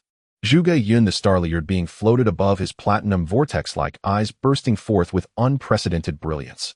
The cold order clashed violently with the rampant pollution within his body. The nebula-like deduction was shattered by chaotic malice. The heartbeat of the crystal core in his chest pulsed rapidly like the dying beat of a drum, each pulse accompanied by intense upheaval of the rules. He was as if standing at the eye of a storm of destruction, striving to maintain the rule force field enveloping the fortress against external distortion pressures, while also mobilizing power to suppress and purify the sudden internal pollution. Overwhelmed, the shell of order emitted faint cracking sounds under the assault of pollution, and the pain and anger belonging to Zhuge Yun surged like molten lava trapped beneath ice. Purification failed. Contaminated energy. Interference from the same source rules. Difficult to separate. Emilia's voice trembled with sobs and despair. Rule field. Intense fluctuations. External distortion pressure. Continues to escalate. Node platform structural stress. Exceeding limits. The console alarm wailed sharply. High-level medical isolation zone. Lucio's figure collided violently against the convulsing Lin Yi. His hands pressed tightly against Lin Yi's uncontrolled crystalline left arm. The orange-eared glow in his palms burned like the fire of life, infusing all his mental will and resonance power without hesitation. Big brother, hold on. Give me your strength. Lucio's roar echoed in the depths of his soul. In his deep brown eyes, orange-eared stardust burned and swirled frantically, almost turning into tangible flames.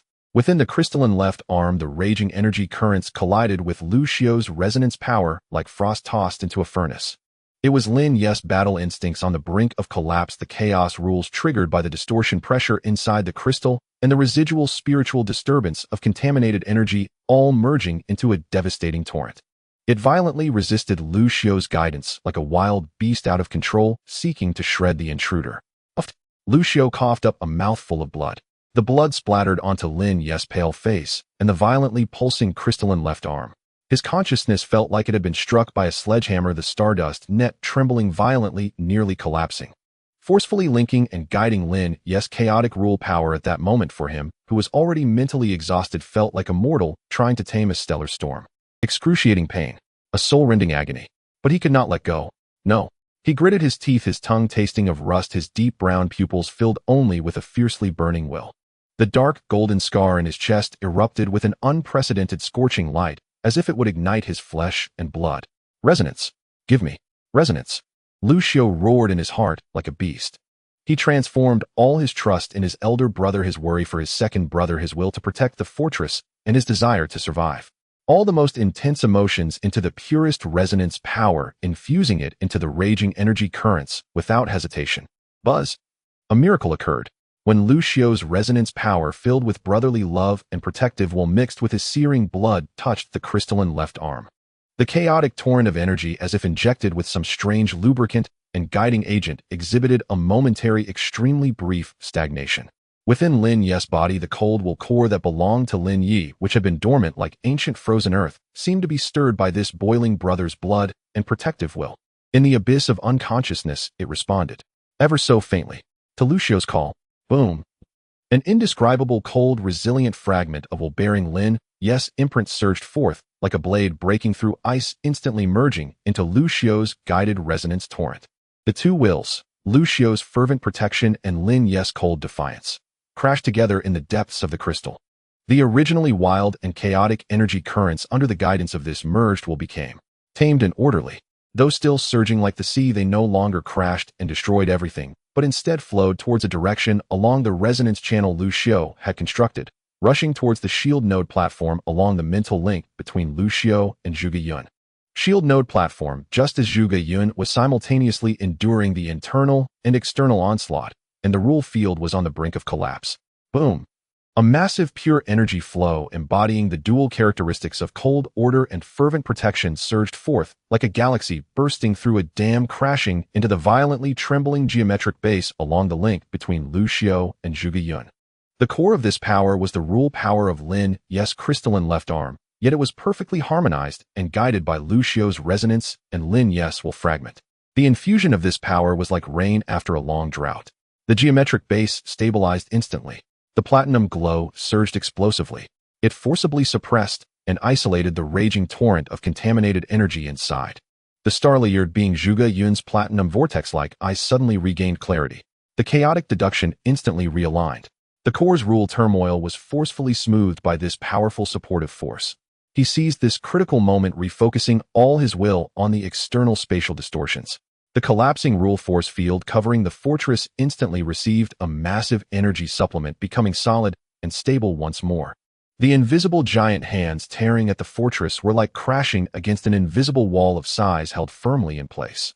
Secondary node Lin Yi. Anchor point activated. Energy pathway stabilized. Zhuge Yun's cold voice carried a barely perceptible tremor ringing out in Lucio's consciousness. Star Fortress Energy Core Zone almost simultaneously. Anchor point plan initiated. Energy core. Overload mode. Maximum power output. Cooling system.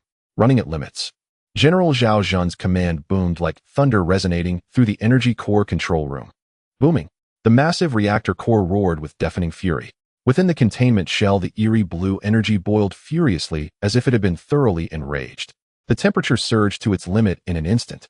The cooling pipes emitted pained groans, and ultra-low temperature cooling liquids surged in like a bursting dam. Inside the control room, all the instrument needles fluctuated wildly, and alarms wailed in unison. The engineers turned pale, fingers hovering over the emergency shutdown button, yet no one dared to press it. This was a gamble for everything. A massive, unimaginable, pure, and violent, eerie blue energy torrent flowed along the specific energy pathway, guided by Zhuge Yun's rule force field, surging into the geometric base of the shield node platform, like a galaxy breaching a levee, becoming the surging power source for constructing the spatial stability anchor field. Shield node platform, main node Zhuge Yun. Secondary node energy core. Secondary node Lin Ye's crystalline left arm. Three forces. The cold rule order, the violent physical energy, and the unique rule infused with brotherly will crashed together at the core point of the geometric base, guided by Zhuge Yun's cosmic level will. Buzz. A colossal halo composed purely of rule runes and energy veins radiated from the shield node platform, expanding instantly, like the ripples of creation at the dawn of the universe, sweeping across the entire fortress. Wherever the halo passed, the terrifying pressure of the external space tearing through was as if smoothed by invisible hands. The distorted and stretched spatial structure instantly stabilized like flattened wrinkles. The violent tremors inside the fortress calmed instantly. At the torn armor breach, the invisible rule force field acted like the toughest patch, forcibly sealing the vacuum. The surging energy currents were forcibly restrained and guided back on track. All alarms abruptly ceased in that instant. Only the deep rumble of the energy pipes remained like a giant beast's steady breath. The spatial stability anchor field, successfully activated. The fortress steadied itself as if it had finally cast off 3 stabilizing anchors in a storm. Though the hull remained scarred, the fatal risk of capsizing was averted. Inside, the fortress, silence enveloped the area. Everyone was left speechless by the miraculous scene. Soldiers released their grips on fixtures, staring blankly at the now calm surroundings, feeling the ground beneath them stabilize once more. The engineers gazed at the energy readings on the screen, stabilizing instantaneously as if in a dream. In the command center, the officers stood in shock, the main screen displaying the terrifying dark red waves representing spatial distortion vanishing as if erased by an eraser, leaving only the stable green model representing the fortress structure. General Zhao Jun slowly unclenched his fist, his palms marked with deep bloodstains from his nails. He exhaled a long, heavy breath, as if to expel all the fear and pressure from his chest. He looked at the screen displaying the icons for the shield node platform and high-level medical area, his eyes filled with gratitude for having survived and a deeper sense of awe. Anchor field. Stabilized. Spatial distortion. Neutralized.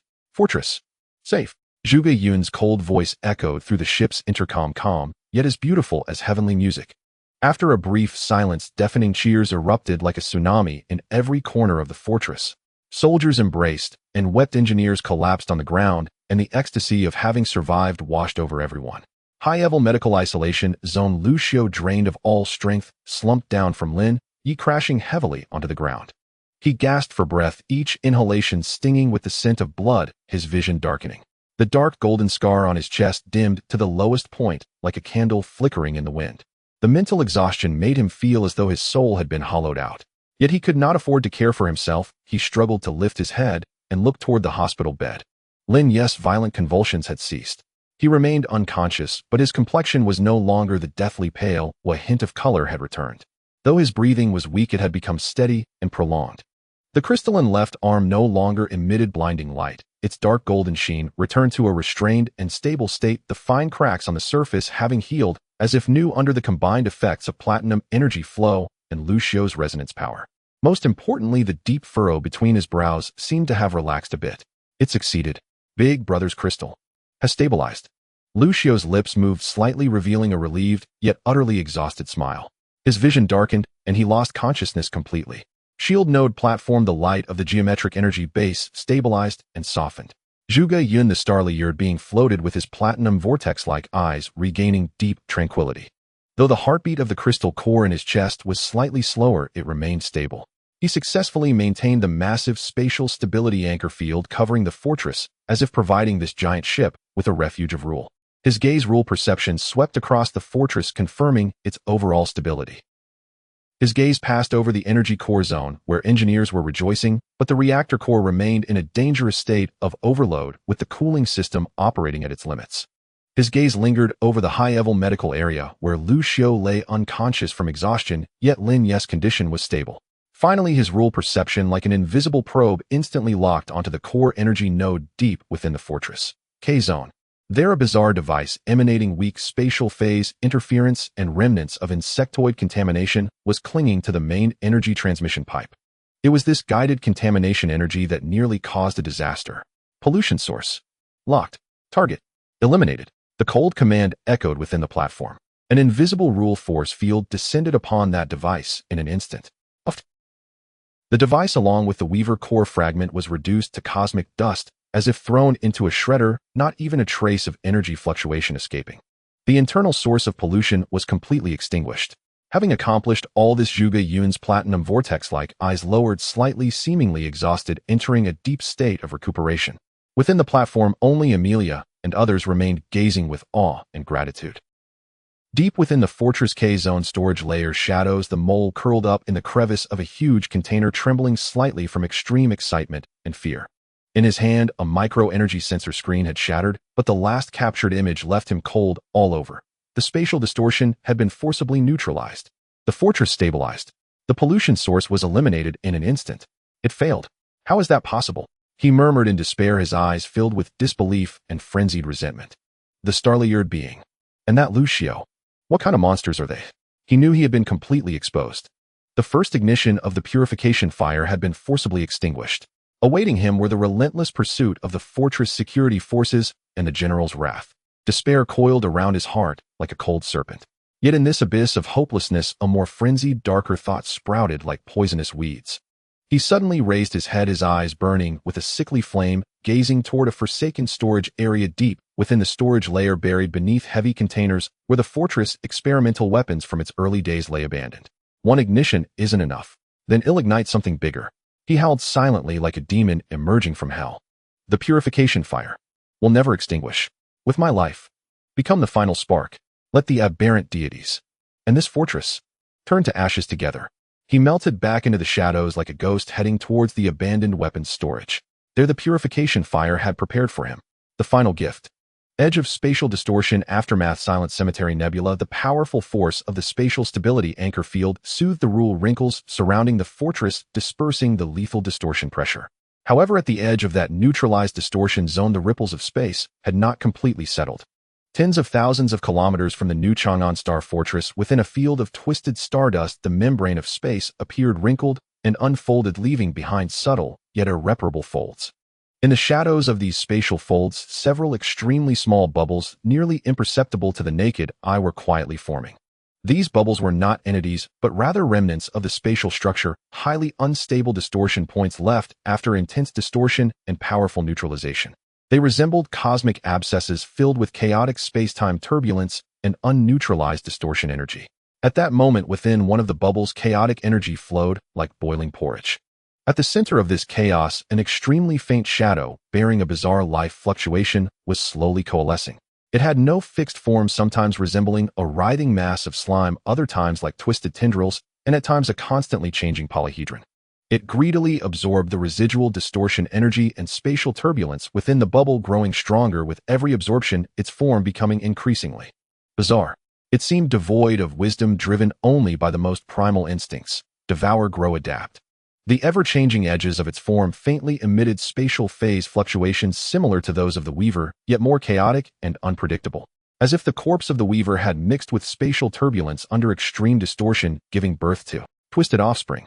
A completely new, unknown spatial phase aberration. Spatial phase aberration SBA, birth from the ruins of rule catastrophe, was quietly gestating in this forgotten corner.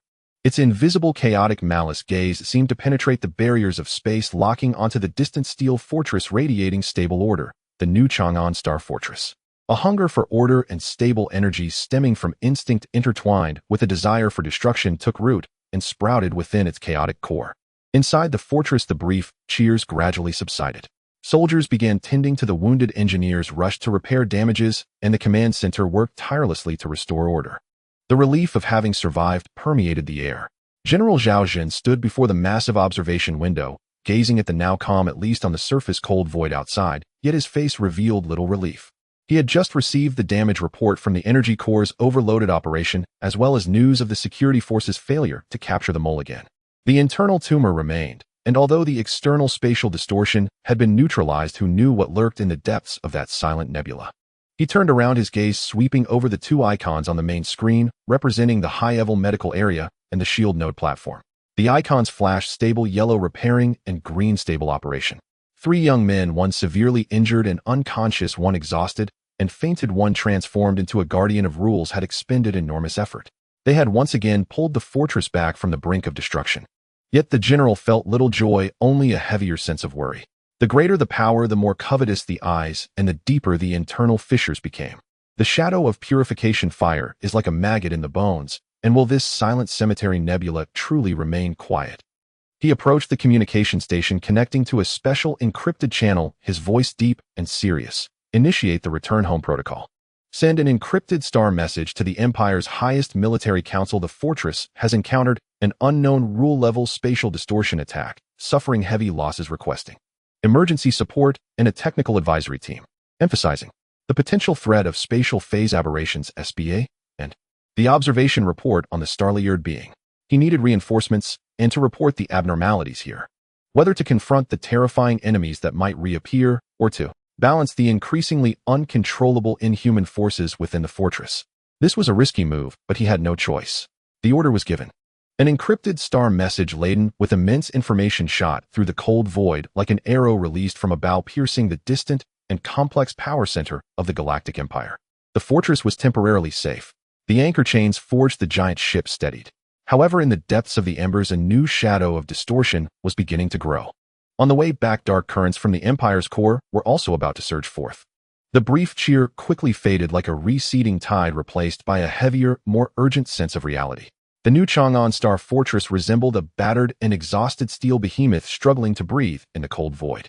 Externally, the space forcibly smoothed by the rule anchor point appeared like solidified amber, eerily silent. Internally, the relief of surviving the calamity was swiftly drowned out by the painful groans of the wounded, the metallic sounds of engineers making repairs, and the continuous damage reports from the command center. In the high-level medical isolation area, the cold, sterile scent of disinfectant mingled with a faint metallic tang and the ozone smell of energy repair agents. Lin Yes's eyelids trembled laboriously after a long silence in the darkness. Soon his crimson-gold pupils slowly opened. His vision was blurry and scattered, as if viewed through a thick frosted glass. The excruciating pain throughout his body erupted like a waking volcano from deep within his crystal-wrapped left arm. With each heartbeat it felt like a heavy hammer striking his nerve endings. Each breath pulled apart his chest with tearing agony. His throat was as dry as sandpaper, making even swallowing a knife-like torture. His crimson-gold pupils struggled to focus, the first thing coming into view being the stark white light of the medical area. Fragments of memory pierced his mind like sharp shards of glass. The cold needles of the Weaver in the dust cloud, despair from the spatial tearing traps, the backlash from the annihilation of the twin stars, and at the final moment a surge of scalding power with a familiar aura flooded his body, forcefully calming the chaotic energy turbulence. "3. Brother." A voice hoarse like gravel struggled to escape his cracked lips. He abruptly tried to prop himself up to check on Lucio, but the sudden movement triggered an even more intense pain and dizziness, causing his vision to darken as he fell heavily back onto the medical bed, producing a dull thud. "Major Linyi, don't move." Medical staff immediately surrounded him, anxiously checking his vital signs and the condition of his crystal left arm. "Your nerves and crystal structure have just stabilized. You absolutely cannot engage in vigorous activity. Major Lucio is right beside you. He is exhausted and unconscious, but his vital signs are stable." Lin Yes's crimson-gold pupils laboriously turned to the side. Looking past the figures of the medical staff, he saw Lucio unconscious on another medical bed. Lucio's complexion was also pale, his lips devoid of color, but his breathing was steady, with a faint yet stable orange-red glow emanating from his chest beneath the patient gown. The tightly stretched nerves within Lin Yi slightly relaxed upon seeing his brother safe and sound, at least still alive. Deep within his cold pupils surged an indescribable complexity, the relief of surviving disaster, worry for his brother, and a cold scrutiny of his own lost control. He slowly closed his eyes, no longer attempting to struggle. His crimson-gold intent, like an injured beast, cautiously reached out towards his crystal left arm. The pain persisted, but it was no longer the chaotic turmoil on the brink of disintegration. The turbulent energy within the crystal was forcefully calmed, resembling frozen magma, calm on the surface, but harboring a tremendous power that needed to be retamed. He could clearly sense the minute cracks deep within the crystal, forcibly sealed by the platinum energy, and Lucio's resonant power, resembling gold repair on porcelain. Though mended, they left a permanent mark, symbolizing limits and costs. How much longer could this arm withstand such explosions? A cold, self-scrutinizing fatigue weighed heavily on his heart. In the shield node platform, geometric energy bases radiated a constant and gentle platinum glow, like a lighthouse of rule power. Star Conqueror Zhuge Yun floated quietly above. His platinum vortex-like eyes remained deep, but the pulsation of the crystal core in his chest was slightly slower than before, as if recovering from a long journey. Maintaining the spatial stability anchor point that covered the entire star fortress was like carrying an invisible mountain, consuming immense energy. His rule perception silently covered every corner of the star fortress like the most intricate web. Energy core area, the reactor has entered a forced cooling phase after extreme overload, like a fatigued heart, slowly recovering. Engineers, like doctors saving critically ill patients, carefully monitored every parameter, repairing the ruptured pipelines. The damage reports were shocking, and the risk of core meltdown was only temporarily averted, with immense hidden dangers still looming. Structural damage, the large gash from the torn outer shell, was forcibly sealed by the rule force field, like a massive scar covering the transparent energy membrane. The internal stress damage spread like a spider web deep within the steel framework, requiring long-term repair and reinforcement. Casualties, the groans in the medical area, names added to the fallen list. Behind the cold numbers lay the loss of vibrant lives. Internal undercurrents, the fear and awe lingering in the soldiers' eyes, the officers' encrypted communications discussing inhuman powers and potential threats. And the several sample collectors in the lower levels of area, like living specimens trapped by the rules, with their thoughts completely suppressed. The complex variables of humanity surged like undercurrents beneath a stable surface. However, Zhuge Yun's focus of rule perception at this moment was not on these internal trivialities. His platinum vortex-like eyes penetrated the thick armor of the star fortress, piercing through the stabilized void by the anchor point, and aimed at the depths of the silent graveyard nebula where the spatial distortions had just calmed. At the edges of this powerfully neutralized distortion zone, the folds of space had not fully healed. Like a water surface struck by a heavy object, ripples may be calm, but tiny depressions remained. At these most fragile distortion points in space, several extremely tiny, highly unstable rule bubbles were slowly forming, dissipating, and regenerating, like sores festering on the skin of the universe. Within the largest of these bubbles, chaotic energy streams surged like boiling mud. At the center of this chaos, the weak yet strange life wave that Zhuge Yun had previously sensed was growing rapidly and clearly at an astonishing speed. Its form remained ever-changing, sometimes resembling a viscous shadow, sometimes like twisted tendrils, and sometimes appearing as a polyhedron composed of countless shattered mirrors. With each transformation, strong and chaotic spatial phase fluctuations accompanied it. It greedily devoured the residual distorted energy and spatial turbulence within the bubble like a newborn starving beast. What made Zhuge Yun's rule perception grow alert was that the edges of its changing form were instinctively attempting to penetrate the thin bubble barrier. With each attempt, the stability of that rule distortion point plummeted. A brand new, unknown spatial phase distortion entity, SBA, born from the ruins of rule calamity, was rapidly growing. Its hunger for order, energy, and instinct for destruction, like invisible chains, were already subtly pointing toward the Star Fortress. Threat level. Reassessing. Target spatial phase distortion entity, SBA. Status: juvenile stage, rapidly evolving. Potential capabilities: spatial phase penetration, energy absorption at the rule level. Threat prediction. Exponential growth. Zhuge Yun's cold voice resonated directly in General Zhao Zhan's encrypted communication channel, accompanied by the exact coordinates of the bubble and energy fluctuation characteristics. In the Star Fortress Command Center, General Zhao Zhan had just finished listening to the detailed report on the energy core and structural damage, his expression dark enough to drip water. The massive loss figures sliced through his nerves like a cold blade. Zhuge Yun's icy voice and the accompanying warning information only added insult to injury. Spatial phase distortion entity. Juvenile stage. Exponential threat.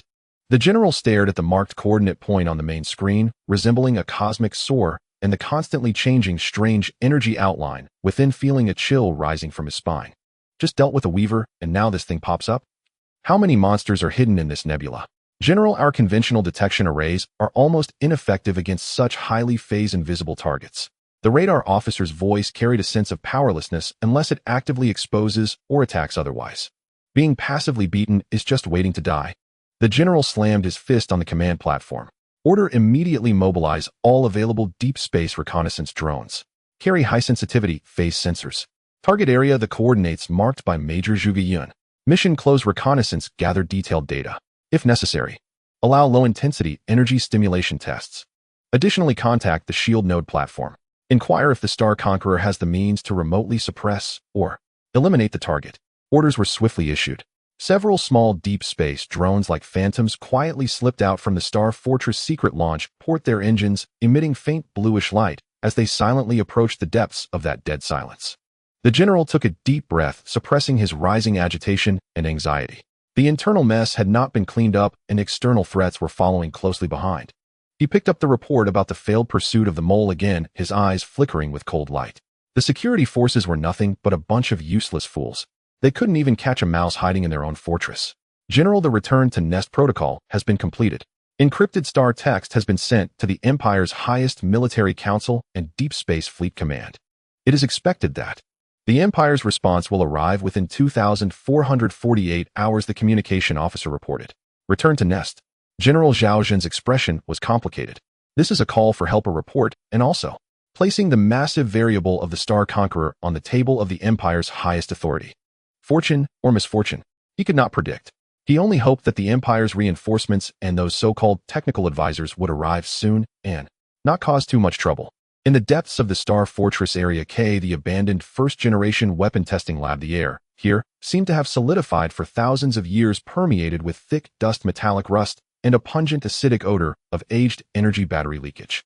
Huge shipping containers stood like silent tombstones piled high and covered with thick dust and cobweb-like abandoned pipelines. This was a forgotten corner of the Star Fortress where even the tracks of maintenance robots had long been buried in dust. The mole scurried through the shadows of the shipping containers and the crevices of abandoned equipment like a real rat. His special operations suit was smeared with grease and dirt, and behind the breathing mask his eyes burned with a near-mad obsession and desperation. The net of pursuit was tightening, and the security forces search combed through Area K like a comb. He knew he could not hide much longer. He stopped in front of a huge rusted alloy gate. The gate was spray-painted with faded danger radiation signs and warnings no entry. This was an underground shooting range used for testing high-energy experimental weapons during the early construction of the Star Fortress, but it was completely sealed off and abandoned following a severe energy leakage accident. This is it, the last ember of purge fire. The mole's voice came through the mask filled with a martyr's fervor. He skillfully pried open a section of the now-defunct electronic lock cover, revealing the complex mechanical structure and several broken cables inside. He did not attempt to repair the circuit. Instead, he took out a peculiar black cylindrical device from his close pocket, resembling a combination of biological tissue and machinery, the last gift left to him by Purge Fire Phase Resonance Detonator. He carefully inserted one of the detonator's interfaces into a specific pressure sensor grooved deep within the mechanical lock. The indicator light on the detonator instantly glowed a dark red, emitting a low hum like a heartbeat. Identifying. Confirming. Target. Locked B7 Void Ripper Experimental Cannon Energy Core. The detonator's interior emitted a cold electronic synthetic voice. Warning: target energy core is in a highly unstable decay state. Forced phase resonance detonation will trigger an uncontrollable spatial energy storm and chain explosions. Estimated destruction radius, covering the entire K area storage level and parts of adjacent L and M areas. Confirm execution. The mole did not hesitate at all, his eyes filled only with mad fire. He pressed the crimson button on the detonator. Confirmed. Execute. 4. A pure future. The red light on the detonator instantly turned into a blinding blood red. An invisible, extremely sharp phase resonance fluctuation like a toxic needle ignored the heavy alloy gate and layers of shielding, instantly penetrating inside and accurately striking the experimental energy core, which had long been extremely unstable, like a ticking time bomb. In the high-level medical isolation area, Lucio, who was unconscious, suddenly trembled. Not due to external vibrations, but from the vast ocean of orange-earth stardust deep within his consciousness. Just at the moment the mole pressed the detonation button, a sharp, chaotic, and malicious spatial phase fluctuation like a red-hot branding iron fiercely burned into Lucio's consciousness star map. The source of the fluctuation was instantly locked, deep within Area K. Intensity instantly soared to critical levels. Accompanying this was a faint yet familiar spiritual fluctuation belonging to the mole, filled with mad determination. Inside Area K, high-energy phase detonation. Target. Experimental weapons storage. Lucio's consciousness released a silent shriek from the abyss of unconsciousness. He exerted all his strength, trying to convey this deadly warning information. But the exhausted spirit was like a dry riverbed, the information flow like a broken kite, only relaying extremely weak and intermittent fragments. Warning. K. Detonation. Danger. In the Star Fortress Command Center, a piercing red alarm representing internal high-energy detonation suddenly shattered the tense atmosphere. On the main screen, the area representing the K area storage level was instantly dyed a blinding crimson. A massive energy reading soared like a rocket. Report. K area core. Abnormal phase energy resonance detected. Intensity. Breaking critical. Source. Locked to the abandoned B7 weapons storage. Target energy reading. Immeasurable. Structural stress. Instant overload. Prediction. Large-scale detonation in 3 seconds. The voice of the safety supervisor was filled with extreme terror. General Zhao Zhun's face instantly turned ashen. Area K. Again, Area K. That damn mole. He was hiding in the weapons storage. And he was going to detonate the experimental weapons. All units. Area K and adjacent regions. Activate the highest level energy shields. Non-combat personnel emergency evacuation. Engineering team. Abandon repairs. Evacuate immediately. The general's roar cracked his voice. 3 seconds. There was simply no time to evacuate everyone. Despair rushed into the command center like a cold tide.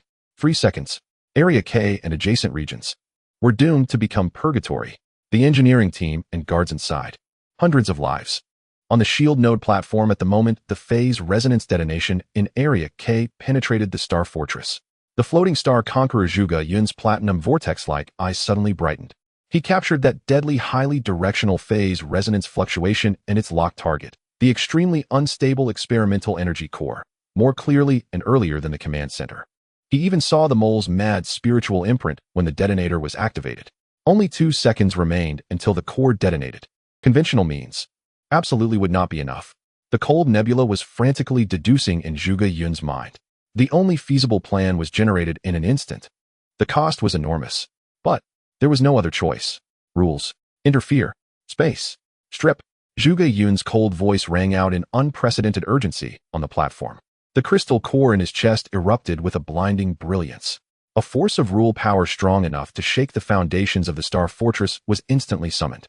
Target not to stop the detonation. The power needed to do so far exceeded his current state, but to forcibly cut and strip that soon-to-be destroyed spatial area from the overall structure of the Star Fortress within a millionth of a second. Like a surgeon excising cancerous tissue. Buzz. Deep within Area K, the extremely unstable experimental energy core was thoroughly detonated by phase resonance in the millionth of a second before it was about to release destructive energy. An invisible absolute spatial cutting force field, like a divine surgical knife, precisely descended upon the B-7 weapon storage and its surrounding core detonation area within a 50-meter radius. Sizzle. A sound that caused souls to tremble as if the space was forcibly torn reverberated in the depths of everyone's consciousness. On the main screen at the center of the scarlet area, representing Area K, a spherical space with a diameter of about 100 meters like an invisible eraser instantly vanished. Only a smooth, mirror-like, terrifying spherical gap remained flowing with molten metal liquid and chaotic energy embers. Outside the gap, the energy shields of other areas in Area K had just activated. The structure violently shook, but miraculously was not affected by the destructive energy of the core detonation. It succeeded. Spatial stripping. At the cost of sacrificing parts, the main body of the Star Fortress and most personnel were preserved. Yet the cost was far from over. The floating Zhuge Yun's body shook violently. A stream of liquid energy radiating platinum brilliance spurted from his mouth. The crystal core in his chest dimmed instantly, its pulsation becoming extremely weak. In his platinum vortex-like eyes, the cold nebula violently stirred, even showing faint cracks. Forcibly initiating such a large-scale rule cutting in such a short time was like self-destructing his foundations. The backlash of the rules pierced through the order's shell he maintained like billions of steel needles. Star Conqueror, Emilia, and others screamed in terror. The spatial stability anchor point covering the entire Star Fortress violently fluctuated due to Zhuge Yun's sudden drop in power and the rule's backlash. Like a taut bowstring suddenly pulled back, the previously smooth spatial structure outside the Star Fortress sent subtle, unsettling ripples once again. In the abandoned weapons storage's stripped space, a cold depth of the universe, that forcibly cut away spherical space resembled a glass sphere engulfed in hellfire, thrown into the void. Inside, the destructive storm generated by the core detonation, mixed with phase resonance energy, was wreaking havoc. Space was torn, matter vaporized, forming a chaotic absolute dead zone, filled with destructive energy and spatial turbulence. At the center of this storm of destruction, the remains of the detonated Void Ripper experimental cannon energy core emitted violent and unstable energy aftershocks like the remnants of a supernova. And the detonator that triggered it had already turned to ashes, along with the mole's frenzied figure completely annihilated in the torrent of destruction, leaving not a trace. The purge fire ignited by his life ultimately only burned him alive. However, amidst this violent torrent of destructive energy, a faint yet resilient spatial phase fluctuation persisted like a candle flickering in the wind, not completely extinguished. That was the last residual phase resonance characteristic of the detonator, mixed with the violent destructive energy and chaotic spatial turbulence. In the vicinity of the silent graveyard nebula's edge, the growing, ever-changing spatial phase distortion entity SBA seemed to be attracted by the suddenly appearing stripped space filled with destructive energy and spatial turbulence. Its chaotic core's instinctive hunger for high concentrations of chaotic energy was instantly ignited. It stopped its attempts to penetrate the bubble barrier, and its entire twisted body turned toward the direction of that stripped space. Several illusory tendrils formed from spatial folds extended toward that direction like probing snakes. Just as its tendrils were about to touch the bubble barrier, buzz, a faint but identical phase resonance fluctuation mixed with the swirling destructive energy aura penetrated the distance of space captured keenly by this newly born SBA. Hiss, an indescribable mental shriek filled with greed, excitement, and a desire for destruction erupted from the chaotic core of this SBA. Its ever-changing form instantly solidified, and a gap resembling a giant abyss opened at its core. A powerful and chaotic absorbing force was generated in an instant. The relatively fragile rule bubble barrier it inhabited was instantly torn apart by the power it unleashed. Free from the bubble's constraints, this newly born spatial phase distortion entity emerged like a malformed chick breaking free from its shell, finally exposed to the cold depths of the universe. It greedily devoured the surrounding drifting spatial energy, and at the edges of its transforming form the chaotic phase fluctuations became more active and unpredictable. Its gaze, if it could be called that, penetrated the void, locking onto two directions. One was the distant steel fortress radiating alluring order energy, the new Chang'an Star Fortress. The other was the newly formed stripped space filled with destruction and chaos. The newly awakened monster opened its greedy maw. The spatial stabilization anchor field flickered violently like a candle guttering in the wind as Zhuge Yun endured the searing agony of cosmic law backlash. Outside the star's citadel, the forcibly smooth spatial fabric rippled once more, subtle yet deeply unsettling. Within the command hub, staff officers who had just exhaled halfway in relief at the successful spatial detachment now felt their hearts leap into their throats. Anchor field fluctuations, intensifying. External spatial structural stress, re-triggered. At the K-zone detachment breach perimeter, spatial turbulence escalating. Stellar observer energy readings, plummeting. Status, critically unstable. General Zhao Zhun's face darkened like the sky before a tempest. His gaze locked onto the main screen. The anchor field stability curve careened wildly like a roller coaster. Beside it, the grotesque spherical breach in K-zone bled molten metal along its rim, a wound bleeding starlight from the citadel's hull. The internal ember had been extinguished, at the cost of grievous trauma and the Guardian's near collapse. By all means necessary, stabilize the anchor field. Prioritize Lieutenant Zhuge Yun's safety. The general's roar held unshakable resolve. The citadel could bear scars, but the stellar observer, the linchpin of the dimensional barrier, must not fall. Shield node platform, the platinum energy geometric plinth dimmed, its radiance faltering like a bulb starved of power. Suspended midair, Zhuge Yun trembled faintly. His chest crystal core pulsed with agonizing frailty, each beat unleashing violent cosmic dissonance and soul-deep backlash pain. His platinum vortex eyes, once cold as nebulae, now fissured with hairline cracks, their lights sputtered erratically. The price of forced spatial detachment far exceeded all projections. Amelia and the others watched in desperate helplessness. They activated every high-purity order energy crystal stored on the platform, feeding refined energy streams into the plinth like kindling to a dying fire. Yet for Zhuge Yun this influx was but a thimbleful against an ocean, barely enough to stave off unconsciousness, incapable of swiftly mending his profound cosmic law injuries. Through the white-hot crucible of pain, Zhuge Yun's glacial will strained to reassert control over the anchor field. The citadel could not afford to lose its shield. He channeled his last reserves, not as a flood, but as a master engineer. First reinforcing the anchor field's foundational rule framework, forcibly suppressing its violent oscillations, and stabilizing that trembling sanctuary. Self-repair would have to wait. At that very instant, while he wrestled the anchor field into submission, his rilla perception, extending like a nebular veil across space, detected an infinitesimal yet malevolent spatial phase fluctuation. Emerging from the fringes of the silent graveyard nebula, it surged toward K-zone's newborn spherical breach, like a shark scenting blood. It was the nascent spatial phase anomaly SBA, drawn by the violent residual energies and phase resonance echoes left behind in the detached space. Warning, external threat approaching, target spatial phase anomaly SBA, acquired. K-zone detachment breach. Zhuge Yun's voice, icy and fraying with unprecedented weakness, echoed simultaneously in the command hub and the high-grade medical isolation ward. High-grade medical isolation ward. Lin Ye's crimson gold pupils snapped open. Agony still lacerated his nerves, but instinct forged in battle and primal vigilance jolted him fully awake the moment Zhuge Yun's warning sounded. Suppressing physical debilitation and the crushing weight of his crystalline left arm, he swept a razor-sharp glance toward Lu Xiu's adjacent medical bed.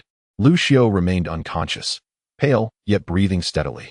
A faint amber-orange glow emanated from the dark gold scar over his heart like a slumbering candle flame. External. SBA target. K-zone breach. Lin Yi instantly grasped Zhuge Yun's meaning. That newborn abomination, lured by the detonation's aftershocks, sought to devour the chaotic energy rift. If it succeeded, absorbing the volatile energies and lingering phase resonance within the detached space, the consequences would be catastrophic. It might evolve instantly into something infinitely more terrible. Shadow Beast.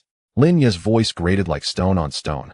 He tried to summon his inner power, only to be met with a sharp, paralyzing sting and leaden resistance from his crystalline arm.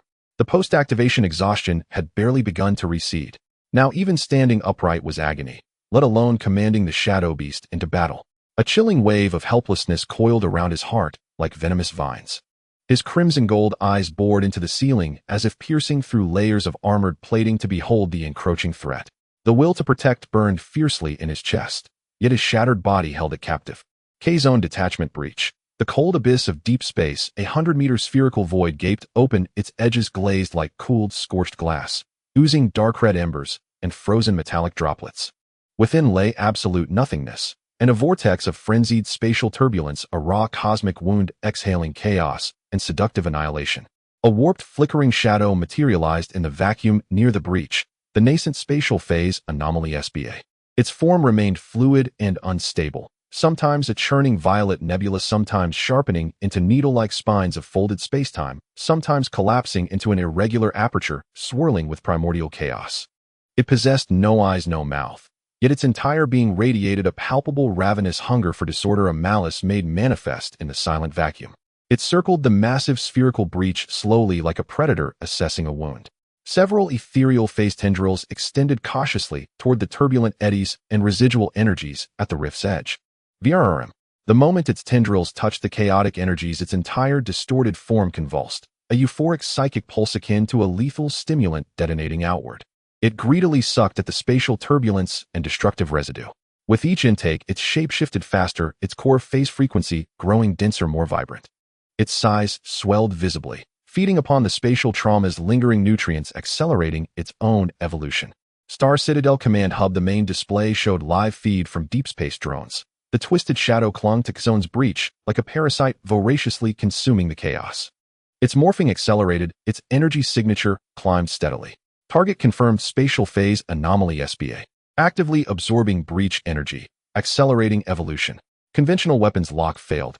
Target's phase state shifts too rapidly for stable targeting. Projection. Upon completion of evolution, target is highly likely to attempt infiltration into the Citadel interior. The breach remains the critical vulnerability. The staff officer's voice carried despair. Conventional ordnance was useless against such a rule-level phase entity. Were they truly condemned to watch it grow, then brace for passive defense? All phase sensing arrays, maximum power scan. Lock onto its core phase frequency, even for 1 microsecond. General Zhao Zhen's fists clenched until knuckles cracked. Fire platforms, stand by. Upon lock, saturation strike. Blast it clear of the breach. The order echoed. External detection arrays flared to full power, weaving invisible phase-sensing beams, dense as fishing nets, over the feasting SBA. Yet the creature's phase state flowed like mercury, its shift rate exceeding the array's capture threshold. Each time a beam neared locking its core frequency, the SBA executed an unpredictable quantum leap. The targeting reticle on-screen flickered wildly, never stabilizing. The saturation strike order remained suspended. Lock failed. Frequency shifts, too rapid. Target energy reading, continuing ascent. Form, increasing coherence. Despair thickened like freezing mist in the command hub. Shield node platform. Zhuge Yun's platinum vortex eyes remained fixed upon the ravenous SBA beyond.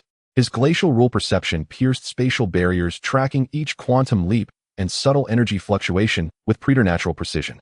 He saw the array's futile scans and discerned the pattern beneath the SBA's chaos, an instinctive, brutally efficient survival algorithm, evading danger through unpredictable phase maneuvers.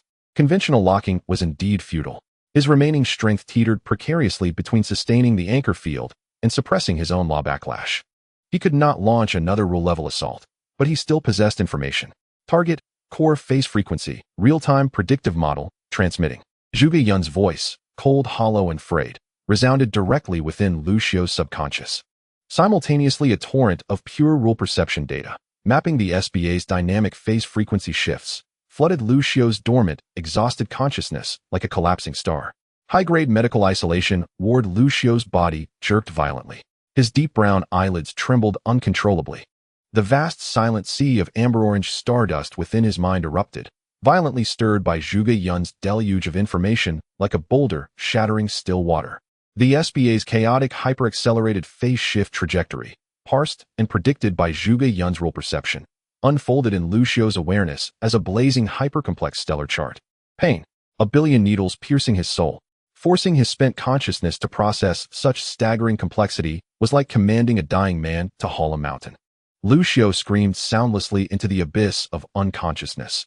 Yet within that extremity an innate will flared, the indomitable spirit of an information sovereign. The dark gold scar over his heart blazed with searing heat, like a dying star unleashing its final radiant fury. Ugh! Ah! A ragged, agonized groan tore from Lucio's cracked lips. His eyes snapped open. His deep brown irises no longer mirrored placid deep space. They burned with molten amber-orange flame. Through excruciating pain, his consciousness ignited. His stardust net unfurled without hesitation, swallowing and integrating Zhuge Yun's immense phase model. Lock onto it. Lucio's voice rasped like broken pottery, yet resonated with uncanny reality-piercing certainty. Ignoring bodily collapse and mental torment, he poured every shred of will into that living stellar map. Amber-orange stardust ignited in his mind, burning, calculating. Zhuge Yun's rule model provided the skeleton Lucio's innate resonance ability and sovereign command over information infused it with flesh and soul. The SBA's next phase leap trajectory, and the only second window where its core frequency aligned with Lambda 7 phase string, flashed in Lucio's burning awareness as if foreseen. Coordinates X774, Y331, Z098. Frequency Lambda 7 phase string. Window 0. Lucio's thought lash ripped through the Citadel's comms network, searing precise, branded with his scorching will. Every syllable burned like molten iron. Star Citadel fire platform operators stared at the screen, where impossibly precise 3D coordinates, a complex phase frequency code, and a vanishing 0. 15-second countdown now blazed. Without hesitation, gunners, already primed, adjusted barrels to nanometer precision. Energy charging completed in an instant. Fire. Boom, boom, boom, boom. From the Citadel's flank, hundreds of high-precision railguns and particle beam arrays roared in unison. No blind saturation fire. This was sniper-grade precision calculated to the quantum level. Thick energy beams, Death's judgmental spears, ripped through the void, striking the designated coordinates with flawless accuracy. Their frequencies harmonized instantly to resonate perfectly with the Lambda 7 phase string. 0. 15 seconds, the blink of fate. Precisely as the SBA completed its phase leap, exposing its core to Lambda 7 resonance. The torrent of violent energy arrived, exactly on cue. Not an explosion, just a sickening, teeth-grinding shriek of energetic and rule-level annihilation.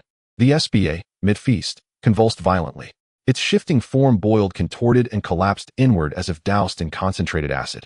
Its form was forcibly nailed onto the Lambda 7 phase string.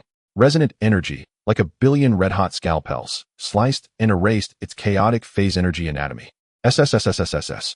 A psychic shriek, wrought of agony, fury, and disbelief, slammed against the Citadel's shields like a physical wave.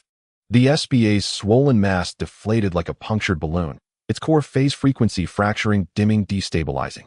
Like a jellyfish struck by a warhammer, it tumbled backward, hurled away from the K-zone breach by the torrential blast, transforming into a writhing shadow, fleeing deeper into the silent graveyard nebula's darkest recesses.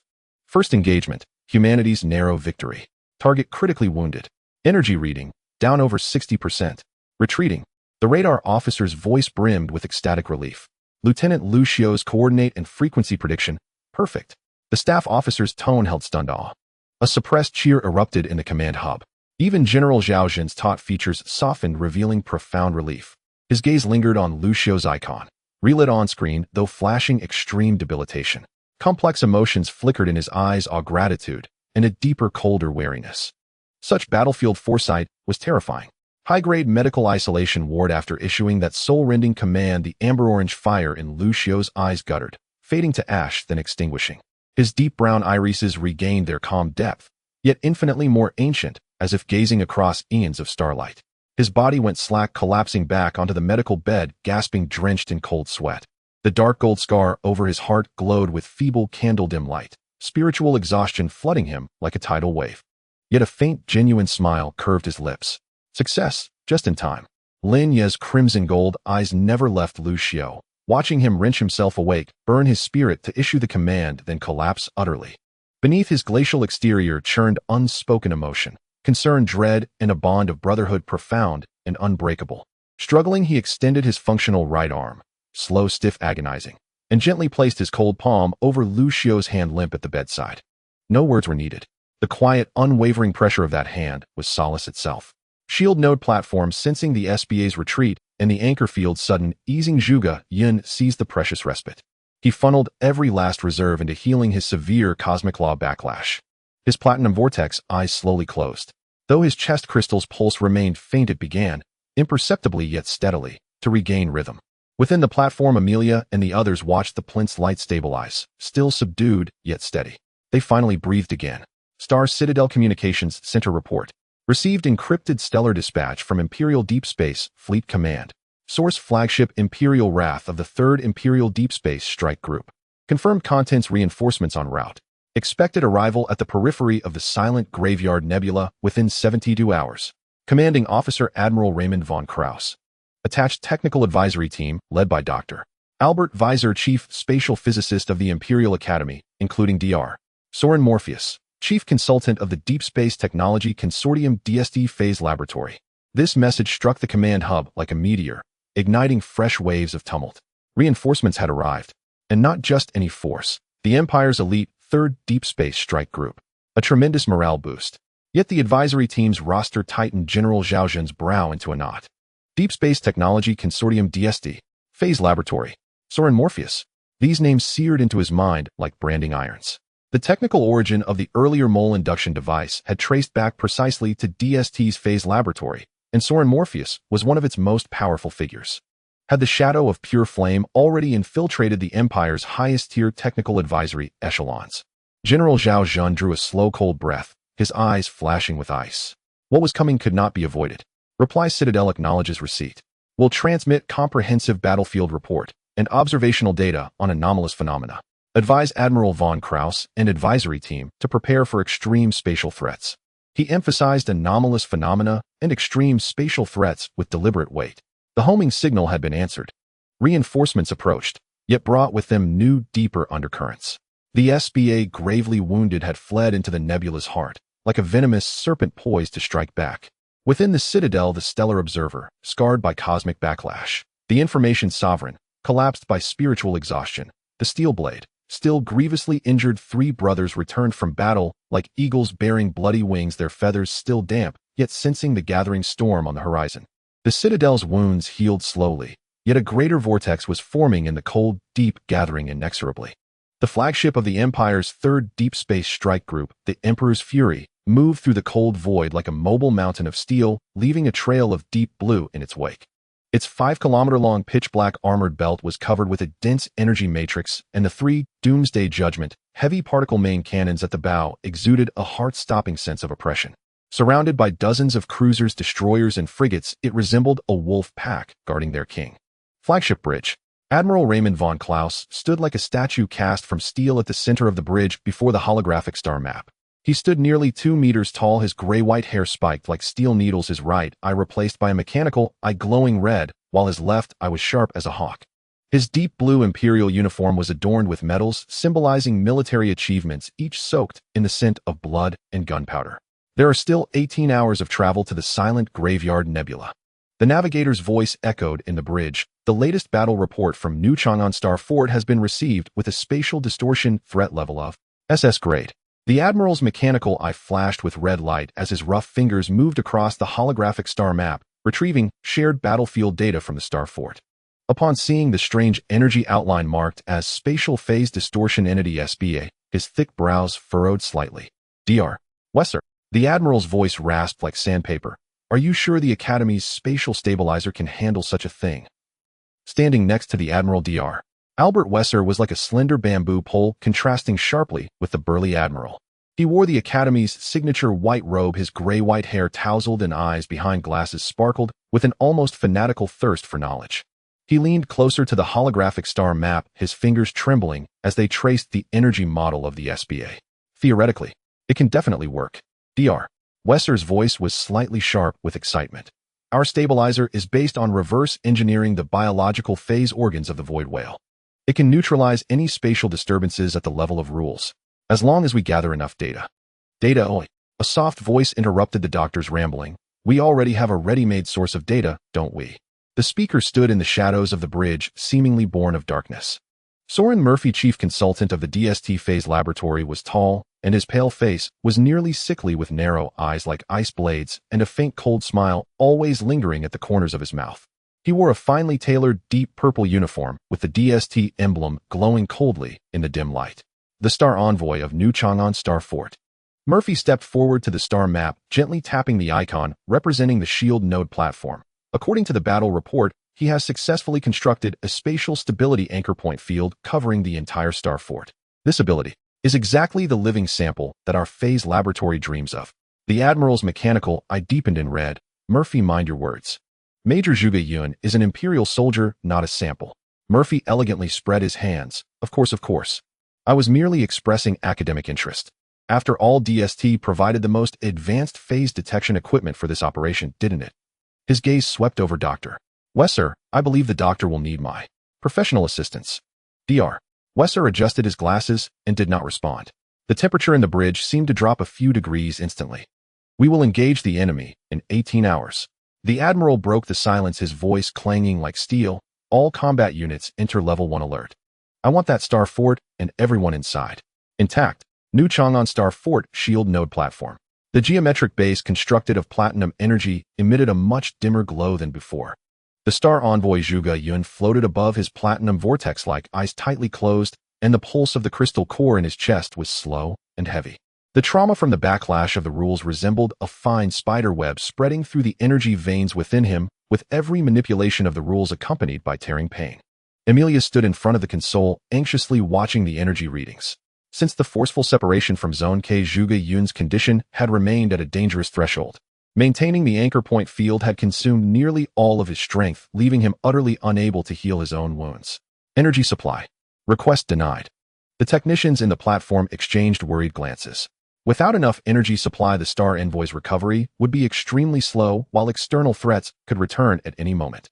High-level medical isolation zone. Lucio leaned against the head of the bed, holding a cup of hot tea, the rising steam blurring his calm face. His deep brown pupils reflected the holographic screen hovering before him, displaying the latest damage report of the Star Fort and external threat assessments. The dark golden scar on his chest emitted a faint orangered glow like embers about to burn out. His condition was somewhat better than Lin, yes, at least he could move awkwardly, but the spiritual exhaustion remained severe. The Stardust net had been forced to shrink to its smallest range, covering only the area around the medical zone. Every attempt to extend his perception triggered intense headaches and dizziness. Beside the sickbed, Lin Yi was undergoing basic muscle rehabilitation training. His bare upper body was covered in dark golden lines left by the backlash of crystallized energy, like broken porcelain stitched with gold threads. The crystallized left arm hung by his side, dull and luster with stiff and slow movements. The coldness in his reddish-golden pupils remained, but deep within burned a flame of unwillingness. As a warrior, being imprisoned by pain was more tormenting than any punishment. Imperial reinforcements will arrive in 18 hours. Lucio set down his teacup, his voice hoarse. Leading the team is Admiral Raymond, along with DST personnel. Lin Yi's muscles tensed instantly, and he heard the faint sound of his crystallized arm cracking. He turned to Lucio, the killing intent in his eyes palpable. DST, the backing of purging fire. Lucio nodded gently. Soren Murphy, chief consultant of the phase laboratory. The battle report specifically mentioned him. As some sort of warning. The two exchanged glances, reaching a consensus without words. The reinforcements brought hope, but also new threats. The tentacles of DST had already reached the highest levels of the Empire, and their interest in the Star Envoy was far from simple. The state of my second brother. Lin Yi's voice was like gravel scraping. Not optimistic. Lucio's fingers tapped lightly on the holographic screen, bringing up real-time monitoring of the shield node platform. Severe backlash from the rules, insufficient energy supply. If the SBA attacks again. He did not finish, but Lin Yi understood the implication. Given Zhuge Yun's current state, it would be difficult to mount another defense or attack at the level of rules. The door to the medical area slid open, and General Zhao Zhen's tall figure appeared at the entrance. His face looked even more fatigued than before, with deep wrinkles at the corners of his eyes. The light of the stars on his shoulders seemed dimmed by days of pressure. Can you move? Good. The general's gaze swept over the two, his voice low. I need you to attend a tactical meeting in an hour. Detailed information on the Imperial reinforcements and the background investigation of DST. Lucio keenly noticed the cold light that flashed in the general's eyes when he mentioned DST. Clearly the higher-ups were not oblivious to DST's infiltration. General. Lucio hesitated regarding my second brother's condition. Are there any additional plans for order energy supply? General Zhao Zhen's brow tightened further. The energy core is still being repaired, and the regular reserves are depleted. But he hesitated for a moment, lowering his voice. The Emperor's Fury carries the Academy's latest developed void whale biological phase stabilizer. Theoretically, it can be converted into order energy. Lin Yi's reddish golden pupils constricted slightly. What's the cost? DST was involved in the core development of that project. The general's words were like a block of ice. Murphy will demand close contact with the Star Envoy for the so-called equipment calibration. The air in the medical area instantly froze. This was practically a blatant sign. DST wanted to acquire Zhuge Yun's rule energy sample, and the so-called treatment was likely a carefully designed trap. Refuse. Lin Yi's voice was like a polar wind. We don't need DST's help. The general smiled wryly. Given the current state of the Star Fort, we don't have many choices. The spatial distortion threat still exists, and the SBA could return at any moment if the Star Envoy falls. He did not finish, but the heavy reality weighed like a boulder on everyone's hearts. Sometimes knowing it is poison, one still has to drink the bitter cup. Let's discuss it in the tactical meeting. The general glanced back at the two before turning to leave. Be prepared. The storm is coming. Deep within the silent graveyard nebula, darkness hung like a tangible mist enveloping this forgotten star domain. In the twisted asteroid belt, a translucent bubble, less than 10 meters in diameter, quietly floated. This was a residual weak point in the rules left after spatial distortion, filled with chaotic energy currents. At the center of the bubble, a heavily injured spatial phase distortion entity SBA curled into a shadow, its form changing much slower than before, with its core phase fluctuations dim and unstable. The precise strike, guided by Lucio, had nearly destroyed 40 of its phase structure, leaving it severely weakened. Yet at this moment, the squirming of the shadow conveyed a strange sense of excitement. It was absorbing some special energy fluctuations drifting within the bubble, a call from the distant void resonating with the phase remnants at the breach of Zone K. Buzz. An extremely weak yet precisely calibrated phase resonance wave penetrated numerous layers of spatial barriers like an invisible thread connecting the SBA to the direction of the Empire's third deep space strike group fleet. More precisely, it was connecting to an auxiliary ship in the fleet carrying DST phase laboratory equipment.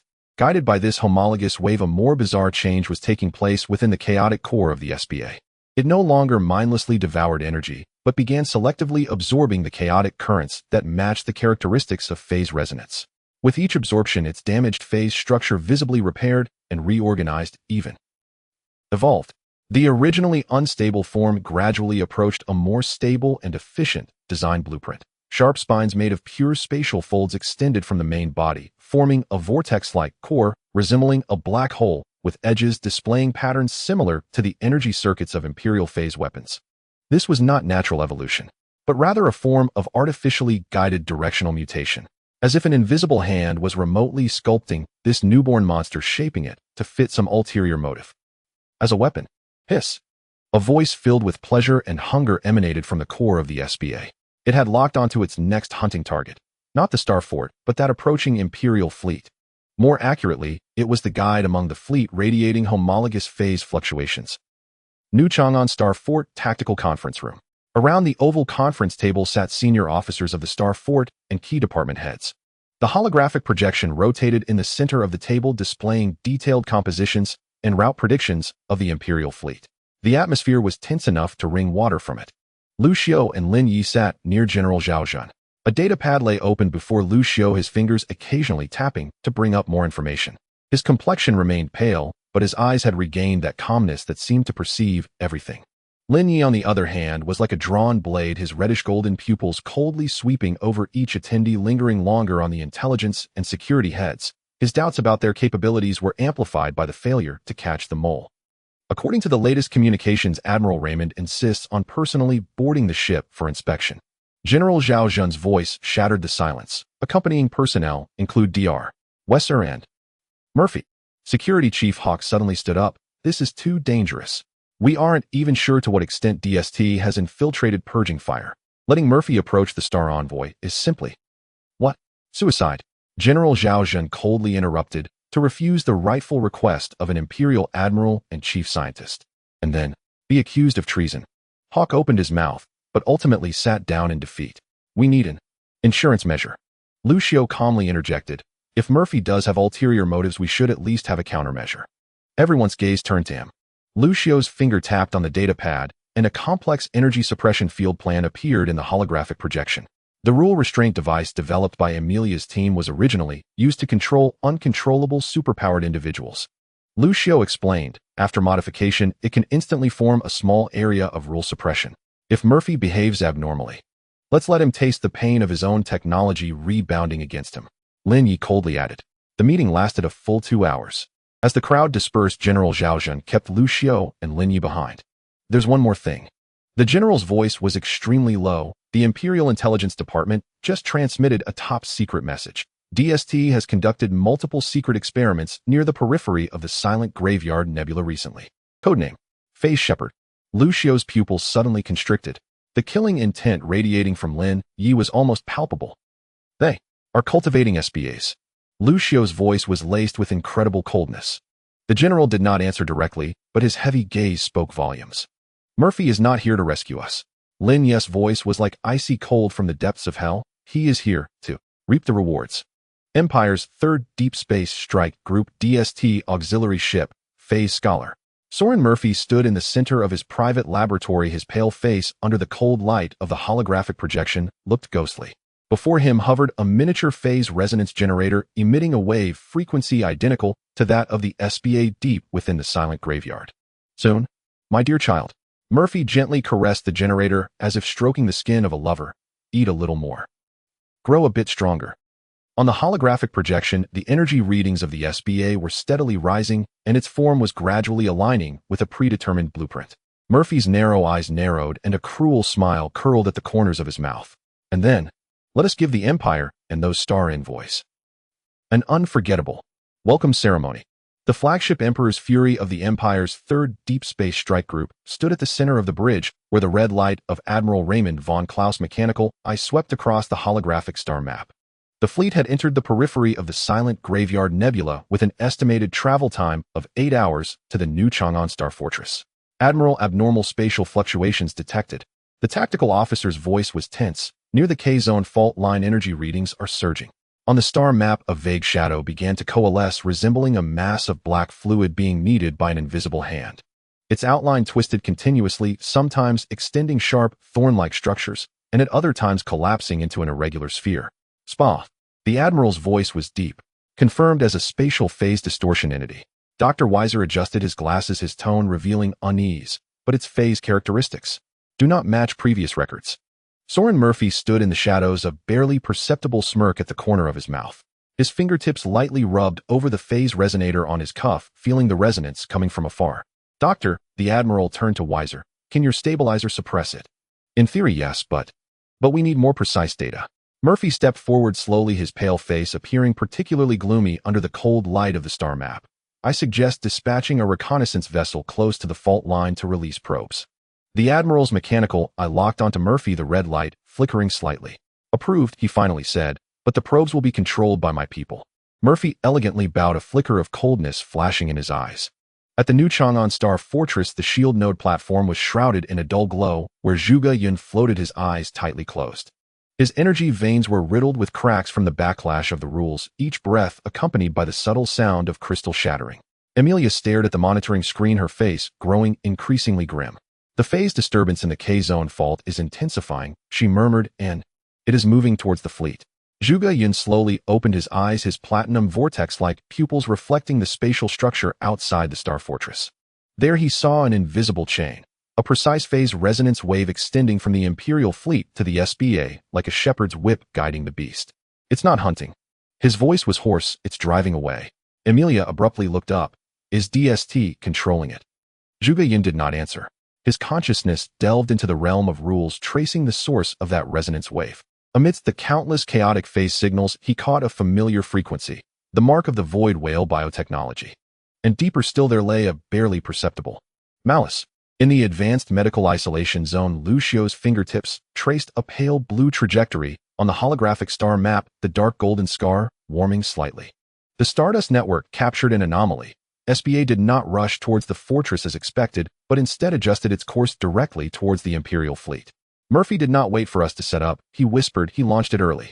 Lin Yi's crystalline left arm emitted a low humming sound, locking onto the shadow on the star map target. The energy core of the Emperor's Fury. Lu Xiu brought up the fleet structure diagram. If SBA devours the flagship's phase engine, it would become a living weapon.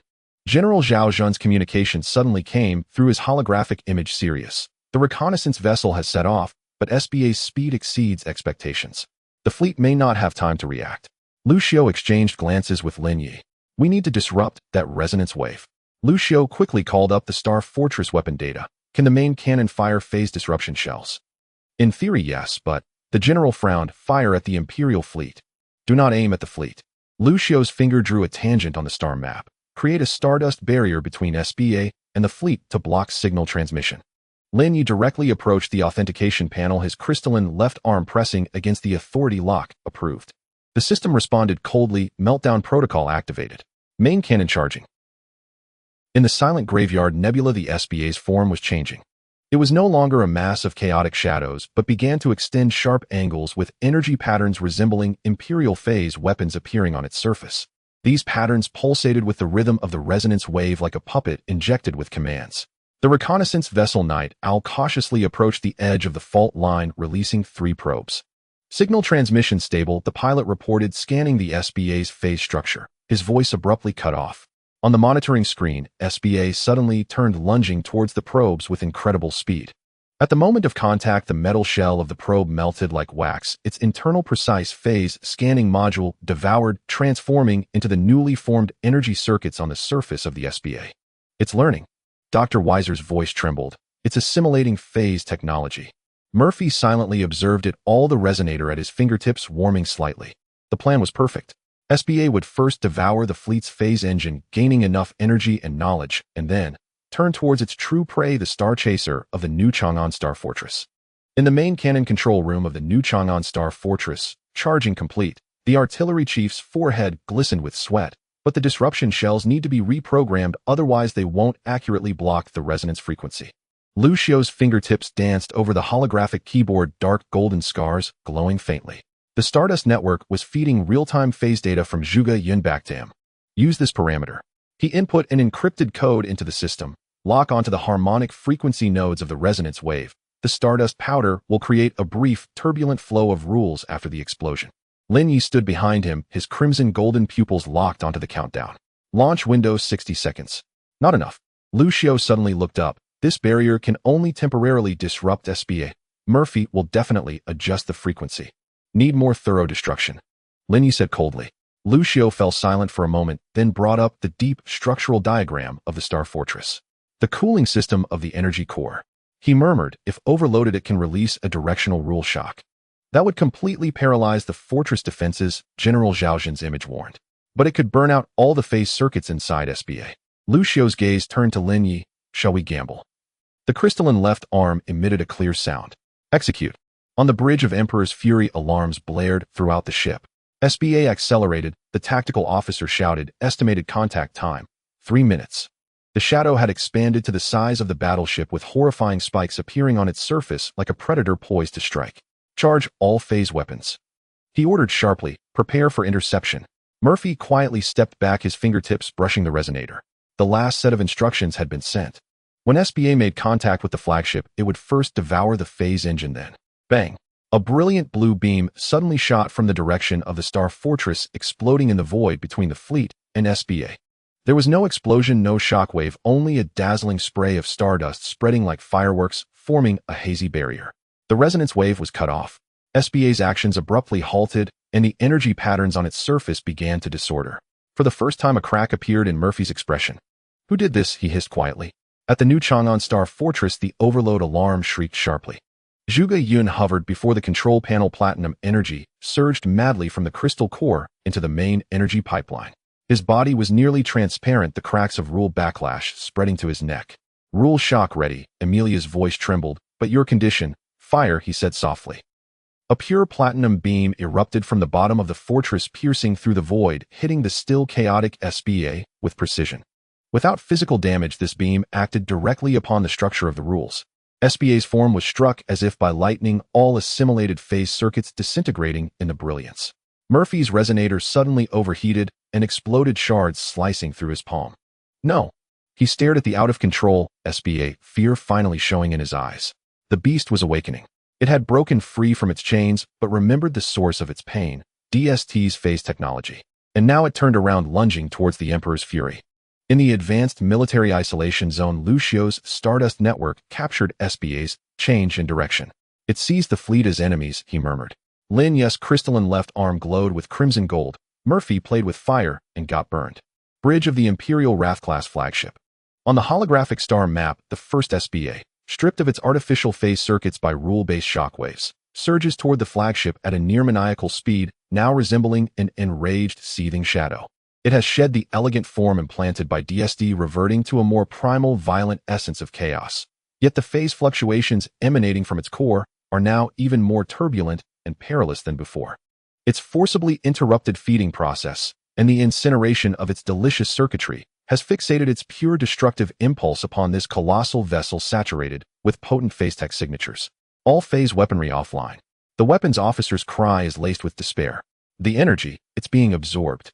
Shield integrity collapsing rapidly. The shield operator's voice trembles.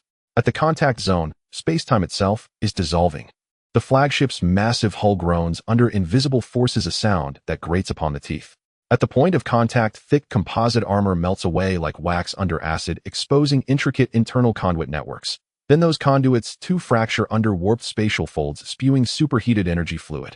More terrifying still, the flagship's own phase engine emissions are being devoured in torrents by that boiling shadow, fueling its growth, feeding its ascension. Admiral Raymond von Krauss stands motionless at the storm's heart, a silent reef amid chaos.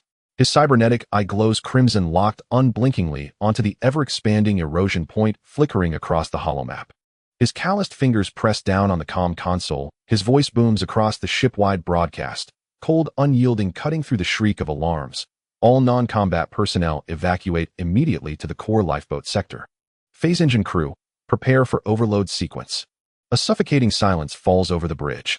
Overloading the phase engine is the final mutual annihilation measure. Admiral, Dr. Vesper's face pales. The void whale stabilizer. It can neutralize spatial distortion. Perhaps it could. A stabilizer requires anchoring to an order source to achieve maximum efficacy, interjects Solon Morphus abruptly, his tone deliberately restrained yet urgent. He has somehow already moved beneath the command dais, pale fingers pointing toward the holomap's gleaming icon, marking New Chang'an Starfort, sleeve charred and bloodied, where his resonator detonated. Only the Starbearer's energy field can provide the purest order coordinates.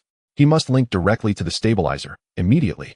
The Admiral's cybernetic eye swivels toward Morphus, its red light scanning his disheveled, desperate face with glacial indifference. Link. Or extraction.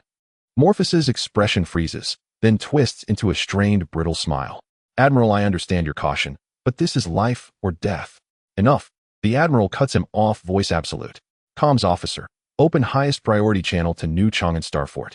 I will speak directly with General Zhaozhan. Signal severed by extreme spatial interference. The comms officer reports in despair.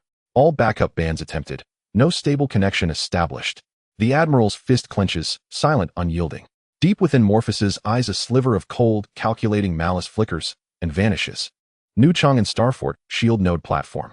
Zhuge Yun hovers at the center of the geometric plinth, his body unnervingly translucent, as if poised to dissolve into the air at any moment. Cracks of rule recoil spiderweb across his form. The crystal core over his heart pulses with intervals so long they choke the breath. Forcibly channeling the energy core's rule shock has exhausted his last vestige of order energy, the very force sustaining his corporeal form. His consciousness remains awake, not dormant, but cast adrift into a far deeper, far more treacherous realm, the abyssal sea of fundamental rules. Here no material forms exist, only flowing filaments of law and surging torrents of chaotic energy. Space-time is no longer stable architecture but a shattered mirror, refracting countless distorted lights and echoing with a low primordial hum from the universe's deepest void. This is the borderland between reality and the void, the front line where order and chaos wage eternal war. Chaos deepens. Zhuge Yun's awareness, a slender filament of platinum light, struggles to navigate this abyssal sea. He senses two immense sources of disorder raging within the material world, one tearing savagely at the Imperial flagship, another coalescing silently along the Starfort's flank, SBA-02. They blaze like beacons in darkness, drawing ever more drifting, malevolent fragments of corrupted law toward themselves. Then, cutting through the ambient roar, comes a wholly different sound. Deep, distant, grand, laden with ineffable ancient sorrow. Not sound waves, but resonance echoing directly across the roll layer, a pure wave of spirit. It flows like the lament of a leviathan through fractured space-time. The void whale, Zhuge Yun's mental tendrils extend cautiously following that mournful whale song. In a distant corner of the Releasia, he sees, not flesh nor matter, but a vast indistinct collective silhouette woven from pure phase energy. Their forms are elegant fluid, like cosmic whales gliding through the void. Yet now their silhouettes drown in deep violet corruption. Countless thin, twisted, thorn-like strands of deep violet energy pierce their pristine phase bodies, warping their natural rhythms, twisting their agonized cries into fuel for DST's phase tech. Upon some whales' contours glow cold branded identifiers Beta 7, Gamma 1, 2, Delta 3. Each number marks a captured, enslaved, and bled-near collapse, ancient life. That sorrowful whale song is the lament of their imprisoned souls. A pure glacial fury surges through Zhuge Yun's near-extinguished awareness, cold as the void between stars. This fury is not aimed at the SBAs, but at the architects of all this suffering DST. In that instant, where ultimate fury and profound sorrow resonate as one, Zhuge Yun's nearly quenched crystal core flares faintly once. A thread-thin yet astonishingly pure filament of platinum energy seeps silently from his chest into the base of the shield node platform, then spreads imperceptibly along the Starfort's deepest rule veins. Starfort Flank Void Battlefield.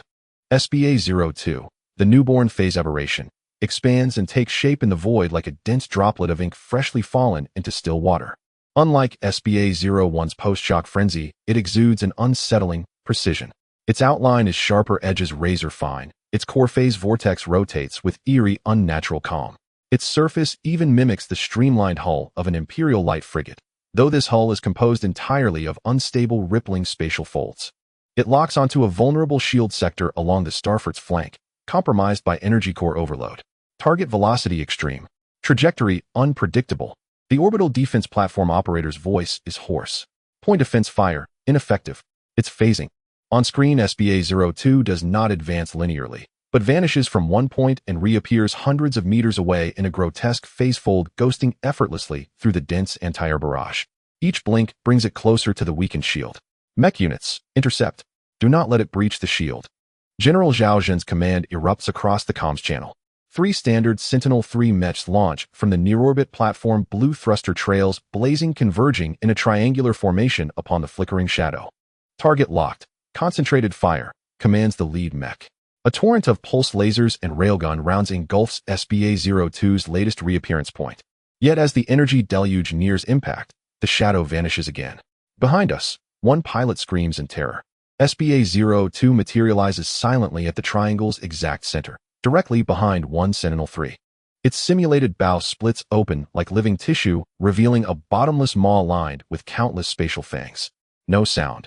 Only the visual distortion of space-time violently torn apart. The Sentinel-3 and the space around it vanish erased, as if wiped by an unseen eraser. Its fractured metal edges display a bizarre fusion of molten flow and crystalline fracturing. Its pilot never even utters a cry, swallowed whole into the spatial maw. The remaining 2 pilots recoil in horror, frantically swinging their weapons, but SBA-02 blinks again, appearing beside the second mech. Its fang maw yawns wide. Boom. A streak of crimson gold light, furious void-rending, slams into the maw's side just as it begins to close. A cataclysmic shockwave detonates, shattering the devouring spatial folds. SBA-02's streamlined shell caves inward, its entire form rippling violently. Get back. Lin Ye's icy voice crackles over the public channel, metallic raw, stripped of all warmth. The mech pilot bears no Starfort insignia. Its frame is sheathed in dark, heavy, angular specialty alloy armor. Reinforced hydraulic actuators gleam at its joints, a brutal industrial aesthetic forged for violence. Most striking is its left arm, not metal but a colossal limb of solid crimson gold energy crystal. Its surface glows like molten lava, jagged and monstrous fingers like dragon talons, now deeply embedded in SBA-02's spatial fold hull. Crimson gold bastion. A surviving pilot gasps.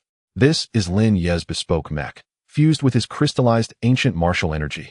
Now that crystalline arm unleashes terrifying force. Crimson gold energy blazing like liquid fire, scorching SBA-02's face structure with a grating, sizzling shriek. SBA-02's core vortex spins wildly, emitting a silent shriek. The gripped area contorts violently, attempting to dissolve or consume the crystalline limb. Yet the crimson gold energy proves unervingly resilient, not shredded by spatial folds, but burning like white-hot iron into ice, relentlessly destabilizing its form. Lin Ye's crimson gold pupils burn within the cockpit, cold battle lust perfectly synchronized with the raw power surging up his left arm. No flourish, only brute force. His right arm's heavy alloy gauntlet rockets forward, bearing mountain-shattering momentum aimed straight at SBA-02's core vortex. Break. Central command chamber. The holographic star map fractures into several intense battlefield feeds. The flagship Imperial Wrath is locked in mortal combat with the seething SBA-01, energy sparks erupting from its breaches. On the flank, Lin Ye's Crimson Gold Bastion engages the flickering SBA-02 in heart-stopping close-quarters combat, Crimson Gold Radiance clashing with explosive spatial shards. The Starfort's own shields flicker erratically after the energy core overload, multiple sectors flashing piercing red, signs of critical vulnerability or failure. Lu Xiao stands before the star map, fine beads of sweat tracing his temples. The dark gold scar over his heart pulses with searing pain. The Stardust net operates at maximum strain, simultaneously tracking energy flow's spatial distortions across both battlefields and the omnipresent deep violet phase contamination signature of DST. General, core cooling progress. Lu Xiao's voice remains startlingly calm though rapid. 37%. General Zhao Zhen stares grimly at the energy readouts. At least 20 minutes until minimum safe restart threshold. The shields won't hold that long. Lin Yi holds SBA-02, but SBA-01 accelerates its consumption of the flagship's phase engine energy. Lu Xiao's fingertips trace swiftly across the star map. Once the flagship's engine is fully destroyed or assimilated, SBA-01 will possess enough power to tear through the Starfort's shields.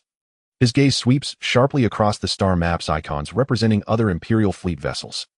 Most pour futile fire upon SBA-01, but conventional energy weapons barely scratch its boiling chaos, instead seeming to feed its strength. Several cruisers attempting rescue maneuvers are casually brushed aside by SBA-01's extended spatial tendrils, losing vast sections of armor and weapon arrays before retreating in disarray. We must sever SBA-01's energy source. Lu Xiao murmurs, the dark gold scar pulsing as the Stardust net analyzes SBA-01's absorption pattern. Its core is mimicking, not merely mimicking, but forcibly synchronizing with the flagship's phase engine frequency. Morphos's initial guidance imprinted this delicious recipe upon it. Just then, Emilia's emergency channel opens, her image alight with incredulous urgency. Lu Xiao. Shield node platform. A faint but pure order energy signature, originating from Lord Starbearer. The energy, it spontaneously reconfiguring parts of the Starfort's secondary rule structures. Though faint it appears to be, soothing the DS-corrupted spatial nodes. Lu Xiao's pupils contract violently. The Stardust net instantly focuses on the shield node platform. He sees it. That slender, tenacious filament of platinum energy flows like a sentient current along the Starfort's complex energy conduits and rule veins. Where it passes the deep violet nodes, chaotic and aggressive from overload and contamination, strangely miraculously subside, just a fraction. It cannot repair damage, but it acts like a cool balm on a wound, temporarily suppressing the spread of chaos. An audacious, borderline insane plan ignites in Lu Xiao's mind. It demands perfect timing, Lin Yi creating the opening, Zhuge Yun's fragile energy guiding the way, and crucially, turning the enemy's own power against itself. Emilia, Lu Xiao's voice is absolute. Lock onto every node along Starbearer's energy flow. Immediately inject all remaining reserves of deep space phase interference dust, DST's own technological byproduct, at maximum dosage. What a... Emilia and General Zhao Zhen cry out simultaneously, injecting DST's interference dust into the very nodes sustaining Starbearer's last flicker of order. It would be like salting an open wound. Not destruction, camouflaged. Lu Xiao explains, rapidly, fingers sketching energy flow trajectories across the star map. Starbearer's energy calms chaos by establishing temporary fragile order anchors. I will use the interference dust to disguise these anchors as larger, more delectable DST phase contamination sources. His gaze locks onto SBA-01, entangled with the Imperial Wrath on the star map, eyes sharp with glacial resolve. When that hungry monster detects a richer meal, a purer pollution, here, while the flagship snack grows increasingly unpalatable, what will it choose? Bridge of the Imperial Wrath. Despair hangs thick and palpable. SBA-01 clings like a parasitic leech. The flagship's phase engine overload sequence is catastrophically disrupted, final energy accumulation impossible. Hull breaches widen. Energy readings plummet precipitously. Admiral, shield's imminent collapse. The shield operator's voice cracks with tears. Admiral Raymond von Krause's cybernetic eye glows with unwavering crimson light. Slowly he raises his hand to issue the final abandon ship order. Then Solon Morphos appears beside him, ghost-like. His wounds are hastily bandaged, his face wears a mask of fanatic fervor and desperate gamble. There is another way, Admiral. Morphos's voice is shrill with excitement. Phase mirror technology. We can instantly mirror transfer the phase erosion afflicting the Imperial wrath onto the Starfort's shields. Let their defenses bear the assault. This is DST's highest secret. I alone can activate it. The Admiral whips his head around, his cybernetic eye fixes on Morphus with lethal intensity. Transfer. What is the cost? It requires a powerful phase coordinate as the transfer anchor, Morphus replies, eyes darting away. The Starfort's shield node. Or the Starbearer himself. This is the sole means to save the flagship and the fleet. A tomb-like silence descends upon the bridge. Everyone understands the truth: sacrifice the Starfort, or sacrifice the Starbearer who just saved them, to secure the flagship's survival. The Admiral's fist clenches, knuckles cracking. His cold red gaze holds Morphus's pale frantic face for 3 full crushing seconds. You are relieved of all duties, Advisor Morphus. Guards, take him into custody. 2 towering naval marines step forward instantly. Morphus's desperation shatters into stunned disbelief, then erupts into venomous rage. You're insane. Do you wish to doom the entire flagship? The phase mirror device is pre-activated. As long as his words die mid-sentence. For the entire bridge, and the whole Imperial wrath, is suddenly bathed in an uncanny light. Not an explosion's flash nor energy leakage's glare, but a soft, vital nebula dust-like golden aura. It permeates thick armor, ignores energy shields, and spreads soundlessly, enveloping every astonished soul aboard. SBA-01, which had been savagely gnawing at the flagship's phase engine, jerks to a halt. Its seething shadow core churns violently, as if stung by some alien perception. For the first time, its ravenous consumption of the flagship's phase energy exhibits unmistakable discomfort and resistance. Simultaneously, from the distant direction of the Starfort, a far richer scent of deep violet phase contamination, artificially amplified by Lucio's interference dust, blends with a faint yet profoundly pure order pulse, Zhuge Yun's platinum energy shining like a beacon in the dark. SBA-01's core whirls frantically, projecting confusion, greed, and a restless hunger drawn toward the more delicious feast. Its assault on the flagship instinctively slackens, and Morphus, engulfed by the golden aura, goes rigid. He feels the DS phase energy bound deep within his own body, melting like snow under scalding oil, burning with excruciating pain. A hidden microcontroller on his wrist, the device meant to trigger the phase mirror, emits a soft pop and a wisp of acrid smoke within the golden light. STA, Stardust. Morphus stares at his palm, already blistering and rotting from energy backlash, his eyes wide with genuine primal fear. Starfort, flank battlefield. The crimson gold claw shrieks as it rends space-time, aimed with lethal precision at SBA-02's flickering core vortex. Lin Yi channels every ounce of battle will, every surge of fury, every suppressed volcanic grief for his wounded brother, into this single strike. The crystalline left arm's energy output surges beyond safety limits, crimson gold radiance blinding, outshining even SBA-02's own warped spatial luminescence. Die. SBA-02 senses mortal peril, its core vortex spinning to absolute limit, attempting maximum range phasefold evasion. Yet, just as its form begins to vanish, a slender, unbreakable filament of platinum energy alive with quiet purpose extends from the shield node platform. It drifts, soft, precise, and gently, wraps around SBA-02's vortex edge. Not an attack, more like a tender caress, a gentle rule-level greeting. And in that infinitesimal hesitation, the crimson gold claw, a divine hammer of judgment, crashes home. Crack, a sound not of matter, but of the rule layer itself, shattering, vibrating the soul. SBA-02's vortex, woven from pure spatial folds, is pierced, crushed, and splintered by the crystalline claw. Countless black crystal fragments of broken spacetime explode outward, accompanied by a maelstrom of hyperturbulent phase energy. The twisted shadow emits a silent, agonized, defiant shriek, its form losing all precision, swelling grotesquely like a punctured balloon, then violently imploding inward. A microscopic singularity forms at its collapsing heart, releasing terrifying suction. Shrapnel debris, even stray energy beams, are instantly consumed. The crimson gold bastion is violently dragged forward. Lin Yi roars. A jet of crimson gold flame erupts from its rear thrusters. The crystalline left arm slams deep into a fissure in the Starfort's outer armor, shrieking as metal tears. The mech carves a crimson gold arc through the void, halting its plunge into oblivion. Seconds later, the singularity exhausts itself, vanishing without a whisper. Only wreckage remains: scarred Starfort plating and a brief, ugly wound in spacetime. Every trace of SBA-02 is utterly erased. The crimson gold bastion kneels on the ravaged plating, its crystalline left arm dimming, but still radiating searing heat and oppressive might. Lin Ye's crimson gold pupils scanned the silent void beyond, then turned cold and focused toward the Starfort's main energy core. Their war still rages,